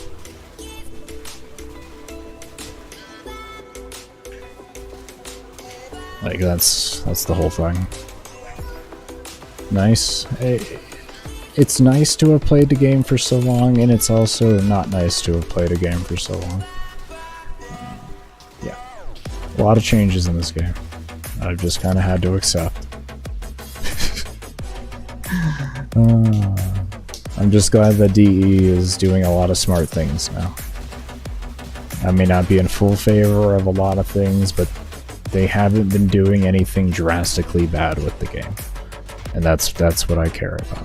You can make changes to the game or add things to the game to benefit other players who like other means of getting loot and everything with new game modes and all that all you want.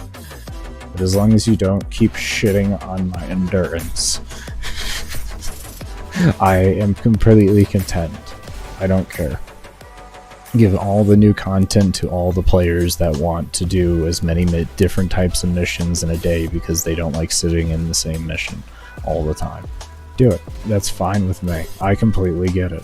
That's what you enjoy doing. You deserve to have all the variety in the world, just like I have me and what I enjoy and what I can go on and do forever. You deserve to have that luxury too, and whatever it is for you that you find with that. That's the full reality of that. Well, my PC specs, my gaming computer is a 2060 for the GPU and a 10400F or K, I don't know, because I don't overclock it anyway, so I don't care if it's unlocked. But I think an i5 or i7 processor. 32 gigs of RAM for that, and then my host PC is an ancient marvel that I don't know how is still running. It's a Ryzen 3 2200G Vega with a 1050 Ti and 16 gigs of RAM. DDR3. Yep, that's my host PC. That is what runs the stream. The gaming computer runs everything. You think it's the unlocked one? Yeah, I haven't paid attention to look. I don't care to overclock my computer. I want to keep the lifespan as long as possible. For me, that's the most important thing. Oh, welcome back, Jimmy. I'm so sorry I missed your message there. How long ago was that? Let me get this stupid... Where's the... It just happened? Oh, well, I'm on top of chat then. Jesus. Okay, I'm on top of chat. It's hidden today, apparently. God damn. I am straight on top of chat. Well, welcome back, Jenny. Welcome back.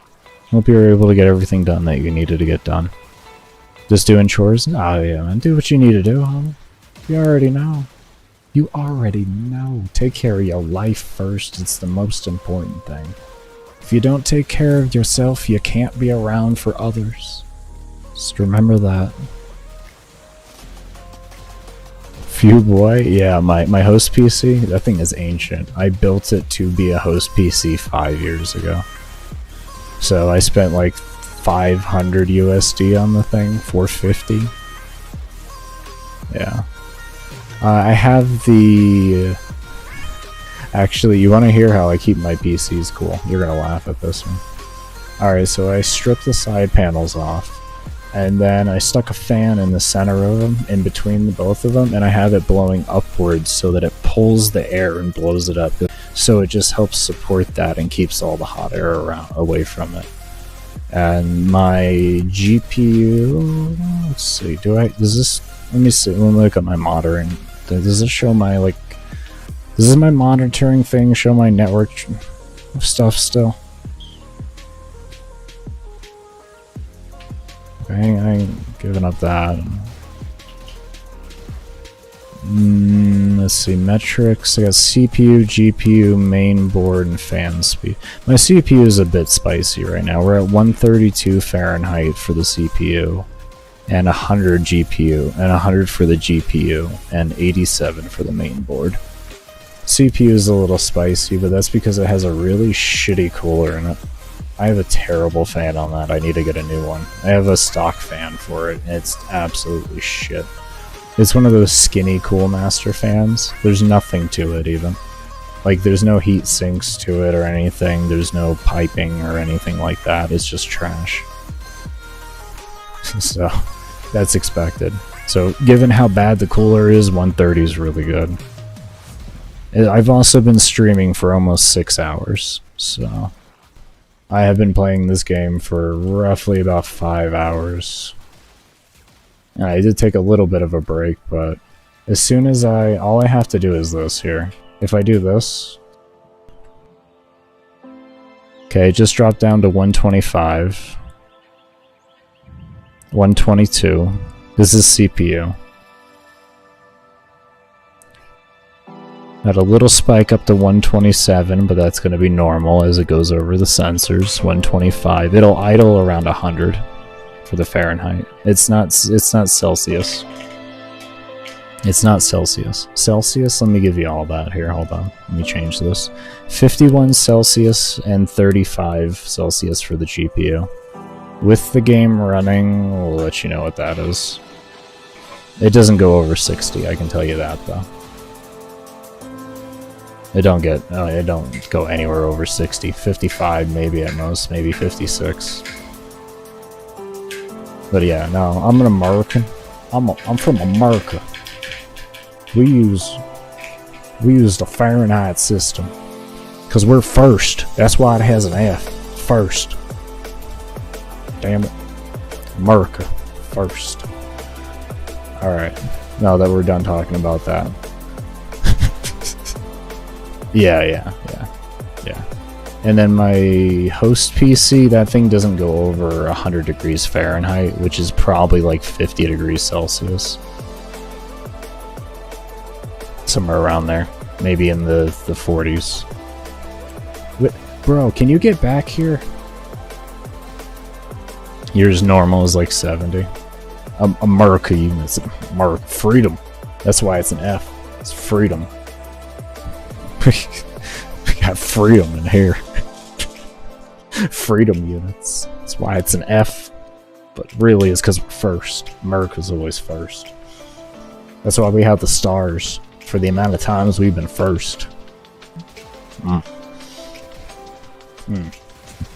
Tell me they for the States. No, that's the amount of times we came first, baby.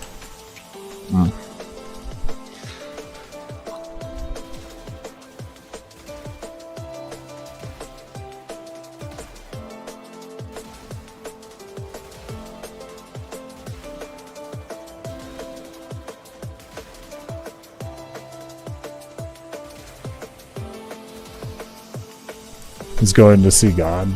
Probably.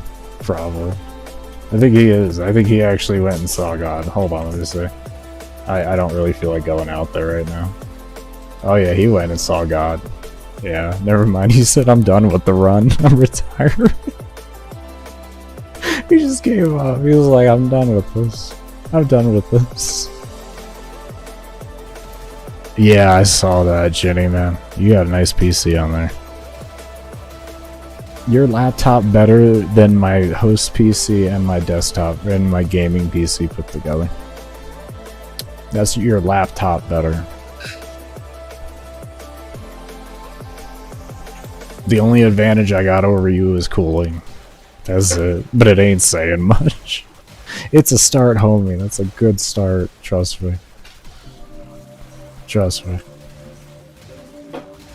The only issue you'll have is cooling. That's the only issue, and that's an innate laptop problem, so. I hate that it's a laptop. Yeah, no, I get you, man. I get you. It's the most intelligent thing. I've already seen your living area. You made the best decision you could, given the circumstances, man. I would have not recommended, like, I mean, at least you would never have to worry about the heat if you got a desktop, though. I mean, that'll cook that area up. You're in Europe. I'm over in US. I live in Colorado.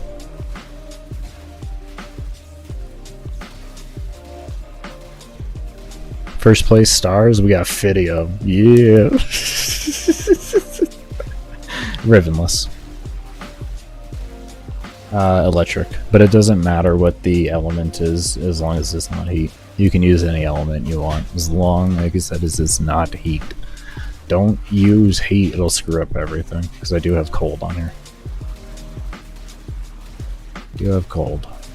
Things like that I don't mind saying, because if you pay enough attention to my debuffs, you'll see everything on that end.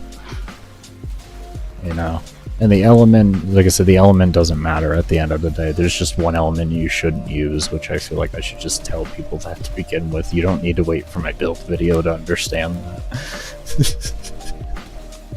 But yeah, if these are things that you can actually visually see on buffs and stuff like that, I generally don't have a problem just sharing them beforehand. The stuffs that are a little more intricate than that, that's something that you'll have to wait and see. But there's a lot of stuff that if you really know how to look at the game and you understand buffs and debuffs, you can just get a lot of it from the build.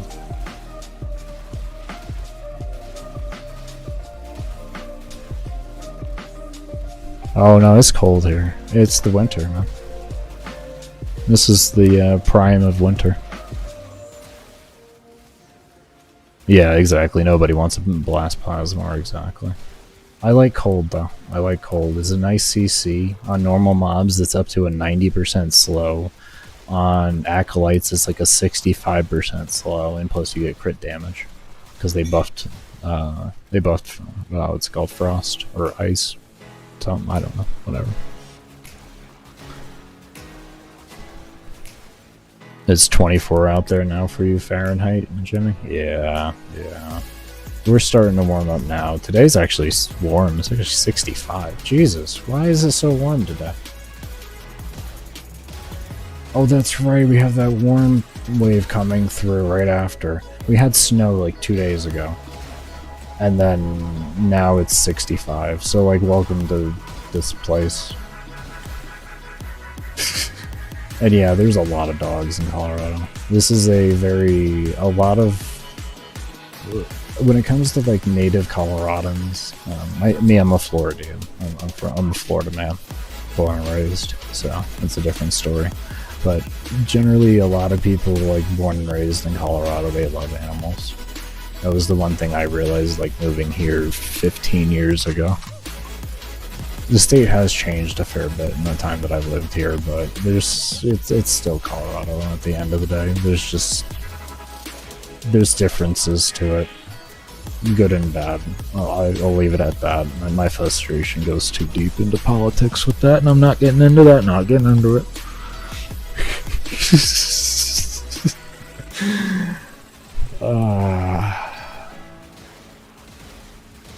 It's like is that negative 20? That'd be Celsius. That's like, yeah, like 12 degrees Fahrenheit or something like that. Yeah, that's cold. That's cold. I think the coldest we got here so far this month and last month was about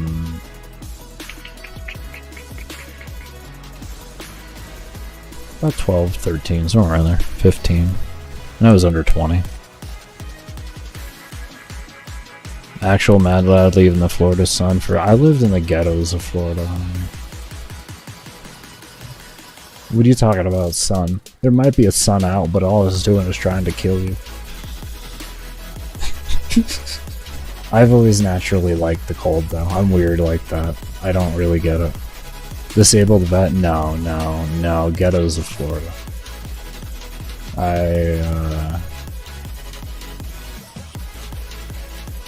I've been shot, stabbed, and dropped from a car going about 60 miles an hour after being robbed, and we've also lost a lot of friends. So, here we are.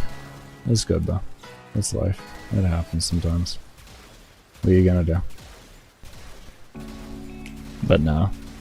I was gonna be military originally, because I have a family history of military. My grandfather worked on the... he was in the Navy during World War II in Korea, and also helped Sikorsky develop the rotary engine for their helicopters. It was the only reason why he was in Florida. They actually moved him down to Florida to help there, to do that. And then my uncle was Air Force Special Forces, the PJs, so in Vietnam. So I have some family history on that.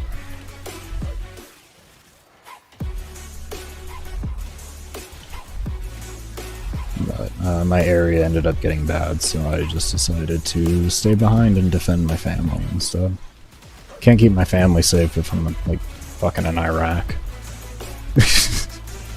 You know, it's like you take the immediate threat at your front door, or the virtual, or the, you know, the threat 1,000, like 5,000 miles away from you. Which one is going to be more pressing for you? Yeah, I was really proud of my grandfather for that. It was, we actually have news articles of him shaking hands with Eisenhower and everything when Eisenhower was president.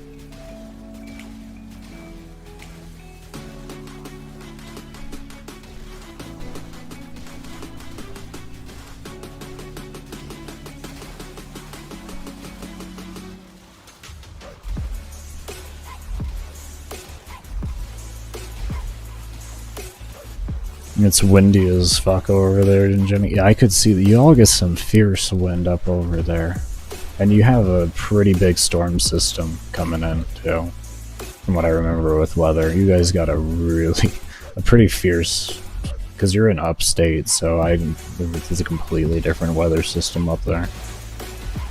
I had family that lived in upstate for a good while. Upstate is so beautiful. Whoop, whoop. That is a slash brook. That is a slash brook.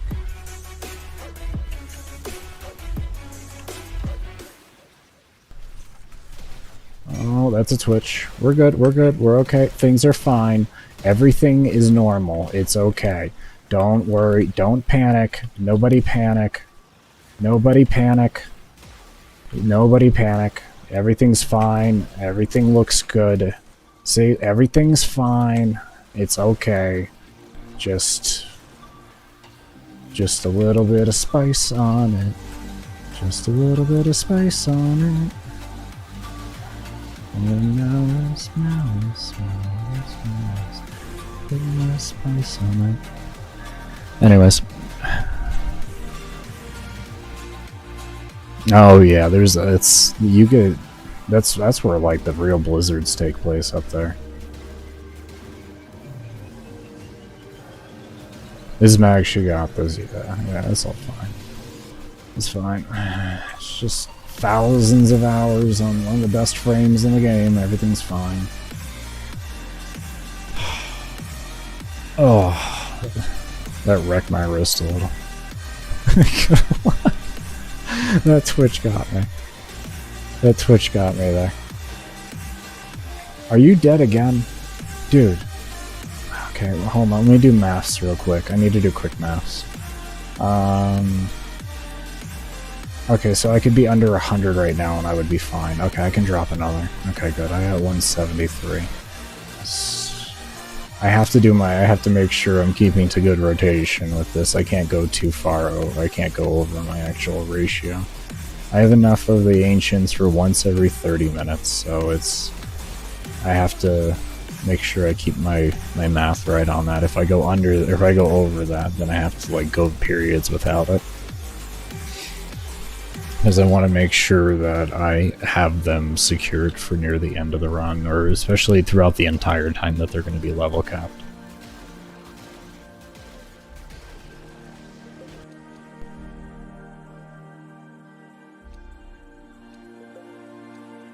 Oh, and how much medicinal cannabis do I purchase a week?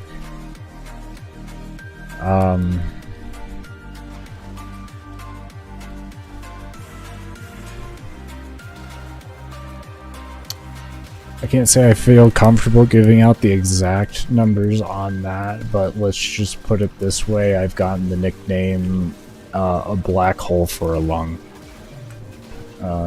That'll give you an indication. Sadly enough, medical cannabis works, but in order to really make it work effectively, you need the right cannabinoids for what your problems are in the terpene profiles. So that's a struggle within itself. And two, it requires a lot to actually control conditions. I do say, thankfully, I get very cheap access. I get extremely, extremely cheap access through a federally licensed dealer, so I'm good on that. And I'm good on that end. It's very, very cheap. Very cheap. Very cheap. Like, wholesale level cheap. That's what I'll do. So, I have access to what I need to, and I get it, fortunately, at the price that I'm, like, blessed enough to be able to find it at. What do you do in the free time?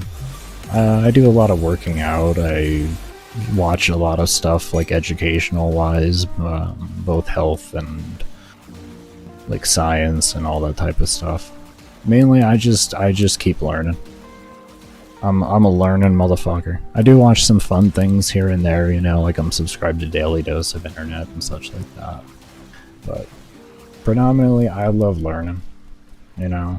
I got my girl I've been with now for just over 8 years, so You know, there is that free time that happens every single day, mandatory to spend time with her in some regard.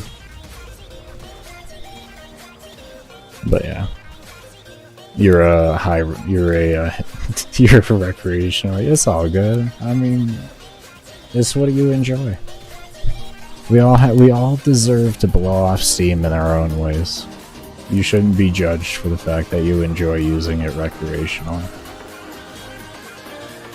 And even though the fact that there's far worse things you could do, those far worse things are those goddamn people's choice. Now, as long as they don't burden the hindrance of their choices upon other people and make them pick up for the dumb shit that they're doing, this is their choice to do what they want to do, and they deserve to do it. But if you're hindering someone else's life because of your stupid choices, that's where it becomes a bit of a problem. You know? You should adjust your life then for the better of not just you, but that person, so you both can have a productive life and figure out then how you can refit in the stuff for your enjoyment after you get a figured out productive life. But if your life going good, man, fucking enjoy it. You deserve it. If you got a good life and you happy with it, you obviously working hard and you fucking getting it, you know, making a solid living in some facet. You know, I do Warframe endurance run with them, not planning my endurance. That's actually, yo, why you gotta? I was trying to make it sound like I do more than anything, you know, like I do other things, but no, he's just like, you know, nah, this fool just over here running endurance for endurance. It's all the endurance. When he's not doing endurance, he planning for endurance. He's got spreadsheets out and everything.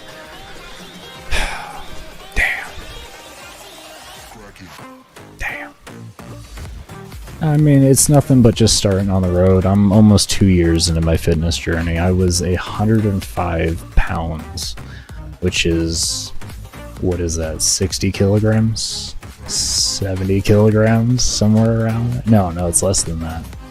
Because it's 1.5 pounds per kilogram. So yeah, it's in the 50 to 60 kilogram range is what I weighed 2.5 years ago.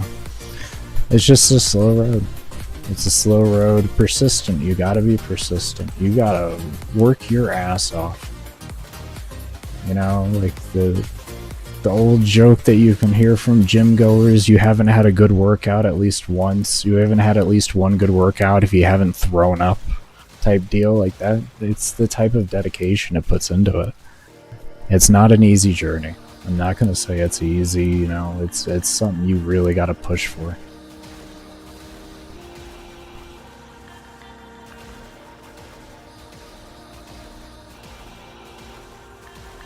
No, he's not running endurance. He's sitting in a nice cage waiting for his crust in the water. I stick my hands through the cage, and that's actually how I play.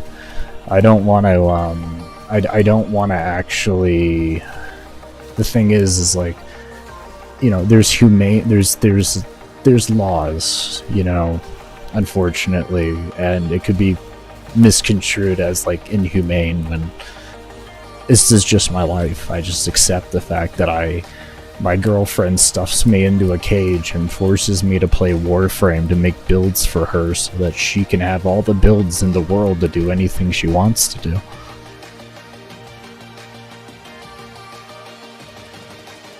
Yeah. I swear I'm happy. And, the crust is really good. I mean... Oh shit. Oh, lassie. Okay, we're gonna control it. But no. Oh, Jenny. Jenny bringing up the cage. At least it's homemade bread. Yeah, you know. Homemade bread, it's fine.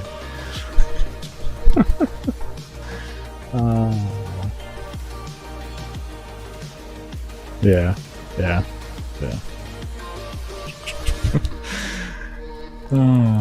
You're supposed to be writing an update for an application, so I'm engrossed in this little environment.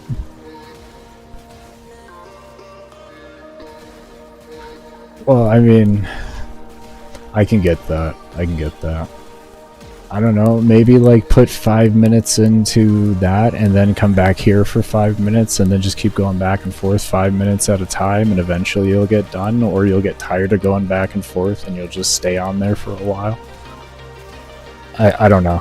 I'm just trying to think of ways to manipulate your brain so you can get work done. Just leave me on in the background, you know? Definitely don't want you missing out on work. Not if you have a deadline on it. Oh man, programming is hell.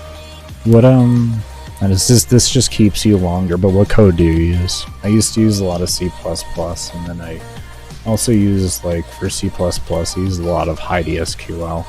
I know, I'm really old. My C++ experience was a Burning Crusade private server on World of Warcraft, when Burning Crusade was the most recent expansion.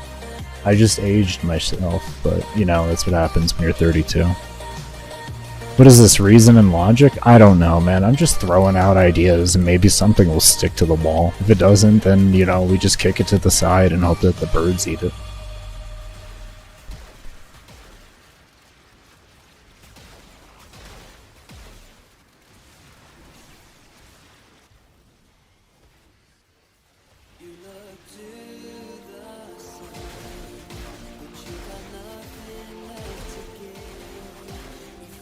Oh, Jenny, I could see you loving BC or Warlock. They were so much fun back in the day then. Oh.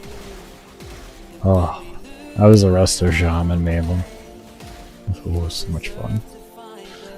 Those are back in the days when I could just melee beat someone down and throw down a snaring totem to just watch it kill them while they just got hit with flame tongue all the time. Oh, it was great. C++, C... Oh, wow. App is built in HTML. Oh, very nice. Okay. Okay. Okay. I won't ask further. There sounds like there's an NDA that's going on there, and I'm not going to pry. I hope for the best on the application release. Are you like a main? Are you working on like the main segments of it, or are you branched off into a smaller team working on a smaller segment?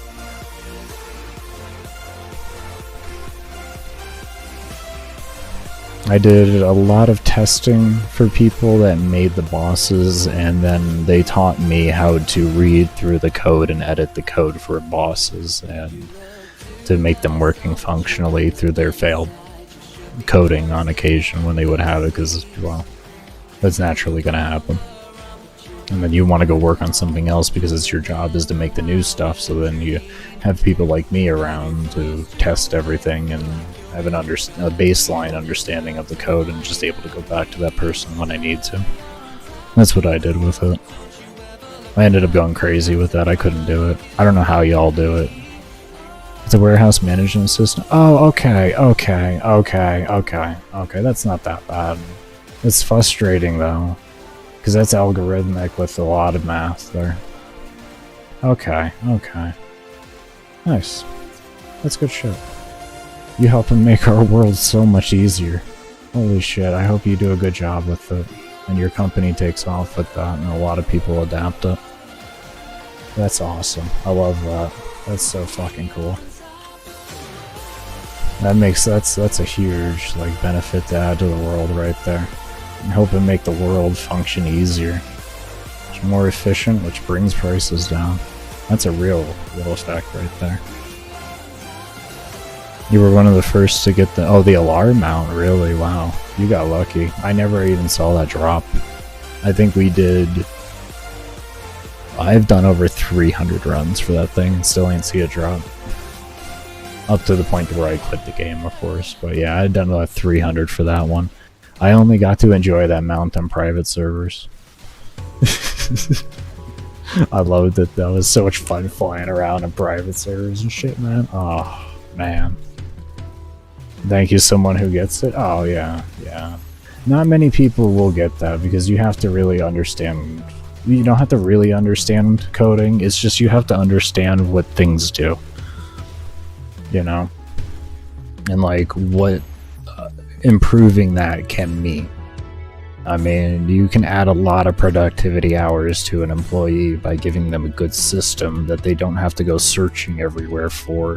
Updates on appropriate time, which is a huge problem in the inventory world, where it'll say, we have 5 items left in stock, but you really don't have 5 items, you have 3, and the 2 sold, but because they sold when the server was completely flooded, there wasn't an update that happened afterwards to recheck number orders, and now all of a sudden you have 5 when you have 3, so now you have 2 customers that don't get the actual items they were looking for.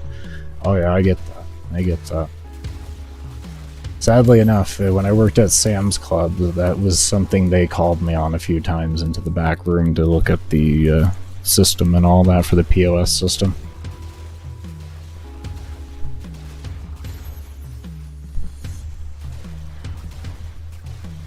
Care enough to know enough is our little... I like that. Care enough to know enough. I like that. That's actually so cool.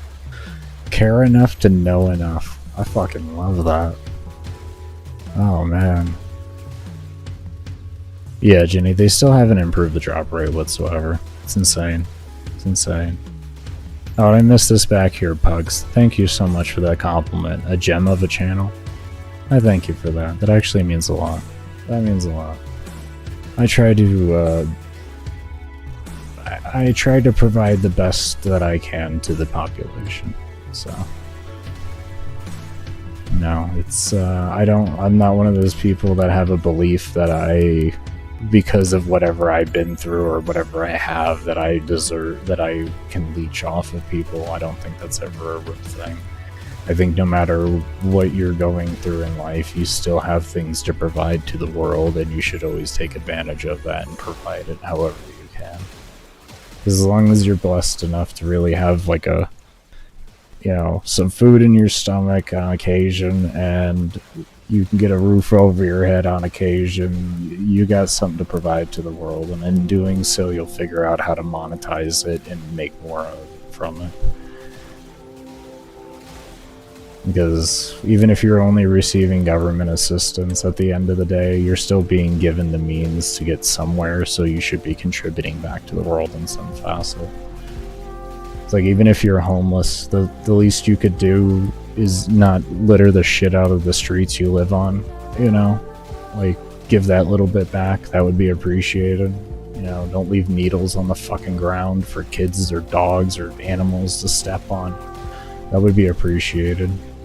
Somebody, fucking can trip in peace, if you will. You trip and fall, the last thing you want to deal with is a fucking needle. Used fucking needle. Like, come on. So it's like, you at least give a little fucking back. Like, I understand, like, you can't give the fucking world, but you can do something. And it at least starts from there. Who knows, maybe you land a trash job and you make a fucking good amount of money doing it. Ain't nothing wrong with fucking trash pickup. Anyone who thinks there is, you're fucking insane. I get paid hazard pay. It's a dangerous job. It's not a fucking dumb job, but it's a dangerous job. You make some good money. Especially if you find the right cities to work in. You can make a good amount of money.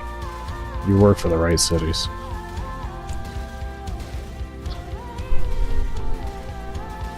For being a 50-hour mag endurance run. Thank you. Thank you. Thank you. I'm just chilling, talking, speaking my mind.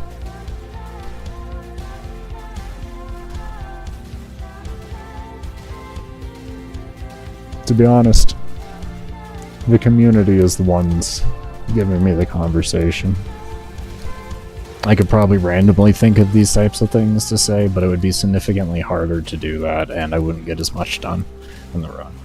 Having a community behind is just say things, and give me things to respond to, and be, just have a good conversation.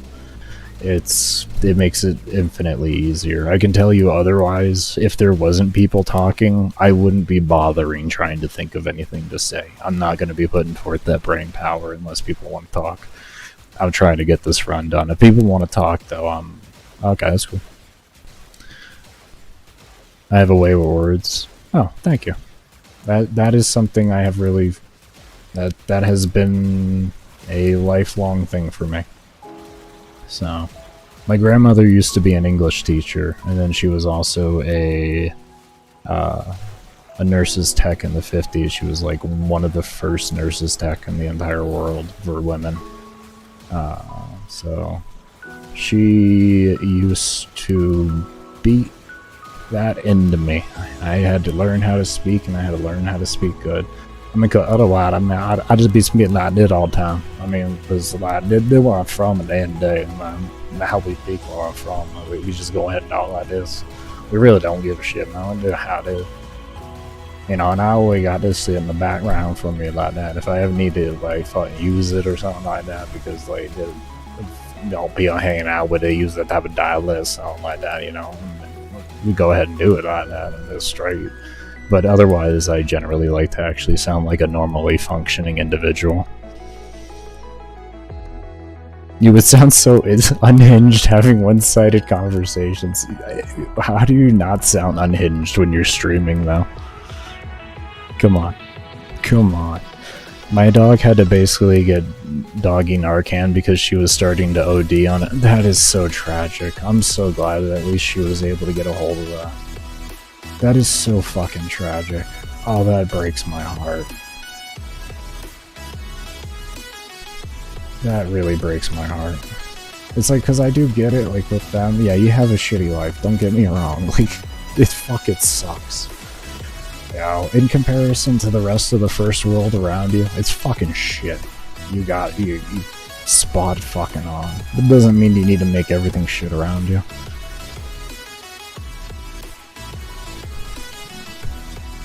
Like, yeah, this is the reality of it. You want to do your drugs, it's fine. Like, I'm not going to sit there and tell you not to do them. That's your own choice at the end of the day, and you're kind of affecting other people if you're collecting tax dollars off of it and everything, but if you're literally just sitting there fucking begging and people just give you money and they end up feeling good about it, I mean, that's a service rendered at the end of the day. Some people may not look at it like that, but that is service rendered, you know? So, and if you just want to go do that with your life, feel free. I'm not going to sit there and tell you anything about that. I don't give a shit. I'm very freedom of choice, but you should have the knowledge of what you're doing to yourself. Most people do. So, still cooking with a little dog. Oh, it's a little dog too. Oh, you're blessed that the dog didn't pass away. Little dogs are very susceptible to the hardcore drugs that we have around. That's very dangerous.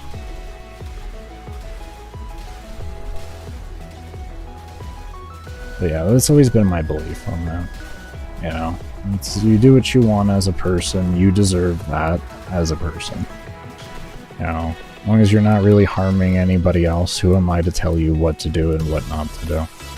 I just think you should be educated very well on what you're doing. But that is one of the biggest problems we have with today's society, is there's not enough education. There's a lot of fear-mongering, but not education. Education isn't fear-mongering. You're not going to learn from being terrified. You're going to learn by being in a comfortable setting that makes you want to learn.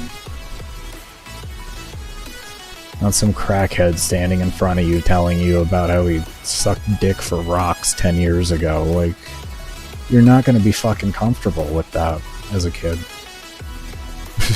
It's not going to stick with you. Like, that's not a way. Like, you can theoretically use fear as that tactic. Yeah, sure, it can work, but that's not what you want to distill into people.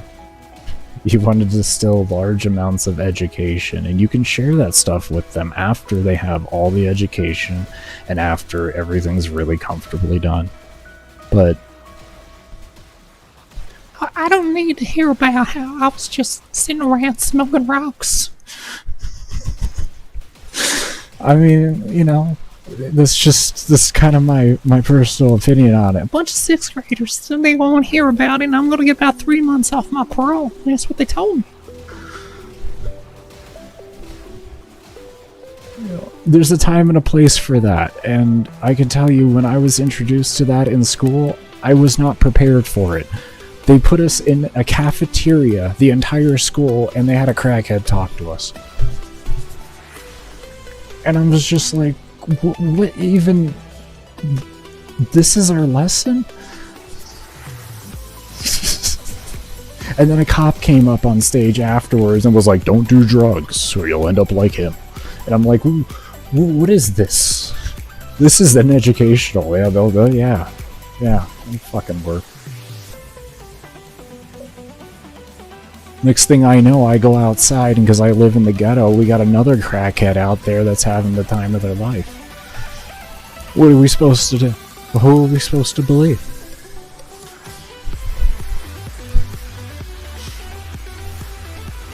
You know? Talk about seeing some, like, purple elephants. Oh my god, look at the elephants. I'm gonna go ride one. And you're like, I'd like to ride a purple elephant as a kid, you know? What are you supposed to do at that point?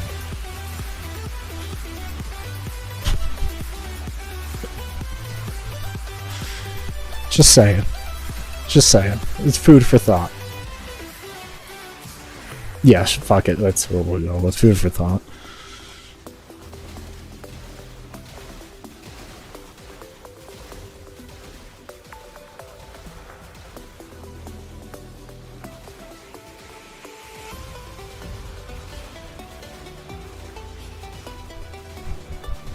Crackhead on the street buys me ice cream. He comes by every day and he's like, hey, little one. Are you doing okay? Just so you don't get desperate and suck dick for ice cream. Like I do. I'm on a popsicle.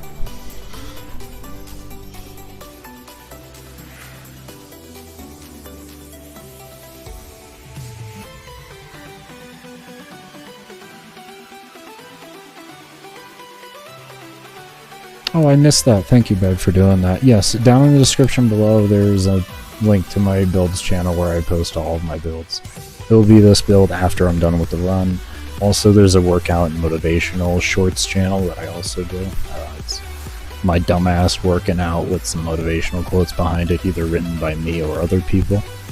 Also, Jenny, enjoy your exercise. Do hope you take care. You might not be here, but doesn't matter. Enjoy your exercise. Definitely get that in. Get yourself healthy. So you can be there longer for Fash. Motherfucker, you need to do it for that.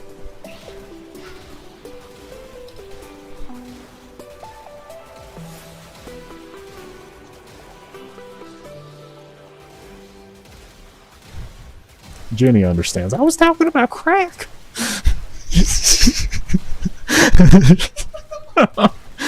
Oh man. Oh, the ramblings of a guy 56 hours into a run. It doesn't matter that's over the course of 7 days. The definition of insanity is doing the same thing over and over again and expecting different results. The thing is I'm not expecting different results. I want these results to stay the fucking same. I'm mad that I'm getting changing results. My kills per hour, right? Killing on acolytes is slowing down. It's disappointing, but I'm not extracting. There is a little bit of a fiber in me that says you should probably extract and go work your build out a little bit more because you're not killing acolytes fast enough. And I'm resisting. A lot of discipline. A lot of discipline to not extract and go fix things. A lot of discipline. A lot of discipline. Because yeah, I mean, it happened at around level 6,000, which is just over halfway to level cap for acolytes, so it's like, you know, like, you got halfway there, so now you need to figure out how to, like, get fully there with the same TTK of just one ensnare timer, you know. But my brain's like, dude, it takes you 33 hours to see level 5,000. 33 hours. Just accept this is the run. And that's it. Deal with it. It's not going to be perfect, but you know what? You're not in the opportunity to screw around. This patch is coming out soon, and you will no longer have the opportunity to do it until the end of next year. So if you don't do it now, you have a whole nother fucking year you gotta wait. It's like, okay, understand. I can go test for that year, and then I can feel happy or something. I don't know. I don't know. I don't know. Don't do it. Don't do it. Don't do it. Don't. Oh, that was weird. Did I get shot there, or was there a delay in that? Maybe he has a longer range than I thought on the rapier. Or we could just keep gambling and hope we don't get Malice often. I just have to pay attention with Malice. I gotta shut the fuck up and pay attention. Because I have a Malice Ephemera on me, so it's harder to tell. I call it the Malice Ephemera because it's a permanently running one. And I don't know if you have been looking at it over time, but it is getting more visually intense every time it bugs on me. You tank to hit? Oh yeah, you can. Shield gating. You can tank a hit with shield gating, anyways. Yeah, it was only like one hit, so... He's slow. He has a 65% slow on him. He's not going to attack that fast. It gives you time to respond. You just got to be smart about how you move. Because, like, while you're trying to avoid getting hit by them or whatever, you also got to think about where you're positioning so you're not getting shot by all these mobs over here that are likely not going to have slow on them, or at least half of them won't. So, you're going to have other things just going absolutely just crazy. 12:57 p.m. I woke up at 3 o'clock this morning. Around 3 o'clock this morning, yeah. Took a shower, got some food, and took care of myself and everything.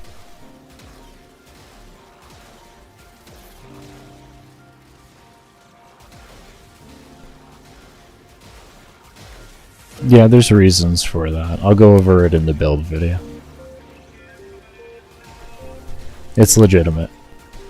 It's a little thing. It's a little fun thing. It's a little fun thing. It's one mod. It's just one mod.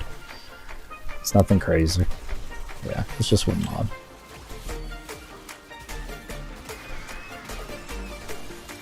What's good, Lee? How you doing? This is crazy? Yeah. You hit the nail on the head with that one, actually, to be completely honest with you. You hit that shit right on the head. Yeah. Yeah, sweet. Yeah. A little silly. I'm glad you think it's a little silly. I would have said a lot more than a little, but you know what? I'll take it. It's a little silly. It is. It's a little silly. I guess it would be past that, I guess, if I was doing this without sleeping. Then it would be like, you're just fucking stupid. Like, what's wrong with you? What is the purpose? What is you getting this done in 100 hours going to do for your life? That getting this done in 10 to 12 days couldn't do. You know? Like, that's a way to look at that, I guess, yeah.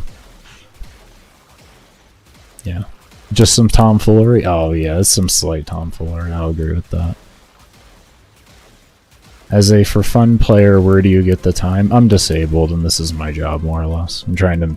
Everybody else in here knows that, but if you want the full details on that, check out my motivation/workout channel, and in the front of it, it has why I started, and that kind of leads into everything there.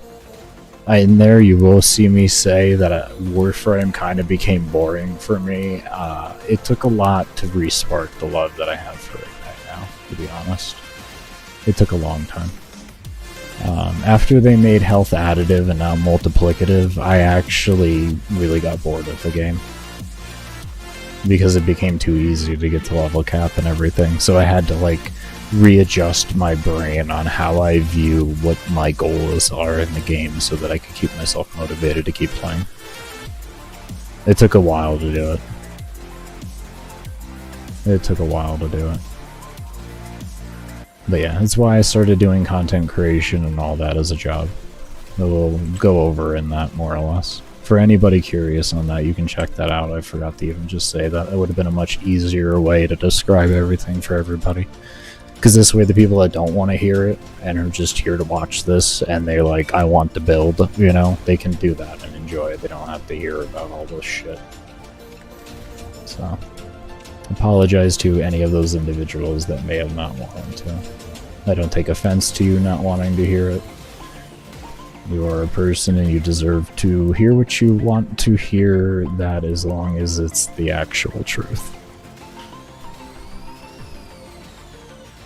I just put that specific caveat on it because we shouldn't live our lives fooled and thinking things are one way or another when they're really not, and we're just being told that to be made happy. I don't think that's the right way to live. I think it's a disservice to the person you're doing that to.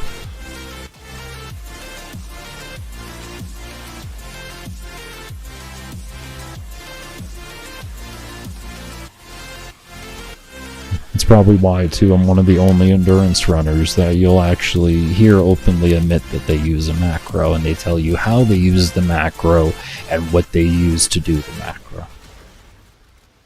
You know? Because I'm not here to bullshit, you know?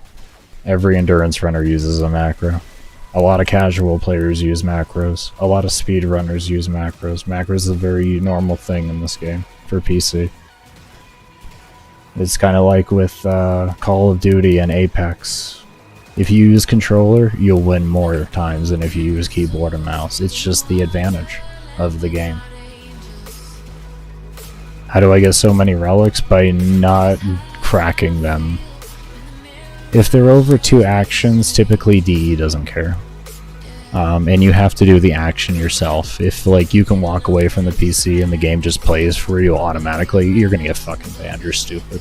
But because of back in the spin to win days, where people, you know, slide attacking, a lot of people use macros on that because they were really complaining about the fact that playing that playstyle hurts. Slide attacking fucking hurts if you do it constantly. I don't care how you change the key bindings around, if you're on controller or fucking keyboard and mouse, it hurts. That shit hurts once you do it for a couple 100 hours. You will start hurting. And that's even over the course of time. If that's the way you play, and it was a very predominant way for people to play back in the day. And that was because the Maiming Strike mod actually used to count before Blood Rush. So you would have your crit chance, your base crit chance, plus Maiming Strike, and then Blood Rush would count. So you would always, and back then Maiming Strike was a 90% flat crit chance. It isn't the 150 that it is today, but the thing is you would have a 90%, at least a 90% crit chance on every single melee weapon then. And then whatever the base was, and then you would have Blood Rush count afterwards. So you would get instant red crits on a 1x multiplier always. So a lot of people used it. Because Atarax had amazing range, because back then range was percentile based, it wasn't fixed range based. So, but yeah. Yeah, there's a lot of games where people like will use like these really unfair macros. Like I use Logitech software for mine. I don't use auto hotkey because I believe you can do way too much with auto hotkey. Yes, you could make a very basic macro with auto hotkey, but at that point, why not just use software to make it easier on yourself to make it? You know what I mean? I loved it as well, man. I was a Atarax main back in those days. You never found that it hurt? You're lucky.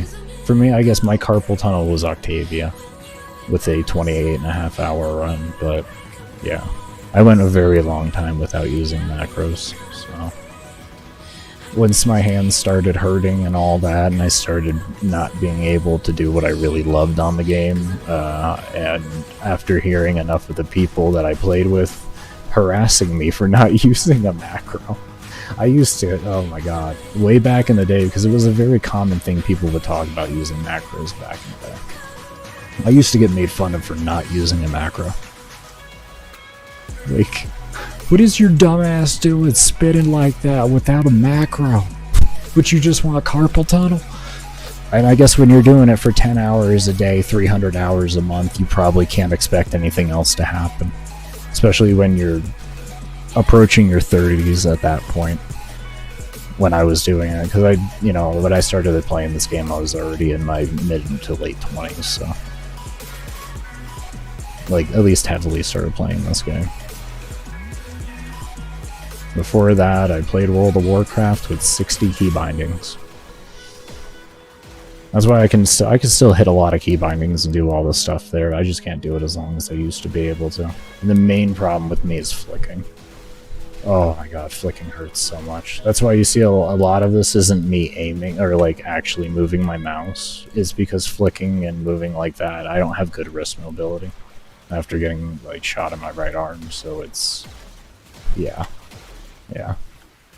I'm working on it. It's getting better, but like after the carpal tunnel set in, like the mobility just went to the fucking bottom of the earth, and I've been trying to work it back since. Yeah, I didn't think about crouch on scroll reel. I had it on shift. It was absolutely hell. Because I could have just unlocked my scroll wheel, because I have a Logitech G502. And I could have just spun that. It would have been significantly easier, but my stupid ass didn't think about it when doing the run. And I made that mistake and went through with it. Yeah. Also, Pugs, how old are you, by the way? I think age probably has a lot to do with it, too. And do you have good physical activity if you are older? You could just be blessed with good joints as well, though. So, I have a huge family history of, like, arthritis, so it's kind of just bound to happen, and Raynaud's and everything. I've had Raynaud's now for, 12 years. So, my hands go like wonderful shades of purple and everything.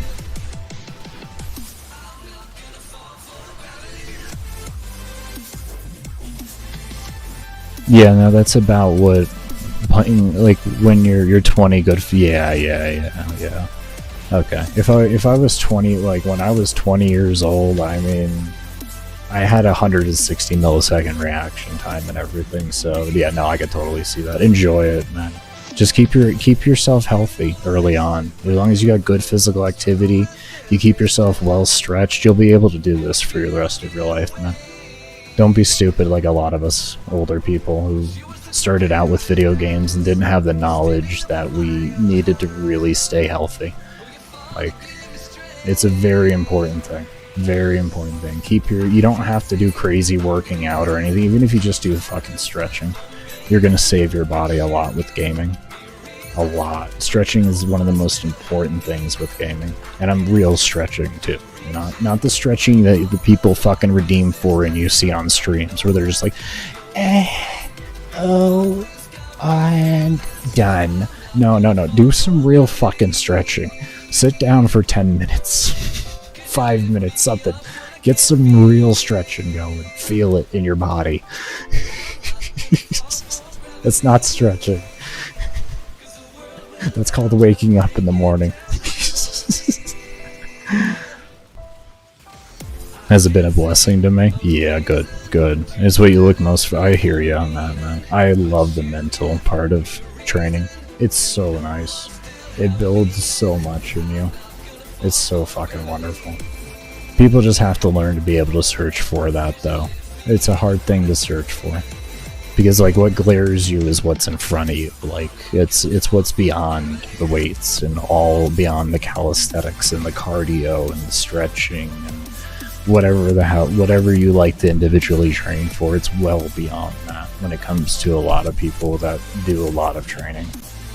It's not about the weights or anything like that. It's about what you get out of it mentally. Yeah.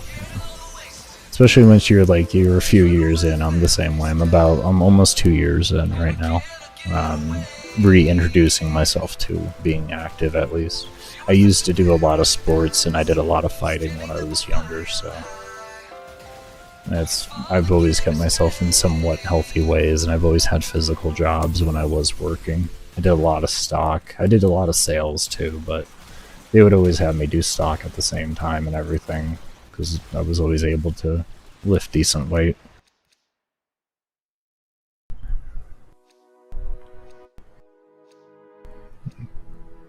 Yeah, yeah, exactly. Exactly. Yeah, it's not like, depending on the sport, your weight will make a big difference, but it's only to a certain point. After a certain point, your weight doesn't matter anymore. I mean, you look at Michelle Hopper, he has 17 podium placings in what, 2 years or something like that, not even 2 years. And he's one of the lightest he is the lightest strongman currently right now in active rotation. The guy's only, I think he weighs like, what, 320?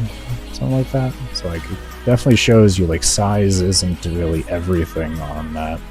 You get as big as you need to for the sport that you're, or for whatever you're training for, and then from there you really focus on just keeping yourself healthy.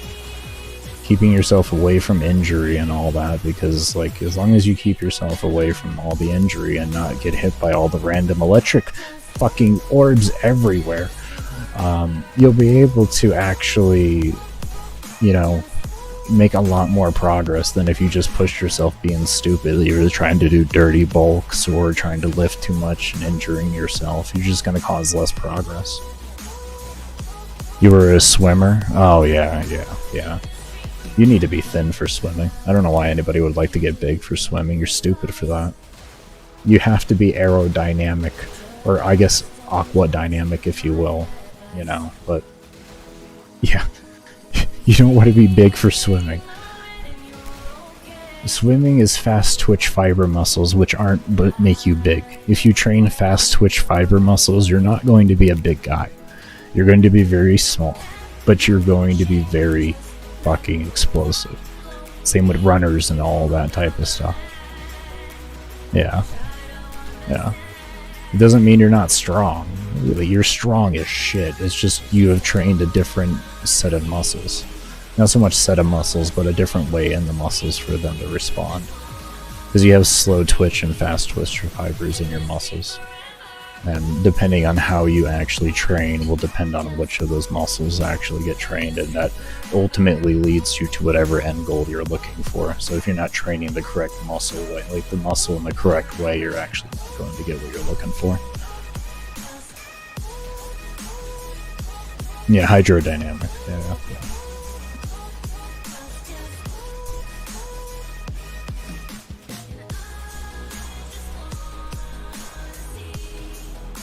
Yeah, I do a lot of like, I watch Andrew Huberman and stuff like that, so to give you an idea, if any of you watch Andrew Huberman, that gives you an idea of the degree of research that I go into for the human body. I love him. I love his podcasts. They're so damn good. Oh my god. So damn good. I also watch, was it Renaissance something? I can't remember what it is, but it's another workout channel. So.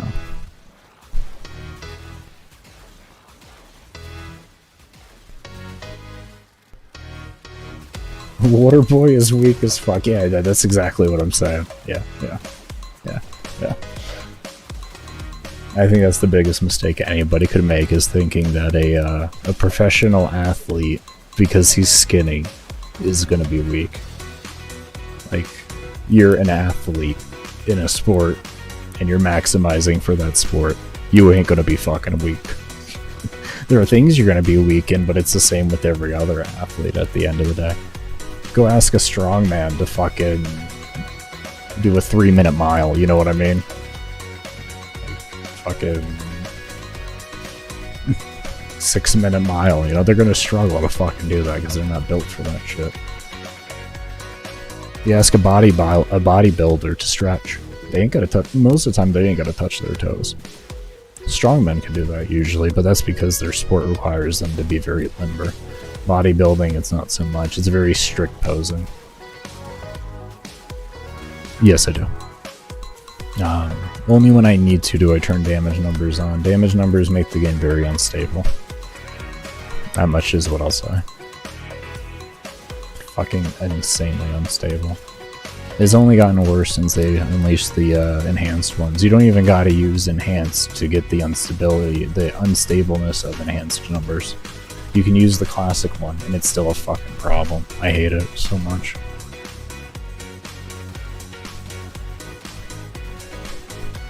Thoughts on... Oh, Solik? Solik isn't bad. He's not bad. He's not a bad guy. He's very transparent about everything that he does, and he, for his community, he tries to give them the best advice and motivation he can. Yeah, frame drop is a big one. Crashing, frame drops, you name it.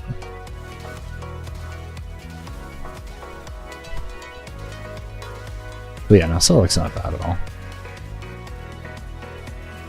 He's a youngin' at the end of the day. You know, it's one of those things, give him more time, he'll start refining out even better and becoming incredible. But for his age, and for as much work as he's put in, I think he does a great job content creation. Yeah, if you're not disciplined, you're dumb.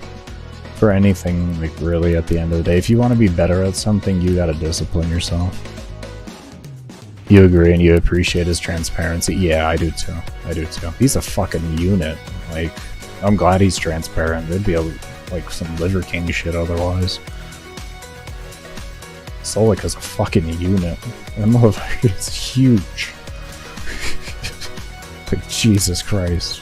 You better be transparent. That motherfucker is a tank. I mean, like... If I remember correctly, and I might be thinking of someone else, but Solik has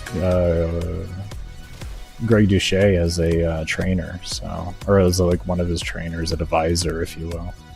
I could be thinking someone different there, but yeah. So he's got a good trainer. He's got someone that has a world record under his belt for fucking sumo deadlift. So. Yeah, 21 or something like that. Yeah, he's young. He's a young guy, but he's a fucking unit and a half. I'm just glad he doesn't give everybody that false motivation. You can get this big at this young. No, you can't. You can. You gotta be poking and prodding a bit there, okay? And I'm just really glad to see that. You know? You think I'm right on that? Okay. Because isn't Solik, doesn't he have the brother that he works out with all the time, right?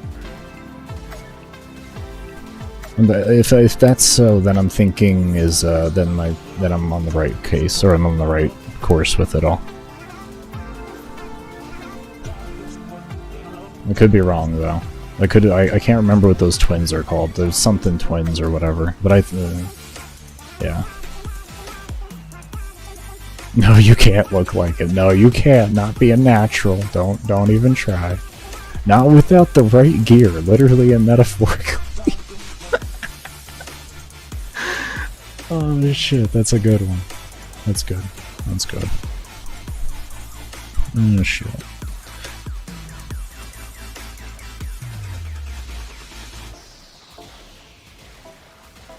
Alright, I think I'm gonna take a short little break here, not sure. Okay. I haven't, like, kept up with it too much. Oh, you know those two? Yeah, you know who they're pretty damn popular in the space. Greg Duché has done, like, multiple videos on them. Where he openly said he was their coach and everything. It was done in, like, the last few months. I've kind of stopped watching Greg, only due to the fact that he just follows controversy too much, and I'm getting tired of it. Like, I don't mind his advertisements, like, it's fine, you know. What the fuck is it? Like 30 something or whatever, GO2 Max, there we go, yeah, you know, like, I'm fine with all of that, it's fine, you know. I'm fine with the advertising, I think it's funny, actually. But, like, I don't like the fact that he's so involved in so much drama. I like his educational stuff. He's an extremely brilliant man.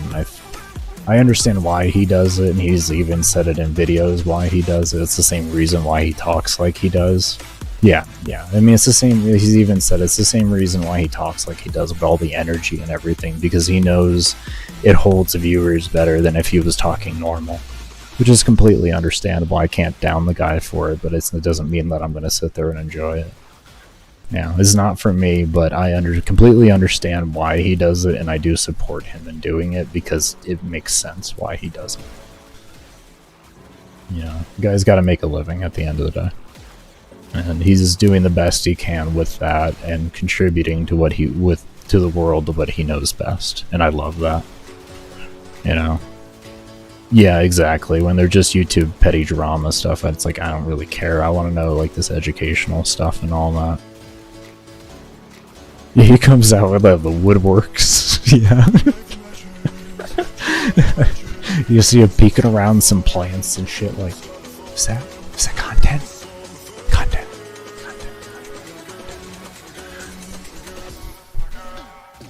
I would get loud like him, but you ain't gonna get that out of me.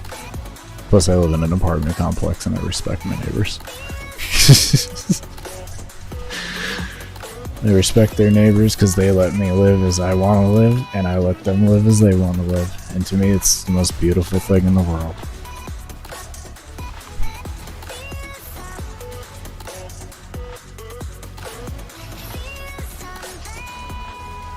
I don't actively watch them, but I keep an eye out for if I see something that doesn't look like it's going to be drama related, I'll go ahead and click on it and watch it.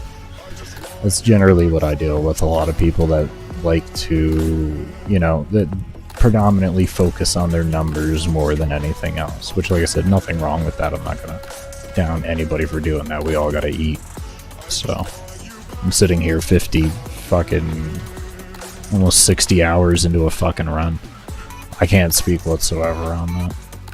I mean, would I be doing this if I wasn't doing content creation? I honestly don't 100% know, because I don't know if I'd want to put my computer through it. That's just being honest. Like, I care about my computers. I try to baby the shit out of them as much as I can. I try to make them last as long as possible. If I can get right up to the point to where the hardware has stopped being serviced and I can still run functionally, to me that's the success. I didn't have to replace anything, not even fans. It's like my own little endurance run there. But like, yeah. If I wasn't, I don't know if I'd be sitting here for 100 hours. If I didn't care about my computer's lifespan and I could easily afford a new one, yeah, probably I would then. I wouldn't give a shit then. I wouldn't be doing it as fast as I'm doing it right now, I can tell you that much. That is guaranteed either way. I would not be putting as much time as I put into it every day. I'd probably put in like 3 to 4 hours a day. I wouldn't put in anything more than that.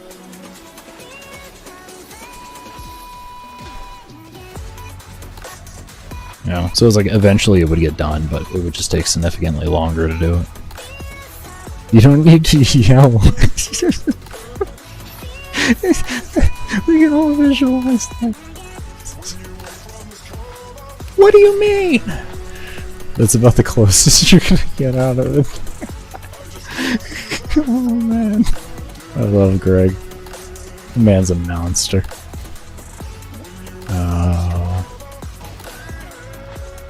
I use a Spectre for it. My helmet is a chorus and snare. But yeah. This guy right here. I can't stand behind him and shoot. The fucking rounds just bounce.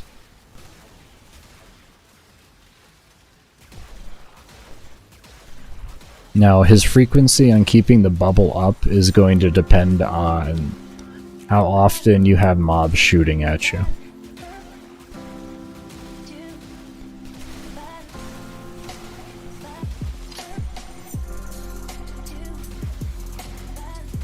Fitness 2, low-key best sometimes? Yeah. Yeah. You watch OE Fitness at all? Oil Righty then? Oil Righty guys? You have any of that? Any of that? No? Some OE Fitness? I mean, when he's creating content and not taking a fucking year-long break. I mean... they can use some abilities, not all abilities. Some Spectres can't use like all their abilities. Like Nekros won't use his 3. Rhino, I don't think uses his charge.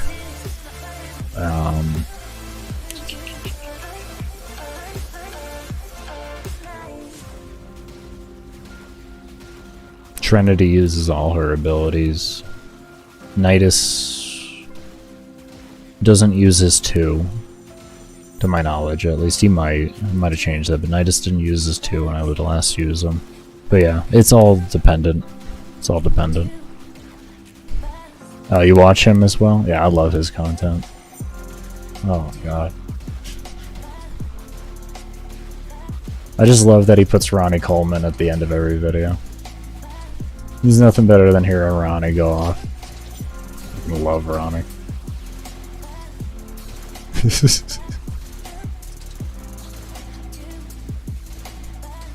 Rev?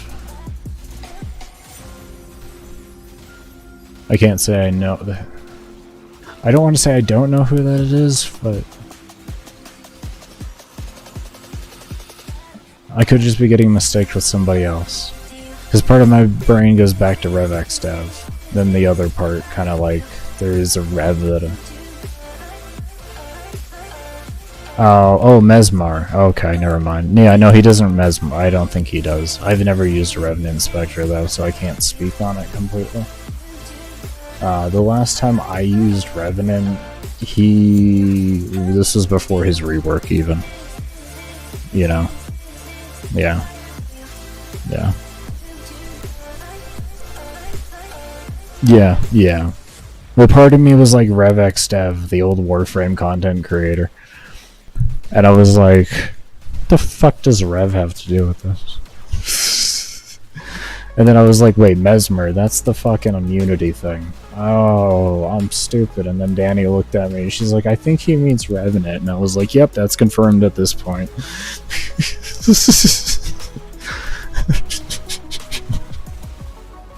Yeah, yeah.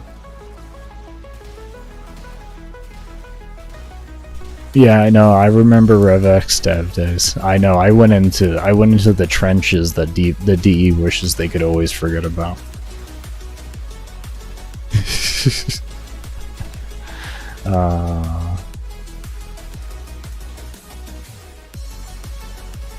Sounds good, Pugs. You take care. Thank you for dropping by.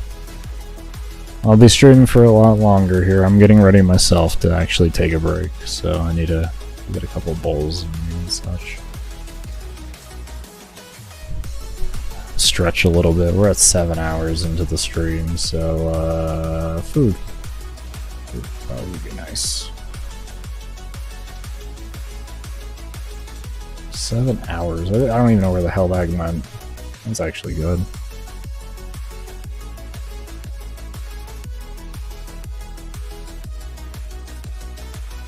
I mean, she gets it. She gets it. She gets it. She'll get on me if I go too long. She'll get on me if I go too long. But she has been here for the whole amount of time I've been trying to figure this frame out, all the way back from the beginning. So she was here when I started this game the very first time. She's been around since even I played this game, or even went back to gaming, because I used to actually make educational YouTube content. Like, I would teach everything about the plant, from industrial to medicinal to whatever uses. That's, yeah. Yeah. Yeah. If she notices I'm doing good, just let me go. If she sees me start fucking up and being stupid, she'll just be like, you dumbass, take a fucking break. Like, yeah, dear, I gotta take a break.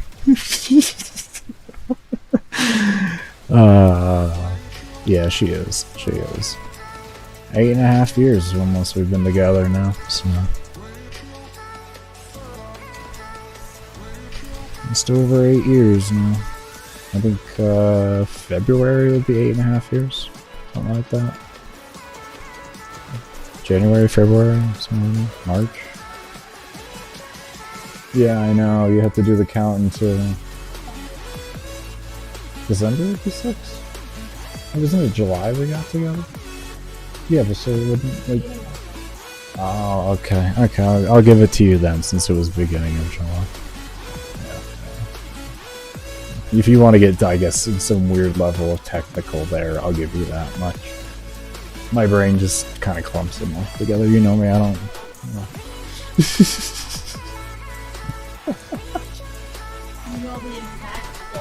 Yeah, it was the 6th.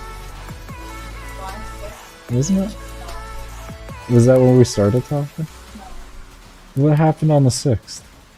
Nothing happened on the 6th. Don't bullshit me, something happened on the 6th. On the 2nd? Okay, so the 6th was when I flew you out then? Yes. Okay. Okay. Alright. I was gonna say, don't bullshit me, I know something big happened on the 6th. I remember spending a lot of money somewhere, don't fuck with me. Happily together. We don't believe in the confines of the Western traditional marriage. So.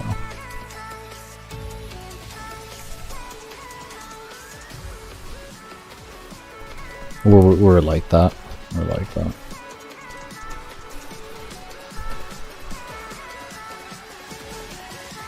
She's also native Alaskan, so it kinda, yeah. Western culture really don't. There's some mixing that's gone on there, but at the end of the day, it's still not really that great to do. We both don't really support into that type of whole deal and all that. Yeah. Yeah. Yeah. We don't need vows and a ring to solidify that we are stuck with each other. Marriage is for taxes, exactly. Exactly. When it can benefit us in taxes, that's a good fucking time to switch. We are suddenly married. You tell them that's my girlfriend. That's my girlfriend. Everybody takes advantage of the system the way they feel like it. As long as you're not being stupid and illegal about it, and you're being truthful and honest, you're good. And that is just being truthful and honest. It's not like we have marriage papers and hiding them. We choose not to get married, and we choose to identify to each other as a boyfriend and girlfriend, so.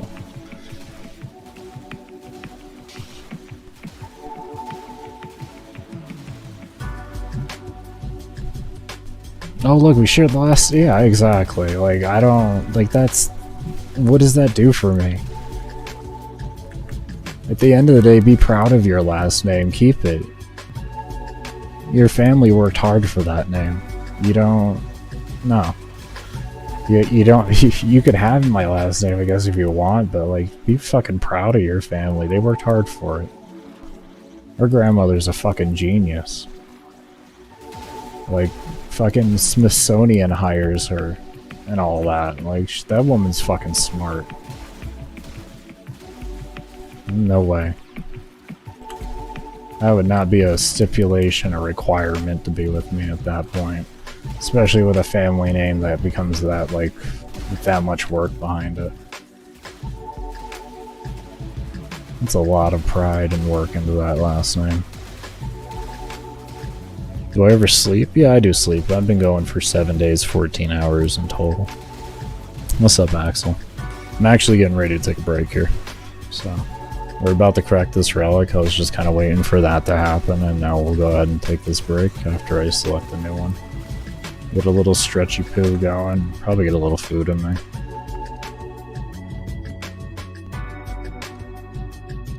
But how you doing though, Axel? You can pause the game, thankfully. I would never tell anybody that this would be the dumbest thing in the world to do. I think the world record for not going to sleep is something like, what, 120 hours or something like that? 160 hours? It might be longer than that. Oh no, it is. That's right, it was 2 weeks. It was 2 weeks, and then he ended up having, like, fucking permanent brain damage from it. He was a janitor.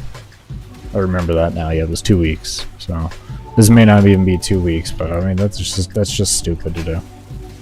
The only reason why the guy probably could stay awake for 2 weeks and not have to worry about it is because he had a relatively stress-free job on that end. It's pretty easy to clean things in a school. So...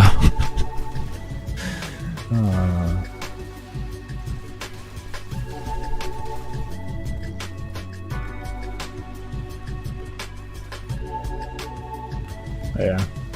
I sleep when I need to. I don't sleep much, to be honest. I have PTSD and I have reoccurring night terrors, so I don't really sleep much, but I sleep enough to be functional and think.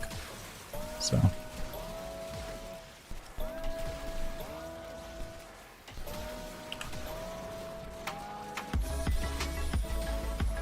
Yeah, then you got the Seagus. Yeah. Exactly.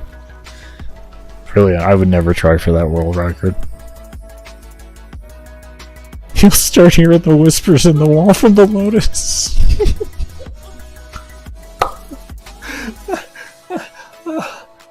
Oh shit, that was good. Oh, that was fucking good. Oh, that was fucking good.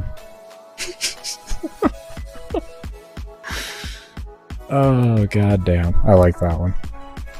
I support it. Anyways, we're gonna take a bit of a break here. I need to go do some stretching and all that. Get a little food in me so I can keep this energy rolling nice and good. But as always, if you're over on the Twitchiverse, hit that little follow button if you haven't already. If you're over on YouTube, definitely be sure to hit the little subscribe button. And there's this like the little thumbs up thing, and it's fucking annoying because like there's a number next to it, and that number needs to go up. It's a thumbs up. You gotta click that, make that number go up. And I like when the number goes up and when it's not going up, because like not everybody has the thing colored in, fully colored. It's sad to me and it hurts my non-existent ginger soul. So definitely be sure to go ahead and do things with that. And when you do things with that, clean it and make it fill then for me. Also, down in the description below of the YouTube channel, there is my build channel that you can go ahead and subscribe to if you haven't already, and also my workout/motivational channel. If you're over here on the Twitchiverse, those links are going to be here now in chat for you. But yeah. Number 1 up, thank you so much everybody on that. That's much appreciated. My soul hurts a little bit less right now even though it doesn't exist. That's wonderful. Good shit. Anyways. Y'all take care, and I will be right back. Well, I'll be back. Let's fucking, like, be honest here. Probably 15-20 minutes-ish. 10 minutes, somewhere around there. Yeah. And I will see y'all when I come back.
I'm going to go back to the break here in a moment, but what I'm going to do first, so that I can let these temps cool down a little bit more, because I have been going for a while, is, as you can see, I just screenshotted that. I'm going to bring that up as a picture so I can minimize the game.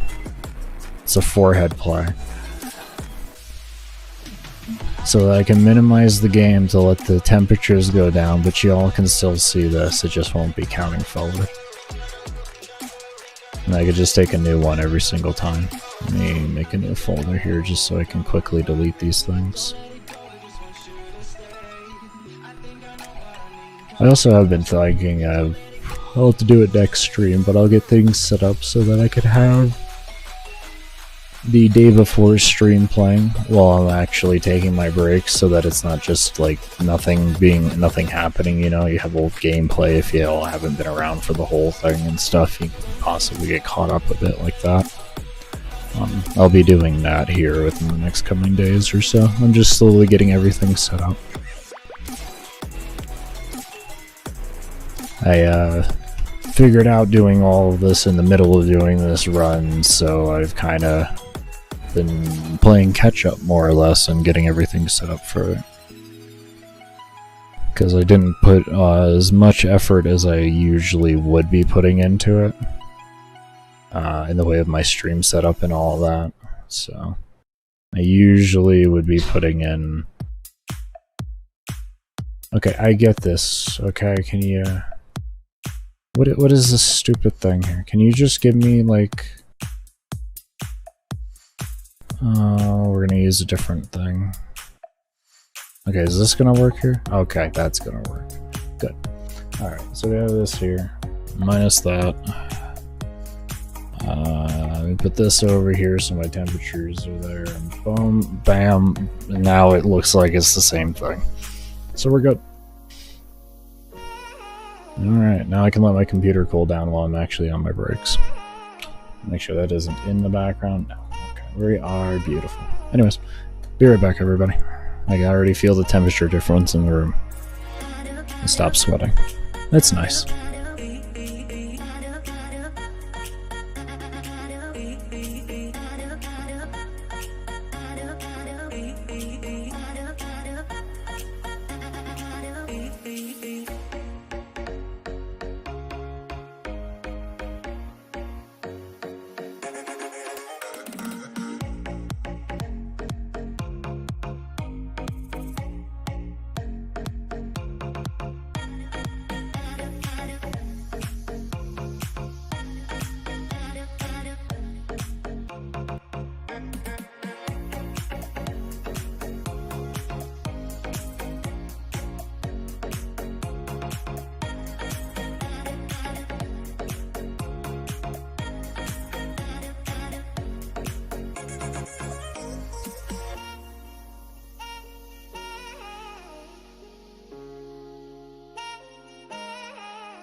Alright, I'm back-ish. I'm packing a few bowls right now, so... I figure while I'm back, I'll just unmute while I do this. I won't be playing during it, obviously. It's kind of a multi-hand job here to do this. Especially with my vape. It's a desktop vape. If y'all have ever seen a vape exhale, you'll understand what I mean there. That's its whole thing to do it. I don't like igniting. I went through that whole thing of igniting, and I'll pass on coughing up black tar again. That's eventually what ends up leading to. Because, don't mistake it, you are igniting carbon. Black tar that you get from cigarettes isn't because of the chemicals or anything in it like that, it's the fact that you're burning carbon and inhaling it. Vaporizing, it does it on a much lesser extent. It's, from what I could tell through research, it's something like 95% less carcinogens, so... That's all really what that is. That is burning carbon.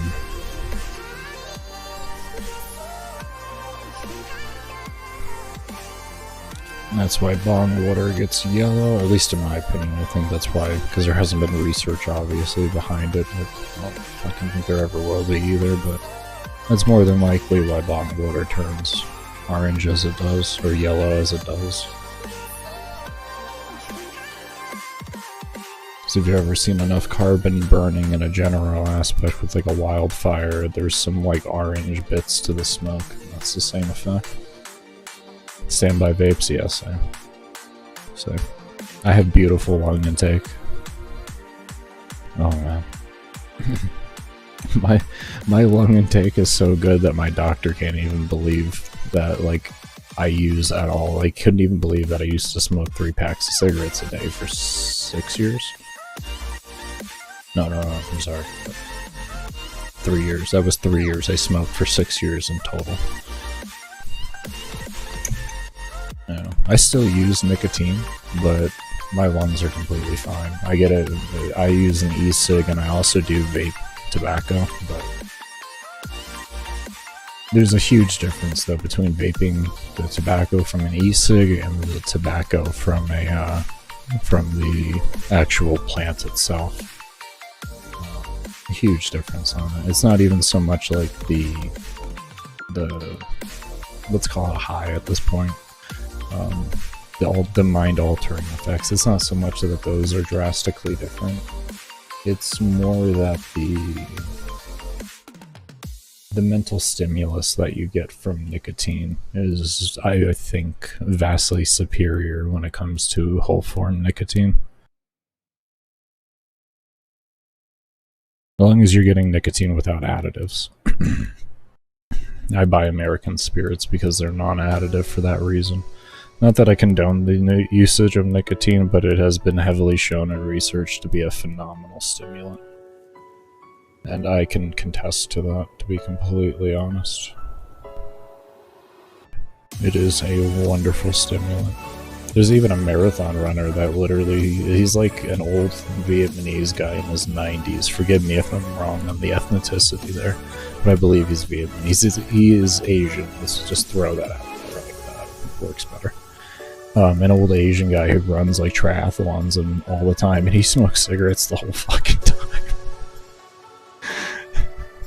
No one really knows why, but he just does it every single time he's been pictured and all that in his triathlons. He's smoking cigarettes. Like straight ignition, and it blows me away. Like, how do you breathe with that? But he's fucking going, getting it done. A pack a day for 9 years. Yeah. You know, vaping really helps, like, to be able to get away from igniting if you do ignite. Because if you choose to inhale, I think you should be doing some type of vaping with it, whether it be an herbal vaporizer or you're using, you know, like an e-cig. As long as everything being used is safe source. Like, I talk to the people that mix and make the actual vape products that I use. I talk to the mixers themselves.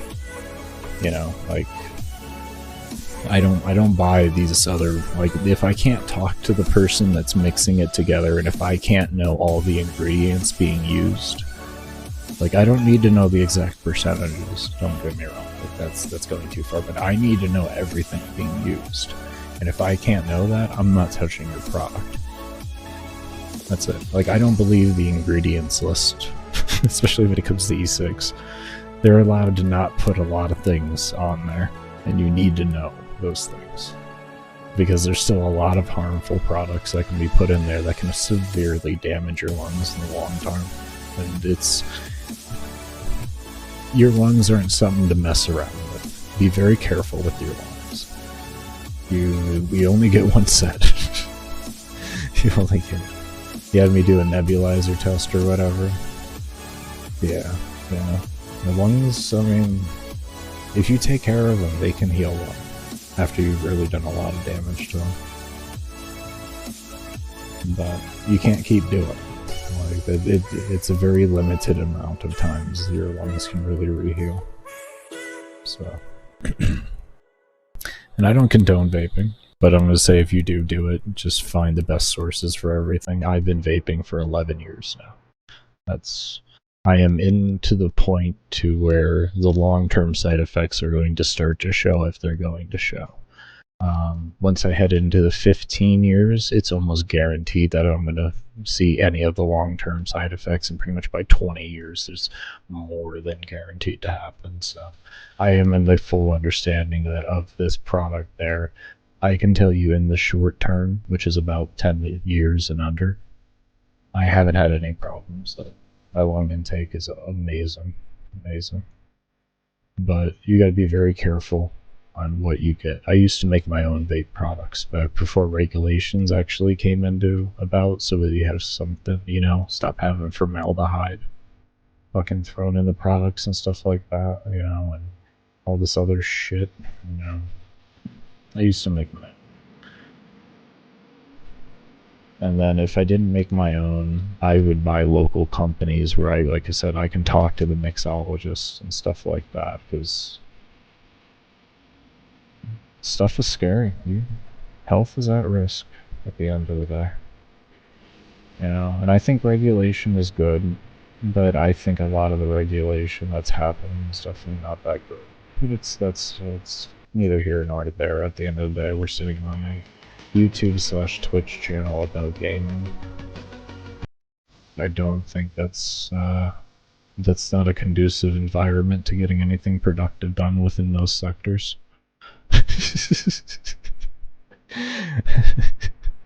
So I don't think that matters too much at this given point in time. Whichever side of the fence you feel about it. This is not the place where it matters, or where it'll ever matter. The change ain't gonna happen here, so like, if you're passionate about that, you go do that somewhere else, where the change can occur, and I support you the best in whatever side of the fight you want to be on at the end of the day. It's your fight, your belief, and, well, it's meant to be, it's meant to be. I have my own beliefs with that, but like I said, that's just not even a place for that. Yeah, we are lab rats, I will agree with that. But I mean, there's a lot of things like that. Most things in the world you don't get to the point of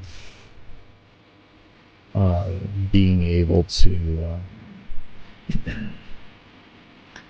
have your product researched long enough for long-term side effects to be able to actually at the same time afford all of that. There's no human way to do that reasonably. So at some point everybody becomes guinea pigs. Like, we're still even guinea pigs at this point for microwaves. When you think about how much microwave technology and all that has advanced, and everything in refrigeration and all this stuff, we're all realistically guinea pigs of all of that. Even mostly the structures we're built in now, and the materials used. A lot of these materials weren't actually used up until, like, 60s, 70s, and stuff like that. We're still in the guinea pig stages on that for what you actually look at for structural integrity and standing. So, we're all guinea pigs in some regard, but we all willingly become the guinea pigs because we understand that the only way for it to reasonably become something that matters is somebody's got to stand in front of the line and say, I'll start. And that's just that reality.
Alright, I got my bowls packed up here. I'm going to go ahead and enjoy them, and then I'll be back. I don't know how much more I'm going to be talking. Honestly, my voice is kind of... I'm losing it a bit. I'm not used to streaming as long as I have been, because I haven't actually been streaming. So, being able to stay vocal for 12 hours is, it's gone back to being a challenge. That much I can say. So, when I come back, I might be running no mic for a little bit, or just minimal mic. Not 100% on that. We'll kind of see where it goes on that. I need to conserve my voice for the long haul so that I can slowly train it back up to being good to go for 12 hours at a time. Anyways, I will be right back.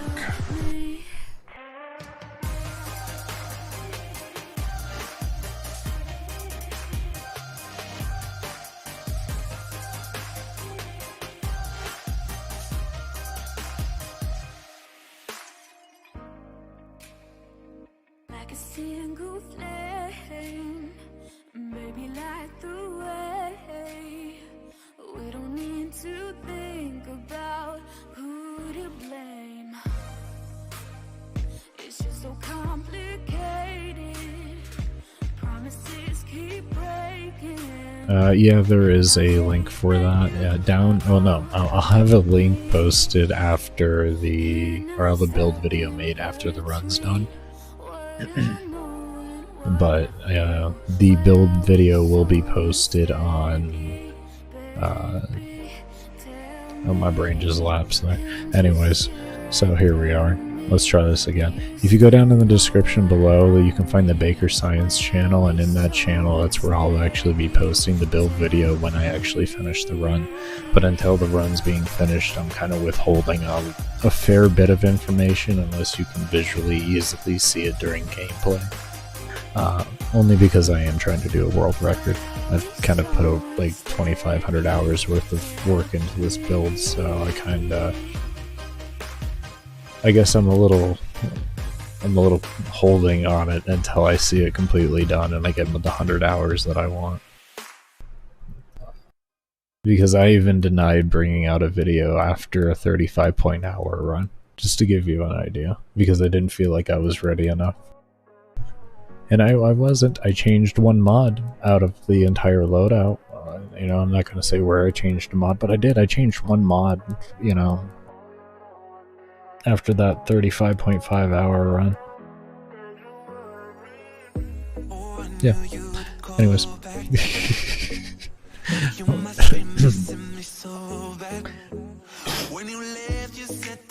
I'm gonna go ahead and finish up my break here, and when I come back, yeah.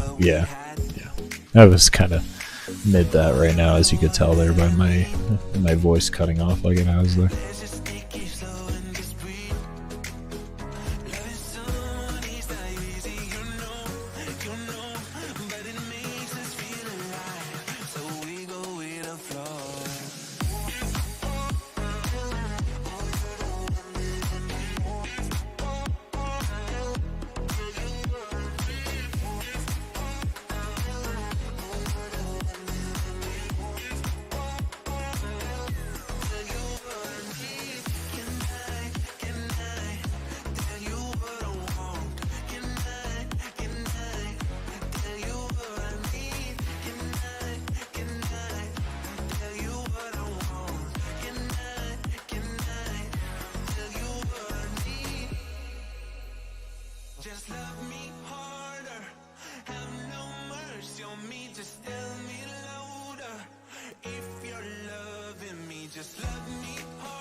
Sometimes when you're here, I can feel no doubt.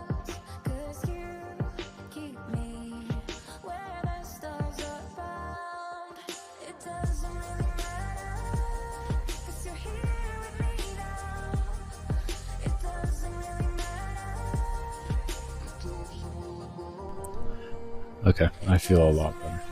Also vocal. The raspiness actually was all just my conditions. A little too much build up there. I went too long. I went a bit too long.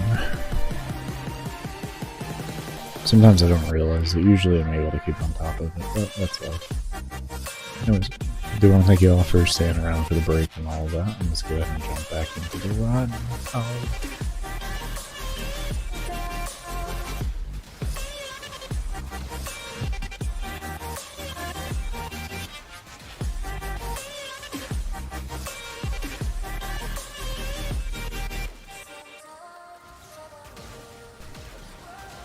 Alright, let me actually do the maths here on where I'm at in this run. This is 400 minutes, so 600 minutes would be 10 hours further. We got like 200, so that's going to be just over 3 hours off of that.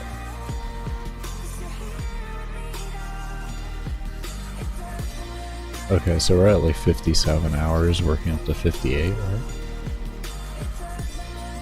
Let me calculator this. Now that I did the math in my head. 56 point... Okay. We're working into 57 hours. I was off by an hour. Oh well. What are you gonna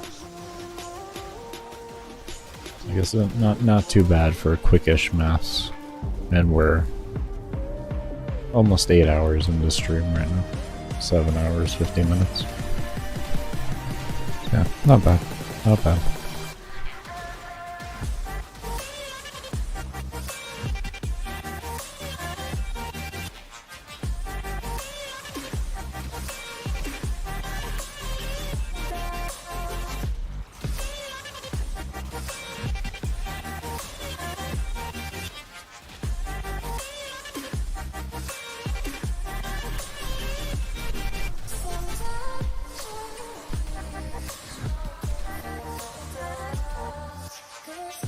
Also, I guess since we are back from the break, if you are over on the YouTubes and have come over during the break, thank you so much for waiting. And if you haven't, and you do enjoy the content at any point, definitely be sure to just spread the white from your mouse all over that like button and turn it white for me. Like, that's actually how you turn the thing white, is you click down and then you click off of it, but you're going to want to hover over it a bunch of times too. I probably should switch weapons. And then after that, you know, it's actually fully white.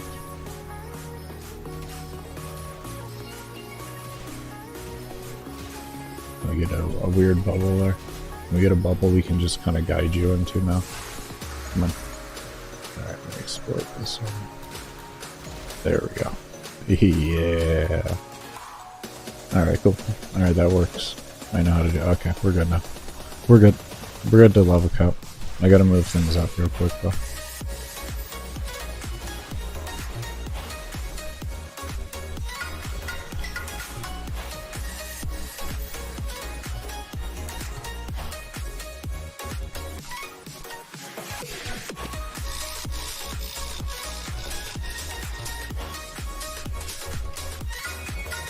I'll just do an easy one.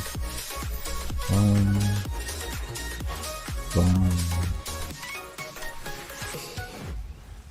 You know what? Fine. We'll just do this. Boom.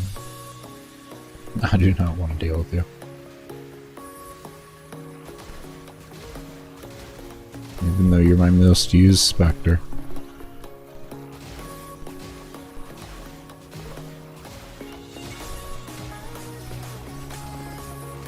I'm almost positive I know now how I'm gonna keep the damage going.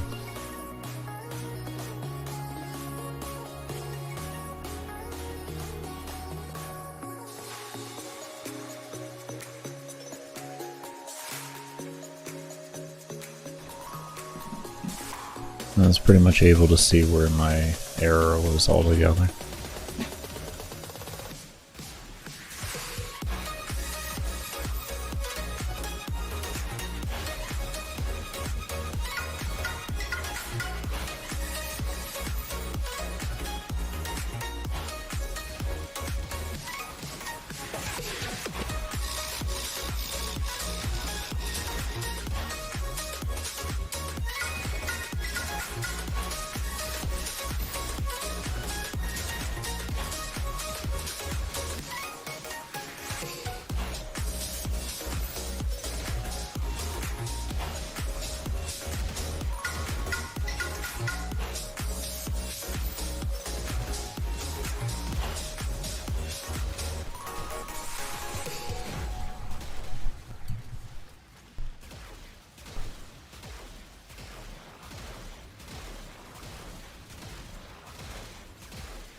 I did not realize that he was not on hold position. Okay, he's good now. He's not gonna follow me. Okay, that's good.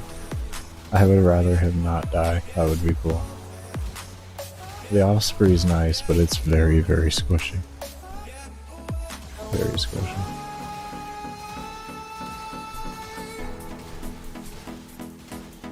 But it has a lot of good utility behind it, so it's worth using. It is worth using. Like really, these 3 Spectres are like the best Spectres in the game, pretty much. Warframe Spectre is really going to be dependent on your playstyle. Very heavily dependent on your playstyle. Like if you're an active player, using a Vault's going to be terrible. Absolutely terrible. I don't think it'll be as good. I mean, maybe you can make it work because it was 2, but he hardly procs the damn thing. So. Things to consider. I liked Nidus when I was in a really active playstyle. Nidus was really fun. Extra free 25% power strength with him. That's like having growing power. Just for free. He doesn't use his 2 or anything like that. He just uses 4 though, which is nice. 4 and 3.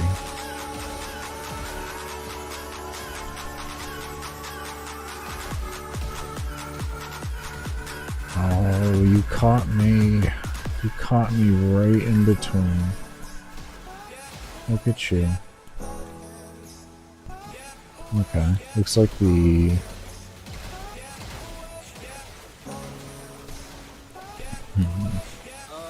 Are you good? Okay, he didn't take any hits there. Okay, this positioning might actually just keep him alive longer too. Which is going to be a huge plus. That's going to be a huge plus. I did this mainly so I could switch Acolyte spawn. As you notice, they spawned a little bit further away. Pretty much these benches are the indicator. Here, within, I don't know exactly where with these benches, but within these benches will make them spawn up here. If you go past that, they'll spawn on either side, which is really annoying, and then sometimes out there as well. And then if you go behind the benches at any point, they'll spawn right in front of these benches. If you're gonna ask me why is that, it's probably because of the limited amount of space within the area of which they spawn in.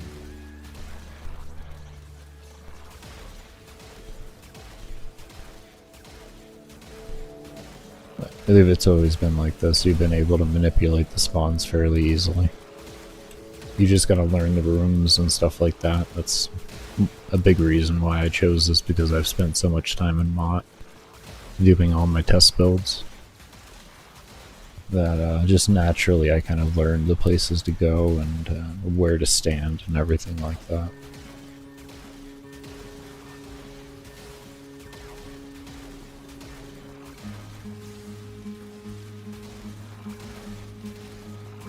I have thought a little bit down the road what I'm gonna maybe do for like a little mini series in between doing my runs and everything is go map by map to some of like, I would say, you know, the survivals that I kind of know the most, or take the time to know a survival, and figure out where all the best solo camping rooms are, and I can put them on a ranking scale based off of how many kills per hour.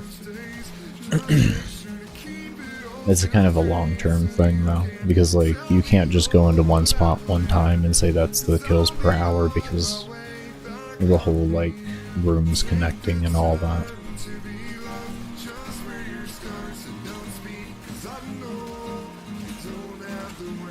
So there's a lot of different variables to that, but you can get an idea based off of going to that room roughly about 10 to 15 times and staying there for 2 hours each time.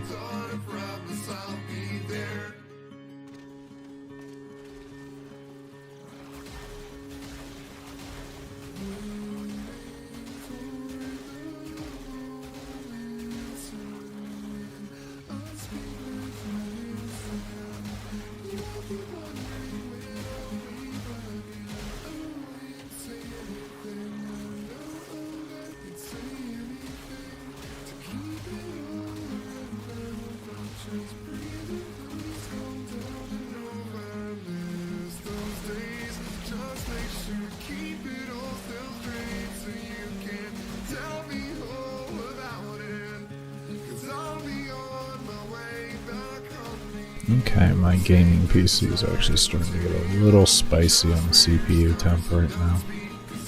It's a hot day today, it's 68. I kind of didn't expect it to get to 68.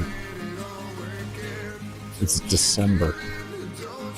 We just had snow 2 days ago. And then before that, we had snow like 4 days before that.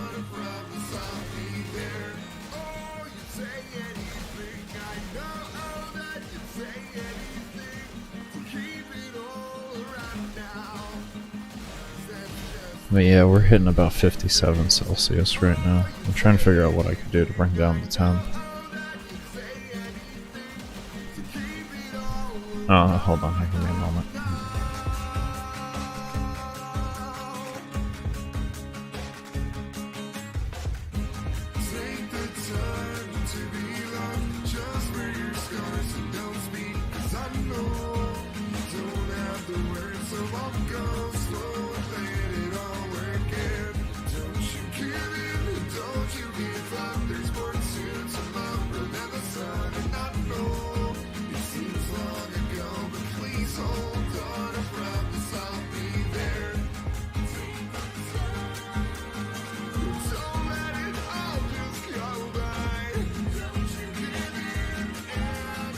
Okay, I just turned the fan up that I have in between the two PCs.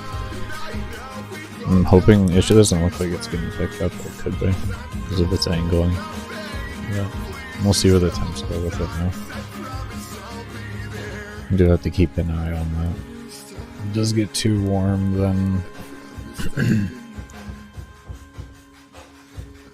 I don't know. Because I don't have the stream running in here. I have a lot of Windows running on here, though. Like, I have a shit ton of Windows running on here.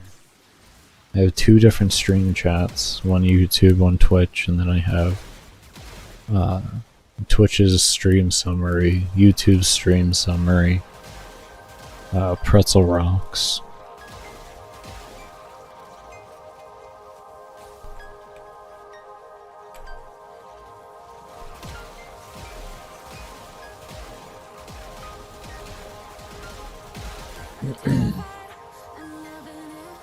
Not bad about that.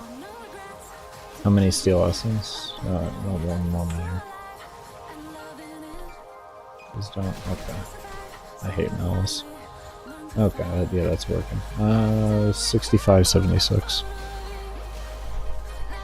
I get 9 every 5 minutes, and this was since the 85-minute mark. Before that, it kind of like trickled down 1 every 25 minutes until I have 4. How you doing though, Mountain?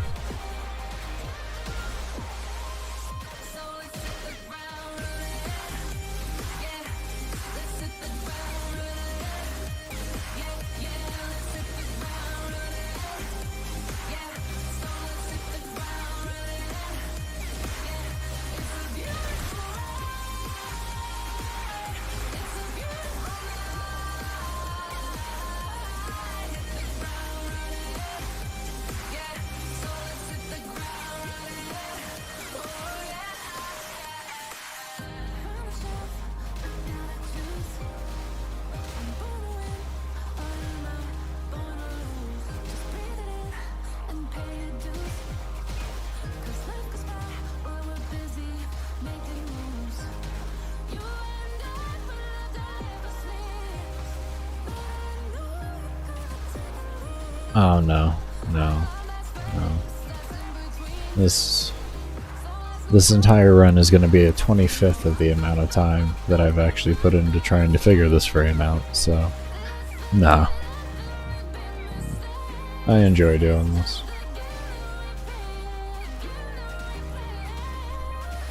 Also trying to make streaming, or not streaming. Don't you ever say that again. Don't you ever mutter those words again to yourself. I already tried that route. That's why I say that. I tried streaming for a living very heavily. Yeah, one time. I make build videos and such now, and then I use the streaming as a way to document it because I'm blessed enough to have my This computer somehow still working from way back then. So, but yeah, I've always enjoyed this. I literally actually started Warframe for solo endurance 7 years ago now.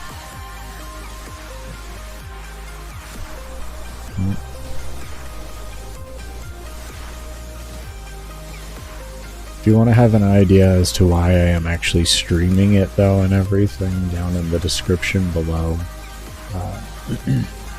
there is a Baker's Fitness channel there. If you click on that one, there's a video on there called Why I Started, and that'll give you a good idea in total as to why I'm here doing everything that I'm doing on the internet. But doing really good. Doing really good. Really happy to be getting this run done. We are 7 days, 15 hours total since we started, so to be approaching the 60-hour mark, getting close to it at least. It's close enough for me to be saying that we're approaching it. Even though we're like 3 hours off of it. Anyways. Yeah. It's good. It's good. I'm happy. I'm happy. The run could be better. I won't lie.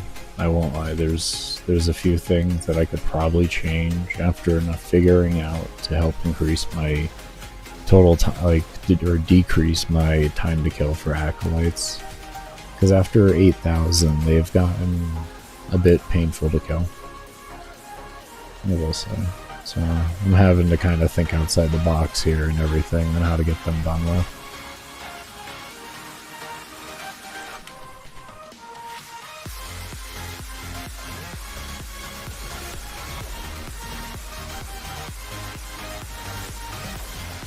Why did none of them work? Oh, I knew it. I saw it. I saw it. You done? That's not what I wanted. Hopefully I can get it here. Okay, good. But yeah, I'm not producing as much damage as I would like with them at their level. No, this is actually not the same build from 2 years ago. I have made a fair bit of changes to that build. Same concept though. Same concept. Same concept at the end of the day. Just a bit different. Just because acolytes are actually scaling. They're not like 125 like they were all the way back then, and they just stayed that level forever. Now, by the level, or by 75 hours, they'll be level capped. So, can you get back here, big boy? But yeah, no, not the same one. How you been though, Lightning? I remember you. Jesus, I haven't seen that name in forever. He does not get back over here. That's what I thought. Yeah, I said it to you, didn't I? Stay. Something. I know I got affected with radiation. I know that's not the best spot. You're gonna get hit a lot there, actually. Come with me. Come down a little bit. No, get...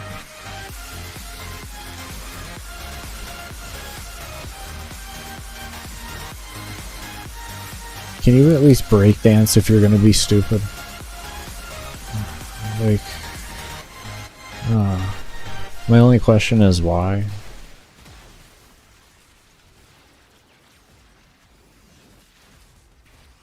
I guess I'll give the same answer that I gave earlier. I'll start with endurance is therapy for me. It helps me with my bipolar and PTSD to just collect my thoughts. Also, I'm disabled and I'm trying to make content creation a living so I don't have to deal with government aid. And I like to push myself and see see what I can really do.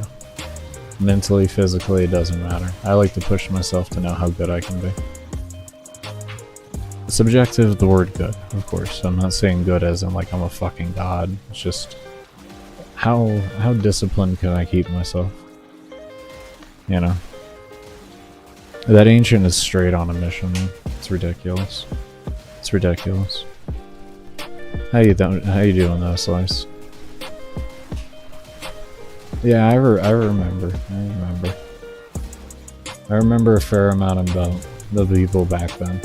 Y'all were there during a really rough time for me, if you want me to be honest. That was, yeah, that was a rough time. It was a really rough time. Living with your grandmother who has dementia into her 6th year is a very interesting experience. It's really all I can say. So, thank you for being around then. I know I sounded like a dead zombie back then, but I essentially was.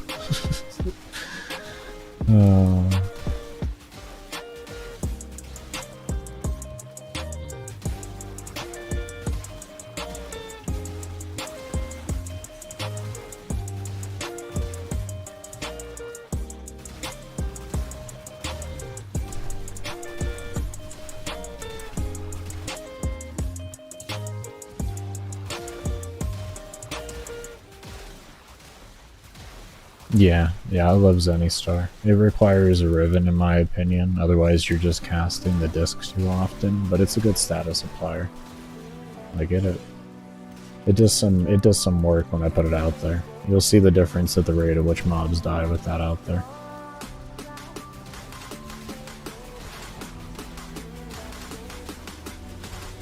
As you can see, it does drastically change the situation.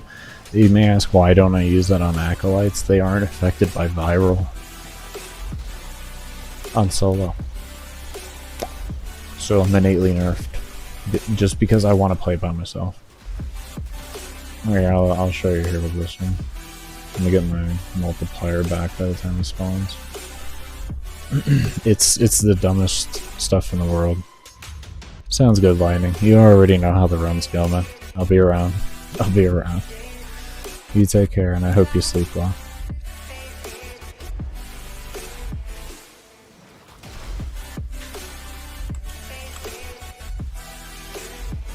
As you can see, no viral at all. Yes, it's the dumbest thing in the world. Yes, DE needs to fix it. Yes, it's been in the game since the beginning of Acolytes.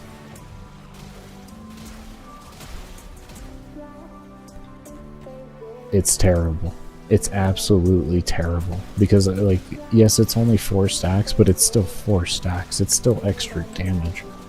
Damn it. These things take a lot of damage. Like, I don't worry about what I'm fighting out here. These little things that drop oxygen, they are my oxygen source. That's all they are. I don't care anything else about them. If I can kill this Acolyte at level cap, I will be able to shred through anything in front of me that I will encounter during the mission outside of that. Like, that's the reality of that. Like, Acolyte was my only primary focus. My build 2 years ago, my focus was trying to get as many kills per hour on these guys here. So, thank you for the answer, then you understand? Yeah, no problem. I'm always going to be transparent about that stuff. I don't know, I'm not one of those people where it's like, I'm not going to fool you into being like, I want to just like, I just want to know people and experience things.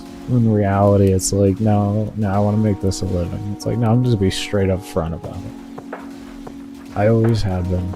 I've been doing content creation for 10 years. It's always worked for me on any venture that I've done on. Like, I can't say I've made a killing off of things, but I get supported well whenever I have the means to be able to provide people with monetization reasonably.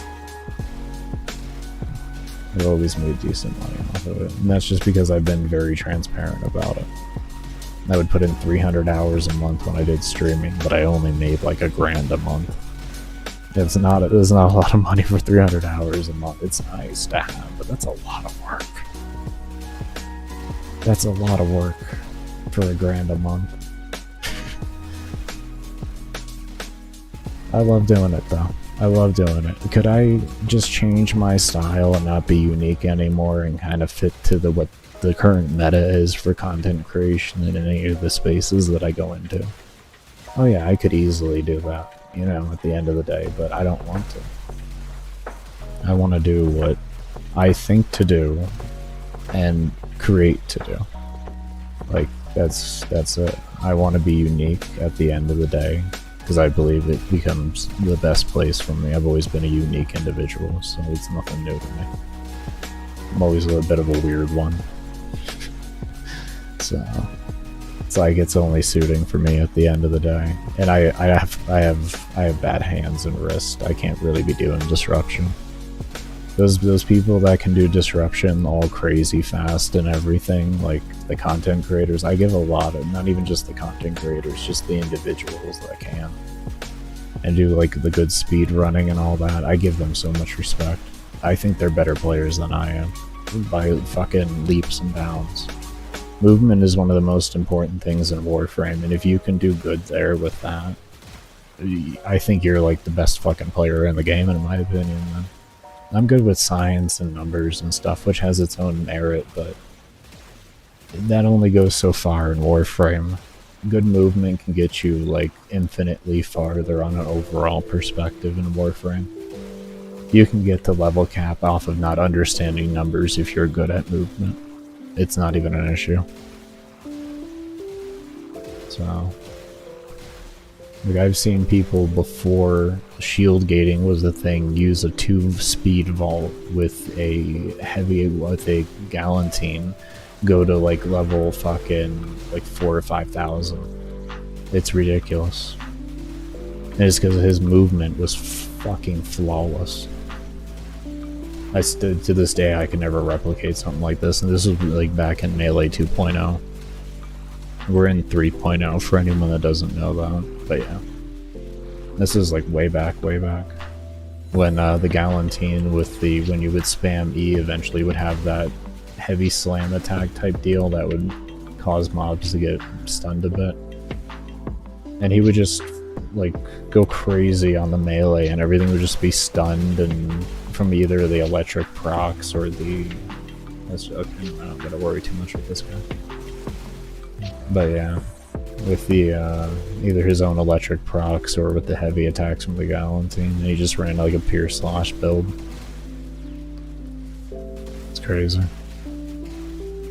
It has electric, but it doesn't matter what you put onto it outside if you have fire or heat on it. If you have heat on it, it won't work. You can have any other element you want on it. So, more than likely what you already have will work once I release the build. But yeah, as long as it's not heat. I use cold, and nobody wants the blast. We want the cold. You need the cold. Cold. Oh, cold is like... Love it. I love slows.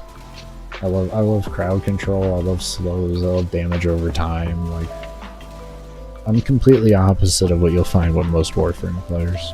I don't care about the big flashy numbers. I don't. I care about making the craziest setup that I can and just thinking outside the box. We have so many tools now to give us damage, I think it's too easy to create damage. So I try to make a blend between damage and utility. I believe utility is an extremely underrated thing in Warframe. Once you figure out how much damage you need to start figuring out how to strip that damage away and give yourself, or strip your overkill away and give yourself more utility. He's running a 28% impact plasma. I mean, if I was running hemorrhage, it might not be a bad idea. Could work, I don't know. I don't know. It'd be kind of weird.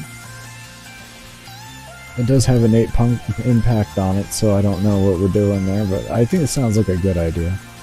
And yeah, the gun does have an 8 impact on it. At least I'm getting impact proxy. And I've got them even going outside the room, so... Because I know neither of these things. This guy has an Ignis. And this guy doesn't proc any elements to my, or anything to my knowledge. I know he doesn't, it's just, that guy's just here. I don't think he does. I don't think he does any range abilities. I think he's just sitting there looking menacingly and screaming nonsensically. I could be wrong though. So definitely, because I don't have combat logs and stuff like that like you do in a lot of other games, it's hard to sometimes ever be 100% sure about what you're seeing. I didn't like that. That was a screen freeze for a second. What's my temperature? That's a 61. That's a 61 on the temperature. Oh, damn it.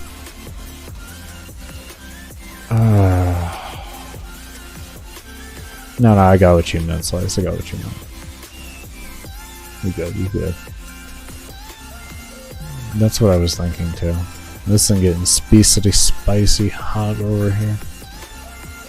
What can we do to fix the spicy heat? What can we do? Let me think. I can turn this off here. Yes, I will leave that. I'll get rid of my own music, that's fine. I don't give a shit about it. I don't really need it, it's only a distraction. Then we'll just get rid of stream elements window.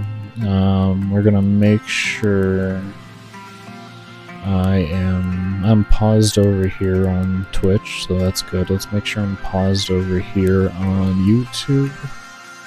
Okay,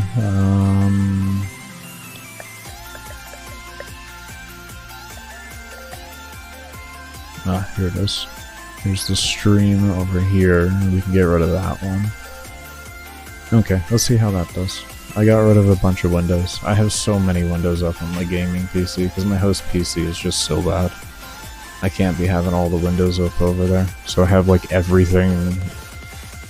I have everything running on the gaming PC except for export. So, and I'm using a capture card for that. An ancient capture card at this point. The very first HD60 by Elgato. Not even sold anymore. Well, I think it is. You know, there was one left in stock at $100, which I was amazed to even see, but it was used. So, yeah. Oh, she's climbing, but a nice pack in the intake. Yeah. We'll see now. I think we should be good. We should be good. We'll see next relic crack. That's where the spike happened. So, which is understandable. This, like, when you crack a relic in this game, let me tell you, it's like the fucking earth opened or something. I don't get it. It is one of the most unoptimized stages I've ever seen in any endurance. Is like cracking a relic. There's nothing worse. Like, everything spikes on your computer. It's so dumb. It's so dumb. I don't get it. I don't get it. And it's predominantly will spike your VRAM. I think it's one of the causes for a leak as well.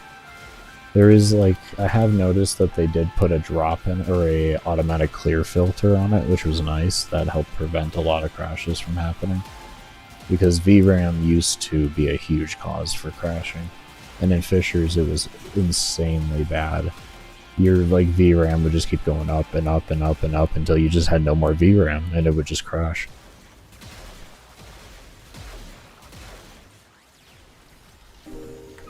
It's hard to optimize for this is why. Because you have to think about this, the only way to optimize for this is to do it. You can't know what happens here unless you actually do it. Like, it doesn't really so much matter as to what everything is being told that you're getting from someone else's gaming PC, like their report, because you can't know their other settings in their house. What's their temperature of their house, you know? What does the cooling actually look like and everything? Like, a lot of you don't get usually like temperature, you know, readings, and even if you do, you don't get the nuances as to like understanding why the temperature might be caused. So it's hard for any anybody who does bug fixing or anything like that to know exactly what's going to be done with that until they actually have to do it. And then the company has to pay that person to sit there and test that long in order to start experiencing it. Which, I mean, you gotta figure every patch they would have to pay somebody to sit in every single endurance run for 100 hours. They don't have that type of money. So you kind of gotta do the give and take there.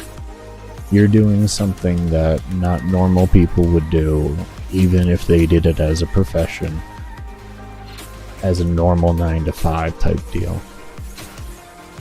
And even if they like I guess what you could say, like if they were a tester, and because of that, and what you should know, what people can have an idea of what the limitations of a tester would have in the way of their time and all that.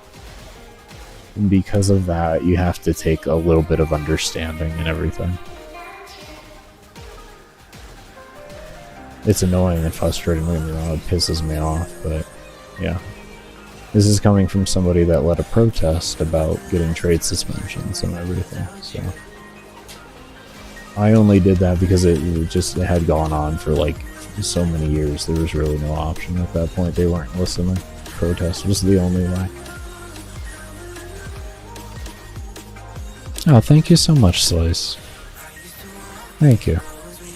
Thank you. Nothing but good blessings to you as well. Thank you so much for that.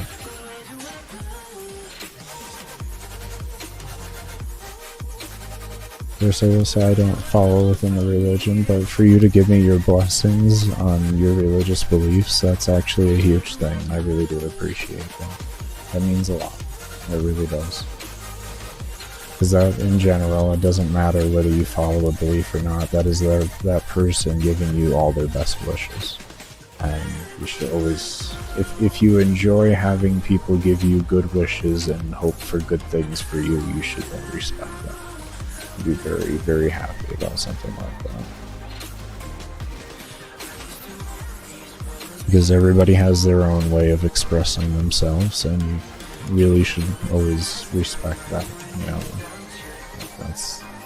That's the beautiful thing of this world, is we're all vastly different people. And we all have different ways of expressing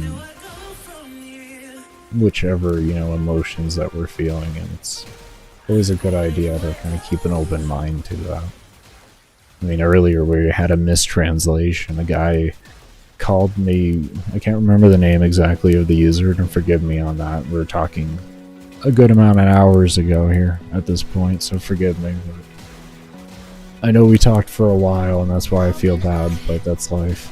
But anyways,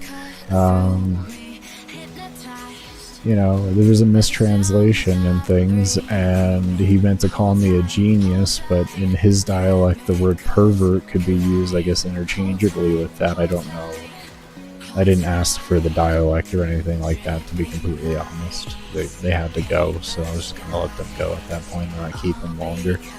But there was that mistranslation, and we came to the understanding there once we came through it. Yeah. It was interesting getting called a pervert, given the fact of what it means in my culture at the end of the day.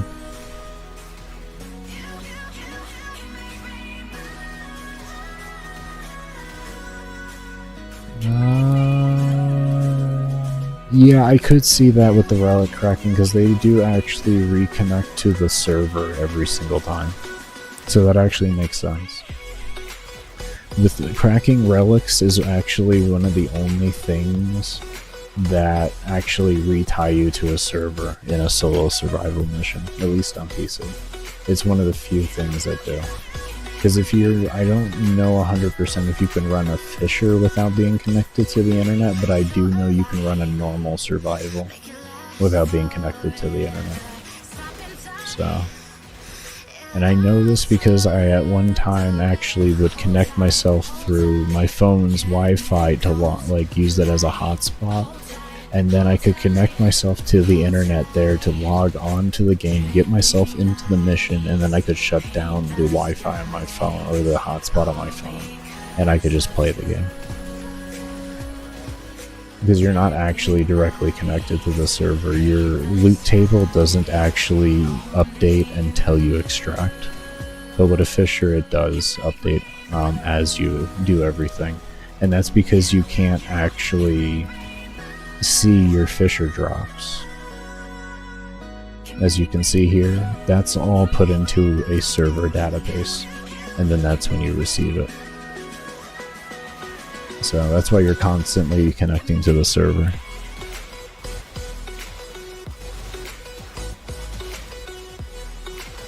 Yeah, yeah. That makes sense. That makes sense.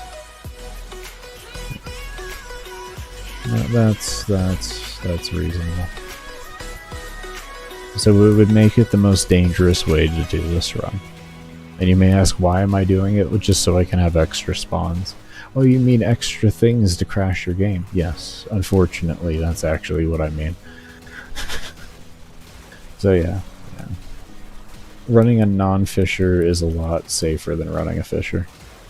Anything like RBs are good because of that reason. You don't have to worry about the server and everything like that.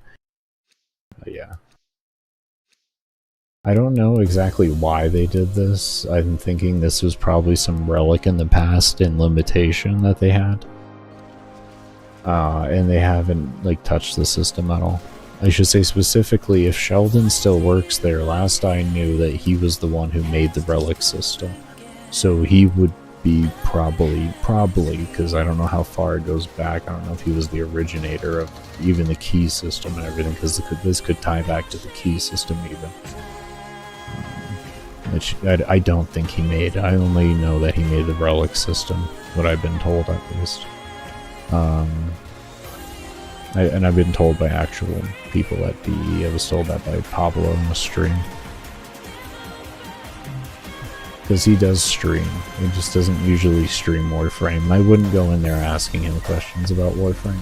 Please don't do that. He's not a bug reporter or anything like that. You don't go in there telling him those problems. You go make a ticket. That was the common thing he would say. He's like, I can't really do much here. You gotta make a ticket and then hopefully it'll get looked at. that was it. Yeah. So don't ever do that to the guy. He doesn't need to deal with that. He's got enough problems. They go to him for all the reworks already. He's got so much to deal with there. Poor man.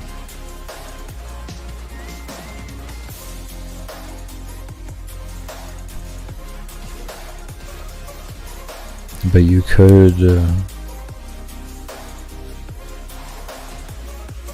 wait, denote it? I'm losing you. You're losing me there with the denote thing. I don't know why, but there is some loss there. I don't know. What are we referencing to there? Maybe you could jog my memory with that. Like, there's just nothing in my brain where denote actually connects to. Relics work, and yeah, I agree. It's a niche situation where it becomes a requirement. So, like, it's entirely too niche.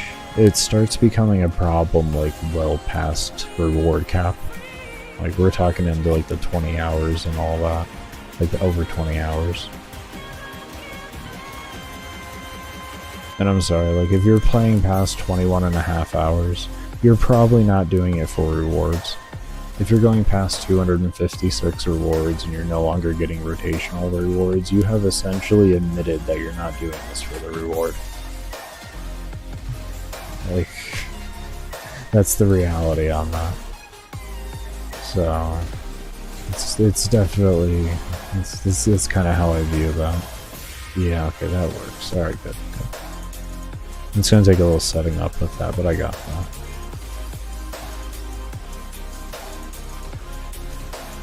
Yeah, that's one of those things where it's like, I don't, what they would have to do would probably be too much. That's it.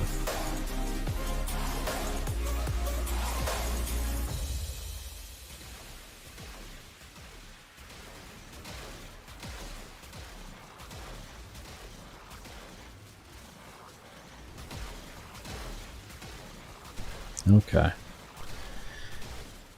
Oh.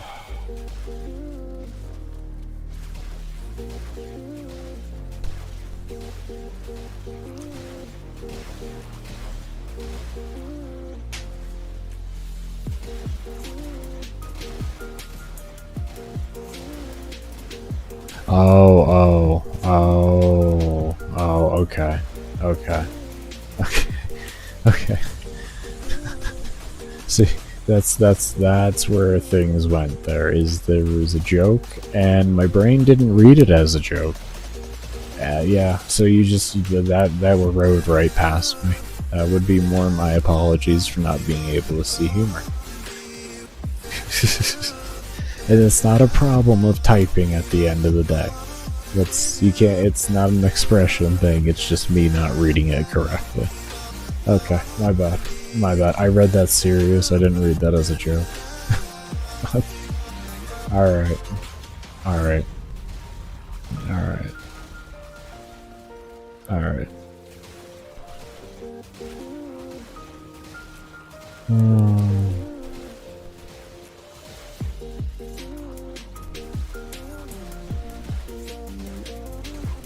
And I mean, I guess I could say that, I could specify that. But there's been a universal understanding in the endurance community that if you do it, you do it. It doesn't matter what the mission is. You do it, you do it. It's just like a universal respect thing, because it doesn't force the endurance player into doing a particular one. You know, you can do a normal one if you want. You're not going to get as much credit for it. Don't get me wrong. Like, people aren't going to be like, oh my, like, that's crazy. They'll be like, oh, that makes sense. But yeah, you have it at the end of the day. That's how, at least to be fair, I haven't dabbled in the world record community in a very long time. I don't know if they're still like that, but that's how we used to be. That's how we used to be. We didn't bother with what it was and all that. If you did it, you did it. We didn't give a shit. We just cared that you did it. We didn't care exactly how we cared about how you did it because we were curious of the science and everything, especially if you went off in meta and all that. But we were just happy to see that you did it, and we wanted to just enjoy the science for what it was.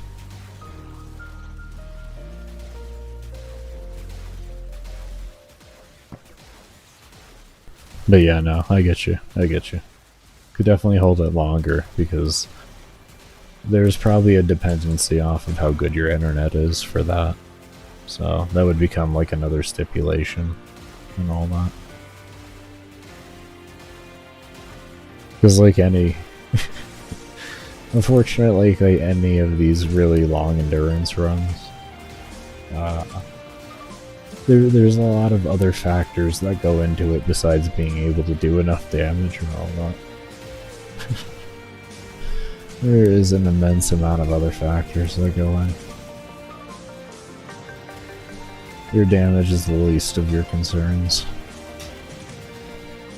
I would love to see the reaction if I actually did something like that. I love the endurance community too much, though, to put a troll out there like that. I don't know. They're all fucking trolls, though, at the end of the day, anyways. You gotta be a little bit of a troll to be able to sit in a mission for this long. To be honest. You gotta be a little bit of a troll. This is actually like some meme level duration.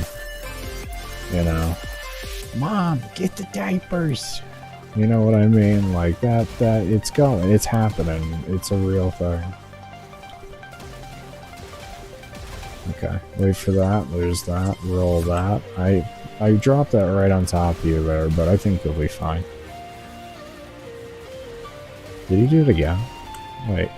He doesn't cast it more than once, does he? In a minute, at least? Or in 30 seconds? It can't be more than once in 30 seconds. Start getting... Yeah, it would turn into what RBGs turned into during Cataclysm. Where everybody would DDoS each other. And it was the most frustrating environment to ever play in. The game was good. The player base was just absolutely fucking ruthless. I mean, to be fair, that's when carries really started becoming prevalent for selling. So, yeah, money. If you could DDoS that guy enough, you could win enough games to be able to get your carry done in, like, you know, a fucking third the time. If you could DDoS that guy enough every time you queued up against him. Which then, you know, you make $400 or $800, whatever you may be charging for whatever rating you're going to. Typically it's between 2 and 800. And you get that in a third the time. There's some incentive. And then the software, it's either free or you had to pay like maybe $10 for it. It's like, well, I mean, there you go. Yeah.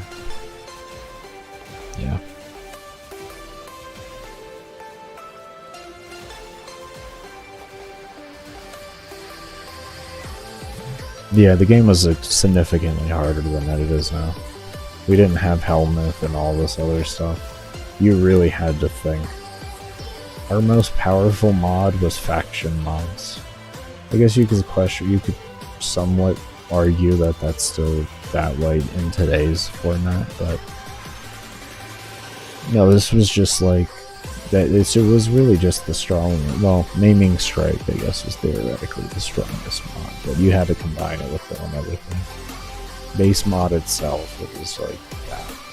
Now I would argue that like galvanized mods are probably the strongest mods in the game. Galvanized mods completely changed this game when they came out. Completely changed this game. It flipped it just fucking on its head. It was a good change though. It was extremely needed. A lot of the changes that they've done were extremely needed. I would hate to think of like old health values and all that with the new mechanics that we see in today's like games or in today's like Warframe. That would be horrible. I couldn't imagine that.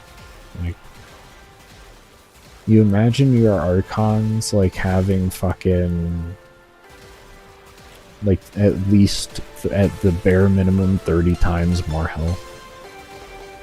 Like, you imagine like some of the mobs that you hate killing, acolytes, let's say. Imagine acolytes with fucking at least 30 times more health.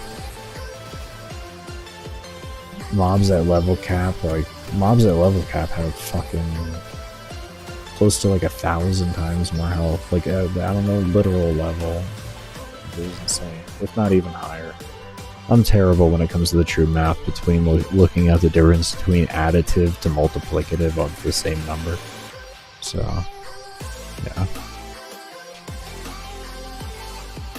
Yeah, I would agree on that. Between the arcanes from Steel Path and the galvanized mods, it put weapons actually to a point of getting to level cap with. They used to not. Yeah.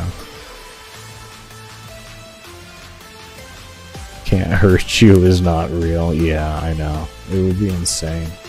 And how much armor they would have too. We would mandatory need to strip every fucking thing from that. Mobs used to have a 99.99% damage reduction by level 120.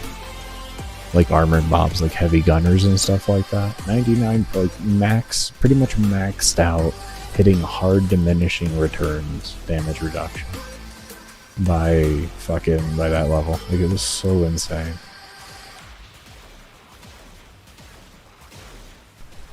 Like, you think you would be seeing millions on a mob? No, you won't be seeing that. Not unless you're hitting for billions. That's the reality. You have to be hitting for the billions to even see millions back in those days. If you didn't, and there wasn't many ways to armor strip back then. Like, not many at all. Not with an efficient time, at least, in my opinion. Because we didn't have Steel Path back then and 4 players spawning, so in solo missions, You had what you had in the base star chart. Which, yeah. Yeah, that's really bad rates per hour. That's why Ivaro was the most common, was the only frame that actually got world records. I was decent with Octavia, but she was just really dangerous to play back then without shield gating. And you didn't have like the ability to like, because like Octavia with greedy pull is really good. And you don't have to deal with trying to loot around the mallet and accidentally getting hit by random fire. Yeah. Yeah, or you broke the damage at integer and hit negative back when they actually had negative numbers. Yeah, yeah. That was the 2.37 billion. Now it's, and that was a negative number, and now they reduced the damage cap. Or put an actual damage cap on it.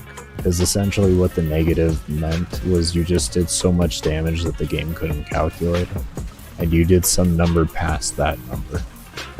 But it was too much on the game's engine to be able to actually calculate that number. So then what they did recently, I don't know how long ago they did this, but they reduced the damage cap to 2.17, I think it was, billion. So that it actually becomes a whole number. Yeah, Octavia is, if you don't loot correctly on her, you actually die a lot. A lot. A lot. Yeah, the integer overflowed. Yeah, exactly.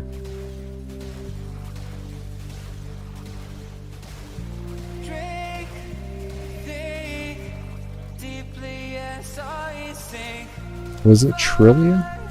Was it trillion? Was it not billion? Really? It was so hard to tell back in those days. It was such a long fucking number because you didn't have the compact numbers back then. I could easily see like all of us getting, like a lot of the people I knew getting confused with that. I thought it was billion, 2.37 billion. I didn't know it was 2 trillion. 2.37 trillion. Interesting, if that's the case. I thought it was billion.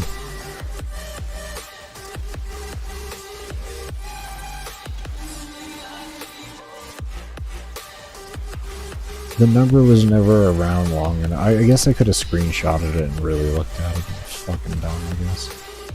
I could have sworn I did that at one time, but maybe I still mistaked it, because my brain just didn't really know what that number looked like. It didn't register it fully. I don't know. How long do you think you're gonna go for? 100 hours? Oh, you mean today? Today? I don't know. I don't know about today. I was gonna say that the extraction is 100 hours, but yeah.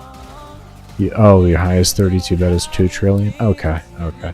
Oh, okay, never mind. Then that makes sense. Okay, I was talking about the 16-bit system. Okay. Yeah, that makes sense. Okay, never mind. Never mind. Good to know that, though. I didn't know that it was the highest number value for 32-bit. Actually, really good to know. Thank you. I haven't taken the time to do that research, if I'm to be completely honest. I never, I guess, found myself in a position to where I needed to do that.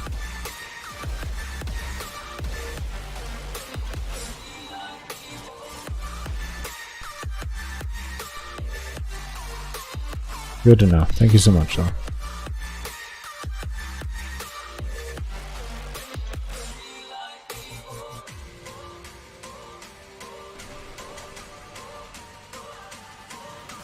Yeah, because that's back when we had the negative number. It was back when we had the negative number. It was when we were on the 16-bit system. I think we still had it with the 32-bit as well. But it wasn't healing mobs anymore with the 32-bit, I think was the change. I could be wrong on that, though. That change could have taken place before that. So I know there was a bug where if you hit damage cap, it would actually heal mobs sometimes.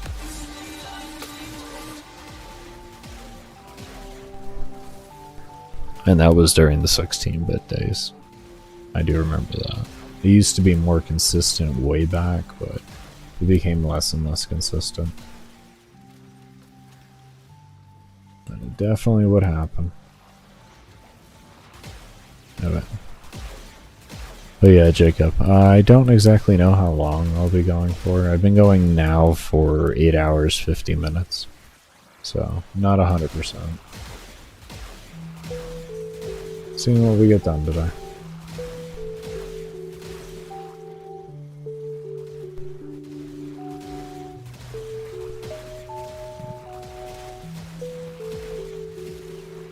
Yeah.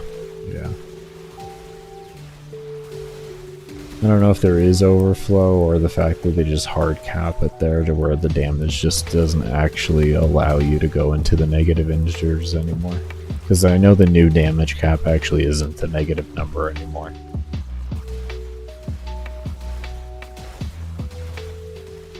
And it's a bit lower than what the old one was. Not that it makes any bit of a difference, to be honest, with the current things we fight in this game.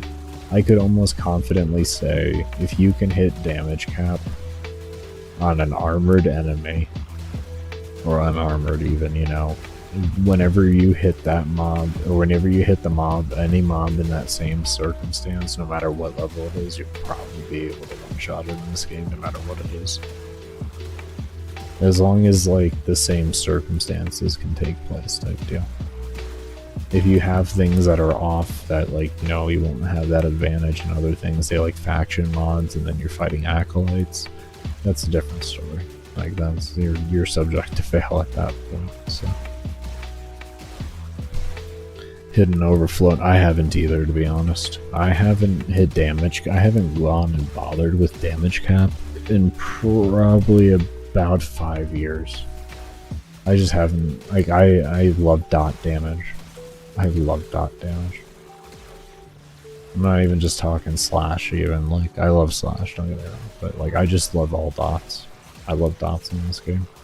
I love damage over time. It's one of my favorite playstyles with this game. The upfront hard hits are cool and everything, but I love figuring out how to make damage over time work in an effective and quick fashion. Especially when I can figure out how to get it effectively spread without, you know, too much work.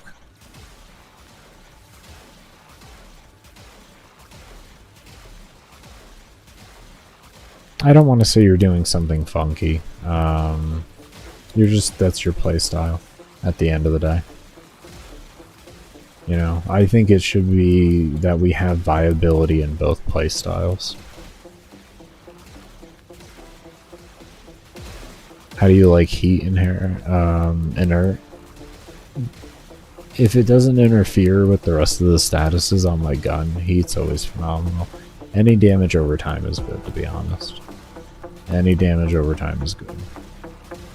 It's just some you're gonna need extra, like a little bit extra help than others, type deal. Sometimes you might need a primer or something like that, you know, but you can make any damage over time really good. I would say my favorite damage over time, to be honest, is probably electric, just because it's a CC. And it's an air, and it's like a radius CC, so it CCs other things. And then my favorite damage is actually gas. I'm not too big of a fan of the amount of setup I have to do to make gas to what I actually like gas being. At least I haven't found the frame and everything to allow for me to passively set it up without much worry. But hopefully with the shard changes that might actually be a different story. The new shards that they're adding in with the extra corrosive, we should be able to get a 14 stack of corrosive, which from what Gamble told me, and I do trust his math anytime he gives math at the end of the day. And I feel like that's something I definitely don't need to check his math on. But after 14 stacks, we'll have 100% strip on armor, so we'll be able to make primers for gas work well, so we can have armor strip while still having gas on our main weapons, which will be just so cool. Oh, I love gas. I've always loved gas, even back when it used to give toxin dot procs instead. Like it would give extra layers of toxin instead of doing the radius spread that it does. Gas is still good now. Gas is still good. Gas is still good. It just needs, it's hard to dip the damage as you used to be able to. Because they took out the toxin procs on it. If they didn't take out the toxin procs, it would actually still, gas would be insane right now if they didn't do that. What they needed to do was leave those toxin procs in. I don't know why they made it an increased radius that goes up to 10 meters. But that, I guess that was their choice. I'm not going to say it was a good choice. It was a bad choice. Gas was in a phenomenal place back in the day. It required work to get it to go crazy, but it didn't require near as much work as it does now. But it still does work pretty well. Like, you can kill with gas really well up to about level 4000 with armor stripping, and you're still going to be killing things really fast. It's just what you have to do now is, because the lingering clouds, you gotta have a pull-in.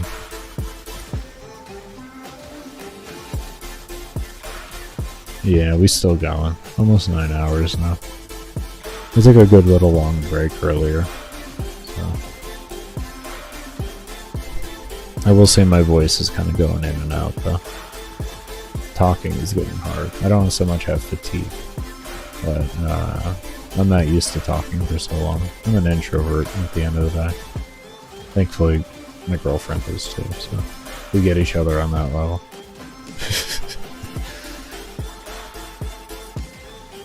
But yeah, I don't mind being social. It's just because I don't talk often, unless I'm streaming and stuff like that, usually. My voice isn't used to talking for long periods of time. My social battery runs out if I have to actually verbally, like, have verbal conversations with people. But when I'm just reading, like, chat and stuff like that, I don't have any of that social battery burnout. I just get to the point to where it gets hard to talk because my voice feels like it's about to die.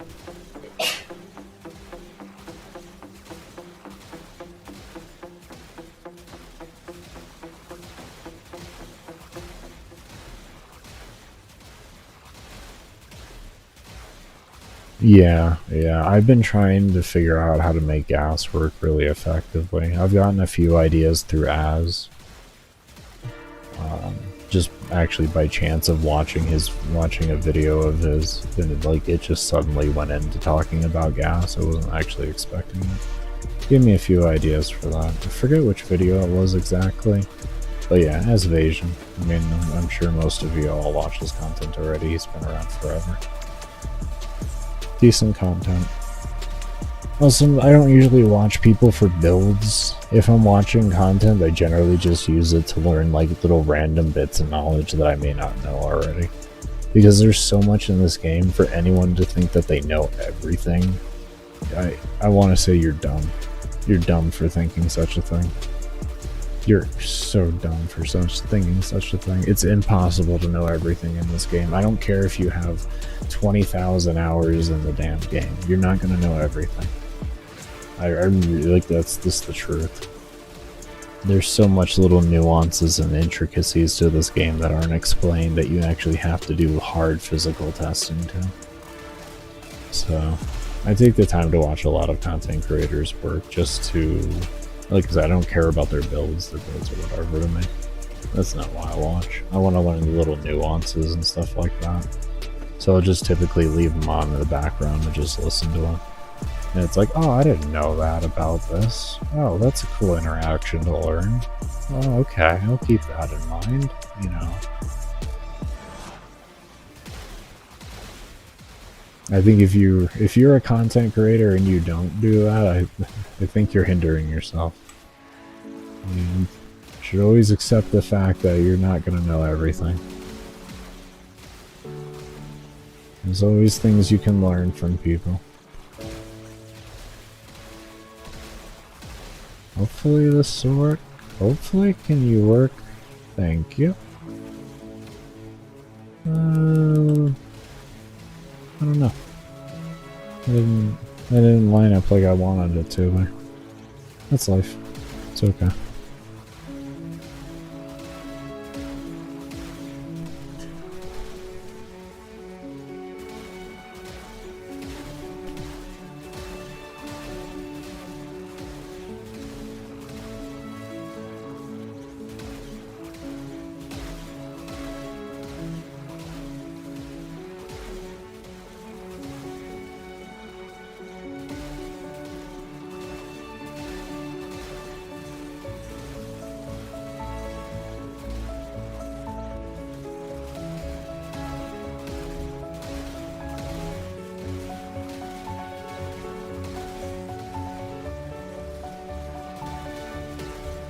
Temperatures seem to be better right now. We've been maintaining around 54 Celsius on the CPU.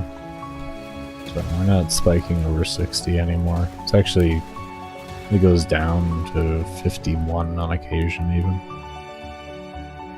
So it just seems I had way too many windows open, which is understandable. There was a lot of tabs going on there.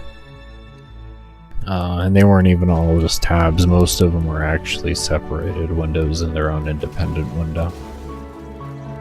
I had a Twitch stream, I had the YouTube stream, I had my music, stream elements.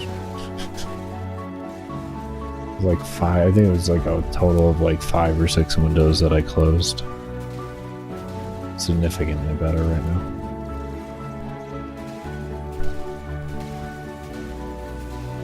I still have 5 windows open. That's not bad. That's not bad.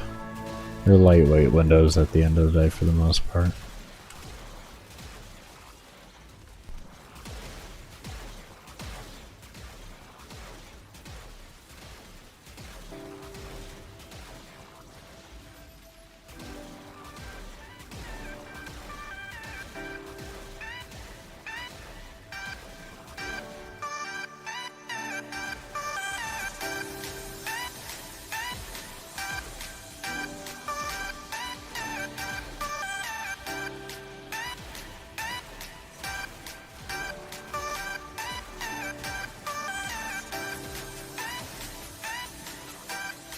And I think, yeah, we just cracked the relic. I am gonna go ahead and take a bit of a break and get some food in me and such. Some stretching done. We're at 9 hours right now of total stream time, so another stretch should be good. Like I said, I have no clue when I'm going to be ending. I have a lot of time to make up for because I really am not on pace to where I want to be in the run. Life hit me at a pretty drastic rate there, so that became that at the end of the day. I'm going to do what I did last time here because that actually worked really well. I'm going to take a picture of this, I'm going to save that, and that will be the screen that y'all see while I'm doing my run here.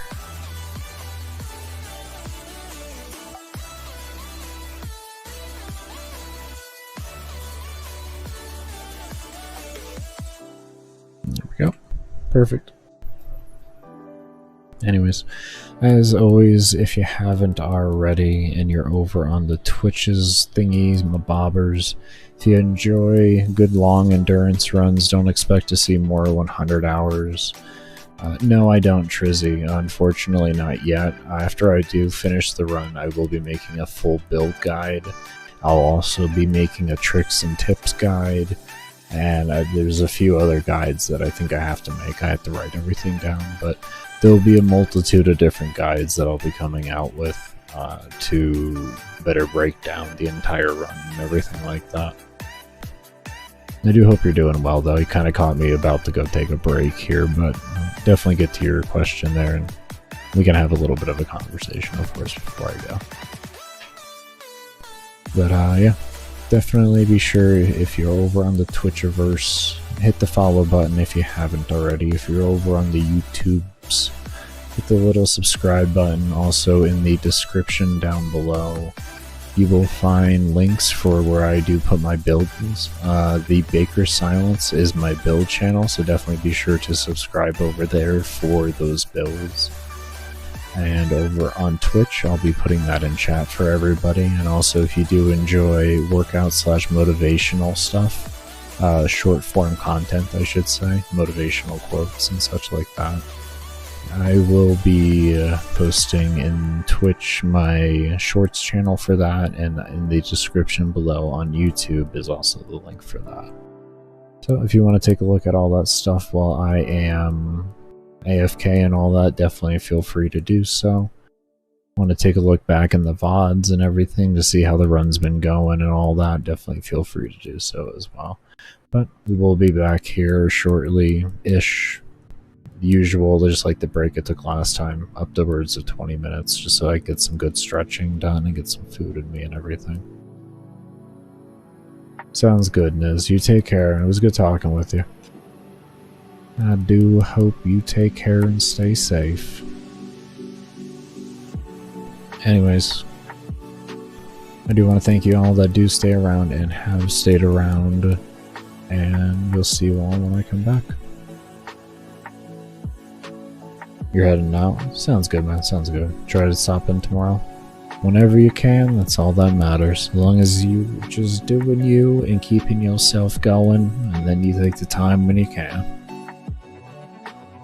If anything, at the end of the day, if you miss the stream, you can always just check it real quick to see how I ended off and all that type of stuff. Stay warm in the mountains? Oh, always gotta stay warm. Always, always. Anyways, be right back, everybody.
Alright, everybody, I am back. I am going to play the next good little bit muted, just so I can conserve my voice a little bit, because it's definitely not getting better right now. So, I want to conserve my voice a little bit, and I want to be able to get some good focus, so I'm going to get some more hours done. With me being 9 hours in now, I know my mental fatigue is going to start setting in here very soon. With talking at the same time, so I'm going to put a lot of just hard focus into getting the run done. I'll make little announcements in each one stating that I'll be muted and all that for that time period, but okay, good. 9 hours of talking today while playing. And I cannot complain there at the end of the day. Really can't. So that's good for a first stream, like second stream back in a very, very long time. So I can't really complain there whatsoever. Give me some moments here to do all that, and then we'll unpause and then get into the game and all that kind of goodness. Probably how I'll be handling these as I'm going through the runs. We'll do like 7 to 9 hours or so of talking, and then from there, so that I can get more hours done, just kind of go into a muted mode. I feel like that will still give enough time for people to come in and ask the questions they may need to ask, or say hi, or whatever it is they want to so do when it comes to interacting. That's what we gonna do. Give me one moment, like I said, to make the announcements, and then we just gonna get into it. I'll shut the hell up now. Yeah.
We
is real now. Another day's the only thing holding me down. I'm believing in how you love it fits it. How you love it fits it.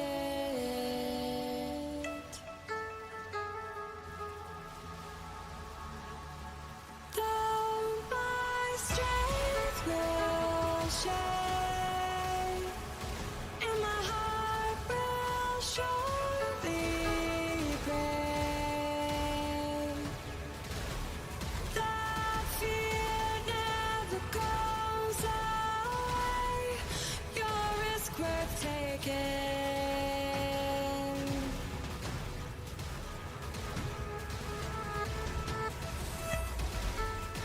You make my life extraordinary. With you, I rise, starting to uncover me each day. Your love so good, it scares me.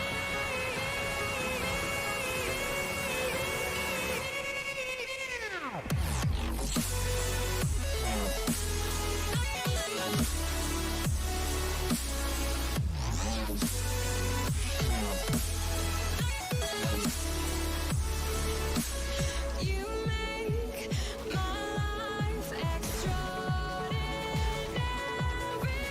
With you, I rise, starting to uncover me.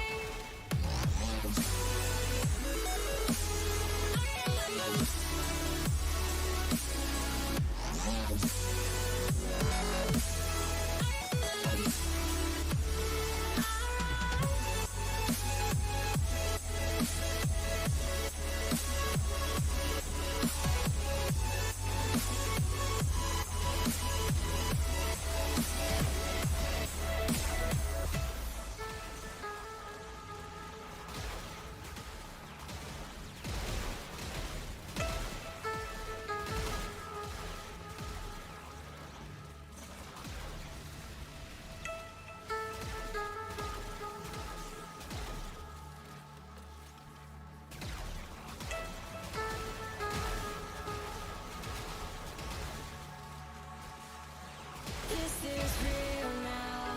Another day's the only thing holding me down. I'm believing in how you love it fits it. How you love it fits it.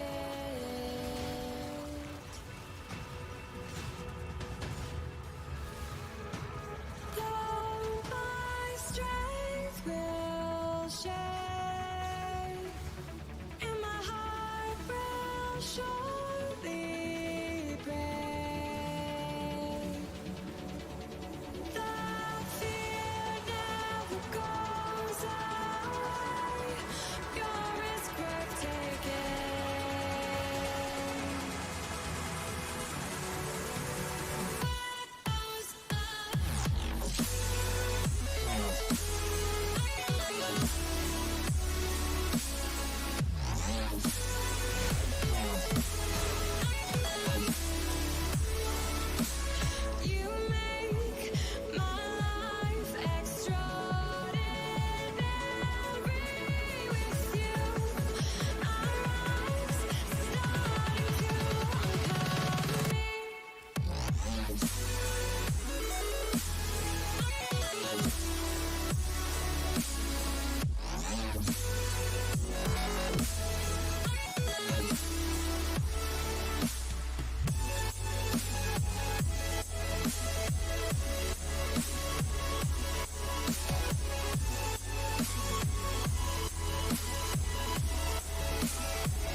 You think about how many times I fell.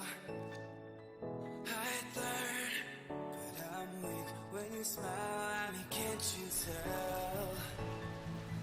I yearn for that someone to bear with me. I'm hanging on to, I'm kind of fragile, so to speak, but my heavy heart knew you could be the new beginning. Knew you could be the new beginning. My heavy heart is broken, but you could mend it for the night.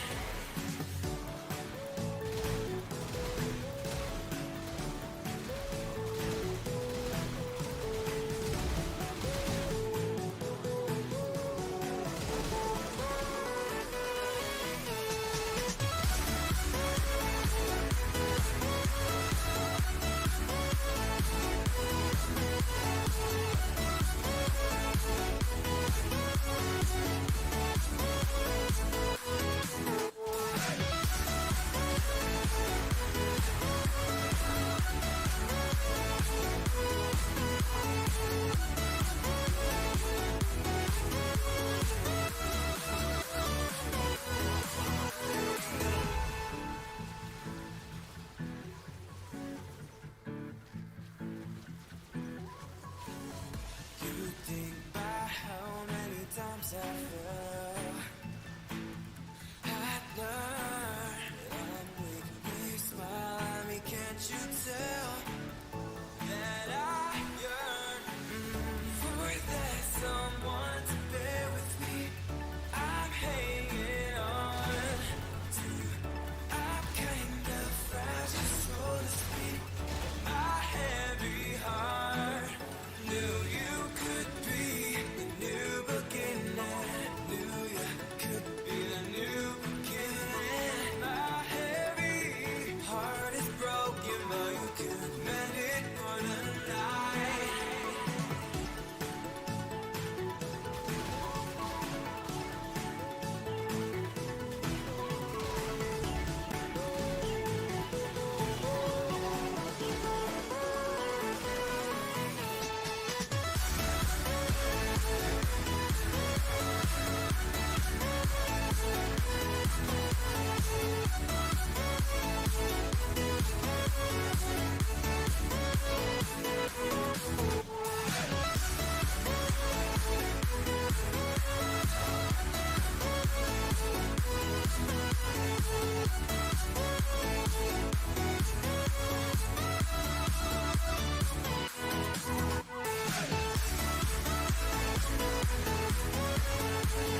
free and dive into the sky. Hear the wind crying out its prayer, while we so ashamed to be alive. Break the chains and our freedom's ours to take.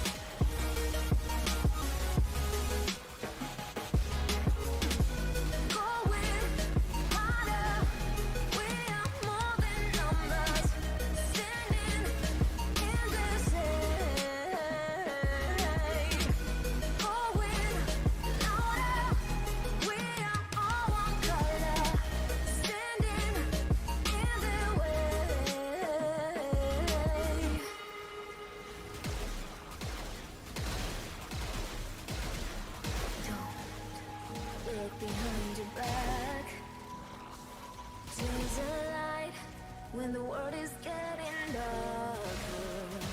I have a dream where love's the only side. So take my hand, join the army of the shadows. Going harder, we are more than numbers, standing in this air.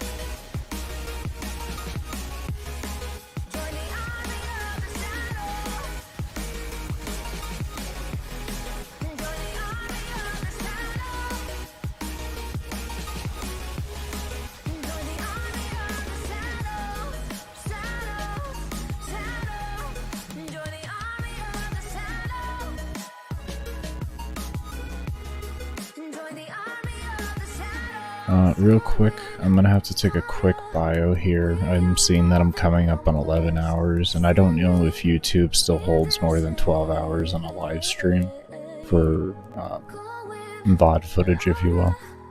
So I want to go ahead and, sorry, my voice is really, like I said, it's really trashy.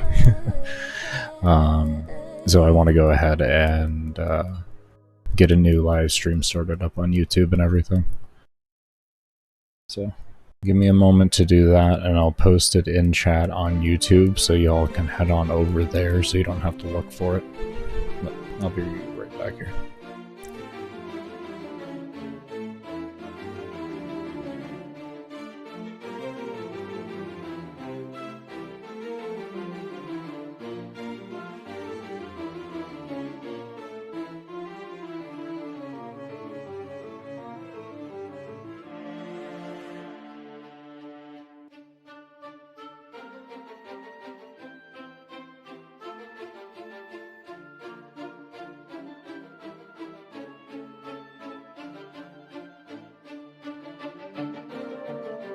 Before we do that and we switch over there, I'm making it right now, but if you haven't already hit the thumbs up button on this stream, definitely be sure to do so. Definitely be sure to do so. I can't thank you guys enough for all the love that you've been showing with that thumbs up button. That is fucking phenomenal. Thank you so much, everybody. I really can't express my appreciation for that enough. 35:47. My maths is bad, so I had to check how long I've been in here so I can divide by 60. What is that, 59 plus hours then? Okay, 59 plus. We started today, so we've done like 8 hours today. That's not bad. Done 8 hours so far today. 59 plus hours.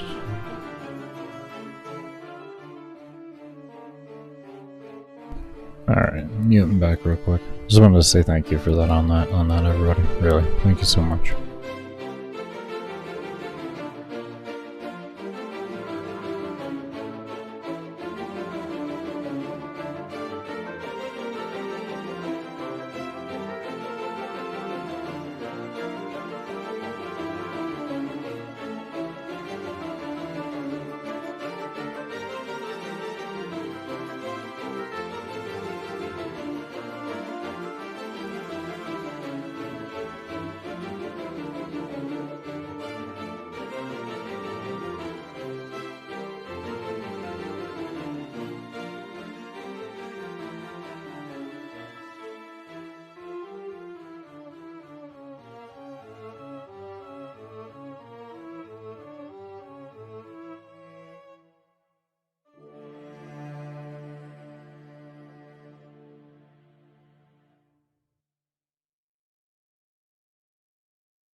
And there you go, everybody. That link should bring you to where you need to go. Yeah, that's the upcoming one.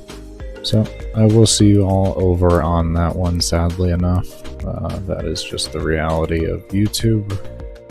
But we do what we can, and that's all that matters, right? Anyways, I'll just take it as a win. I went so long that YouTube can't even keep track of me anymore. That's a partial win right there. I know Twitch is 48 hours. I don't know if I can do that, we'll see. I don't want to put a promise on something like that. Anyways, I'm going to go ahead and end the stream over here on YouTube and start it up on that new one. Twitch, we are still going to be rolling on through. We got plenty of time, so don't worry about nothing. Yeah. Back to resting my voice here.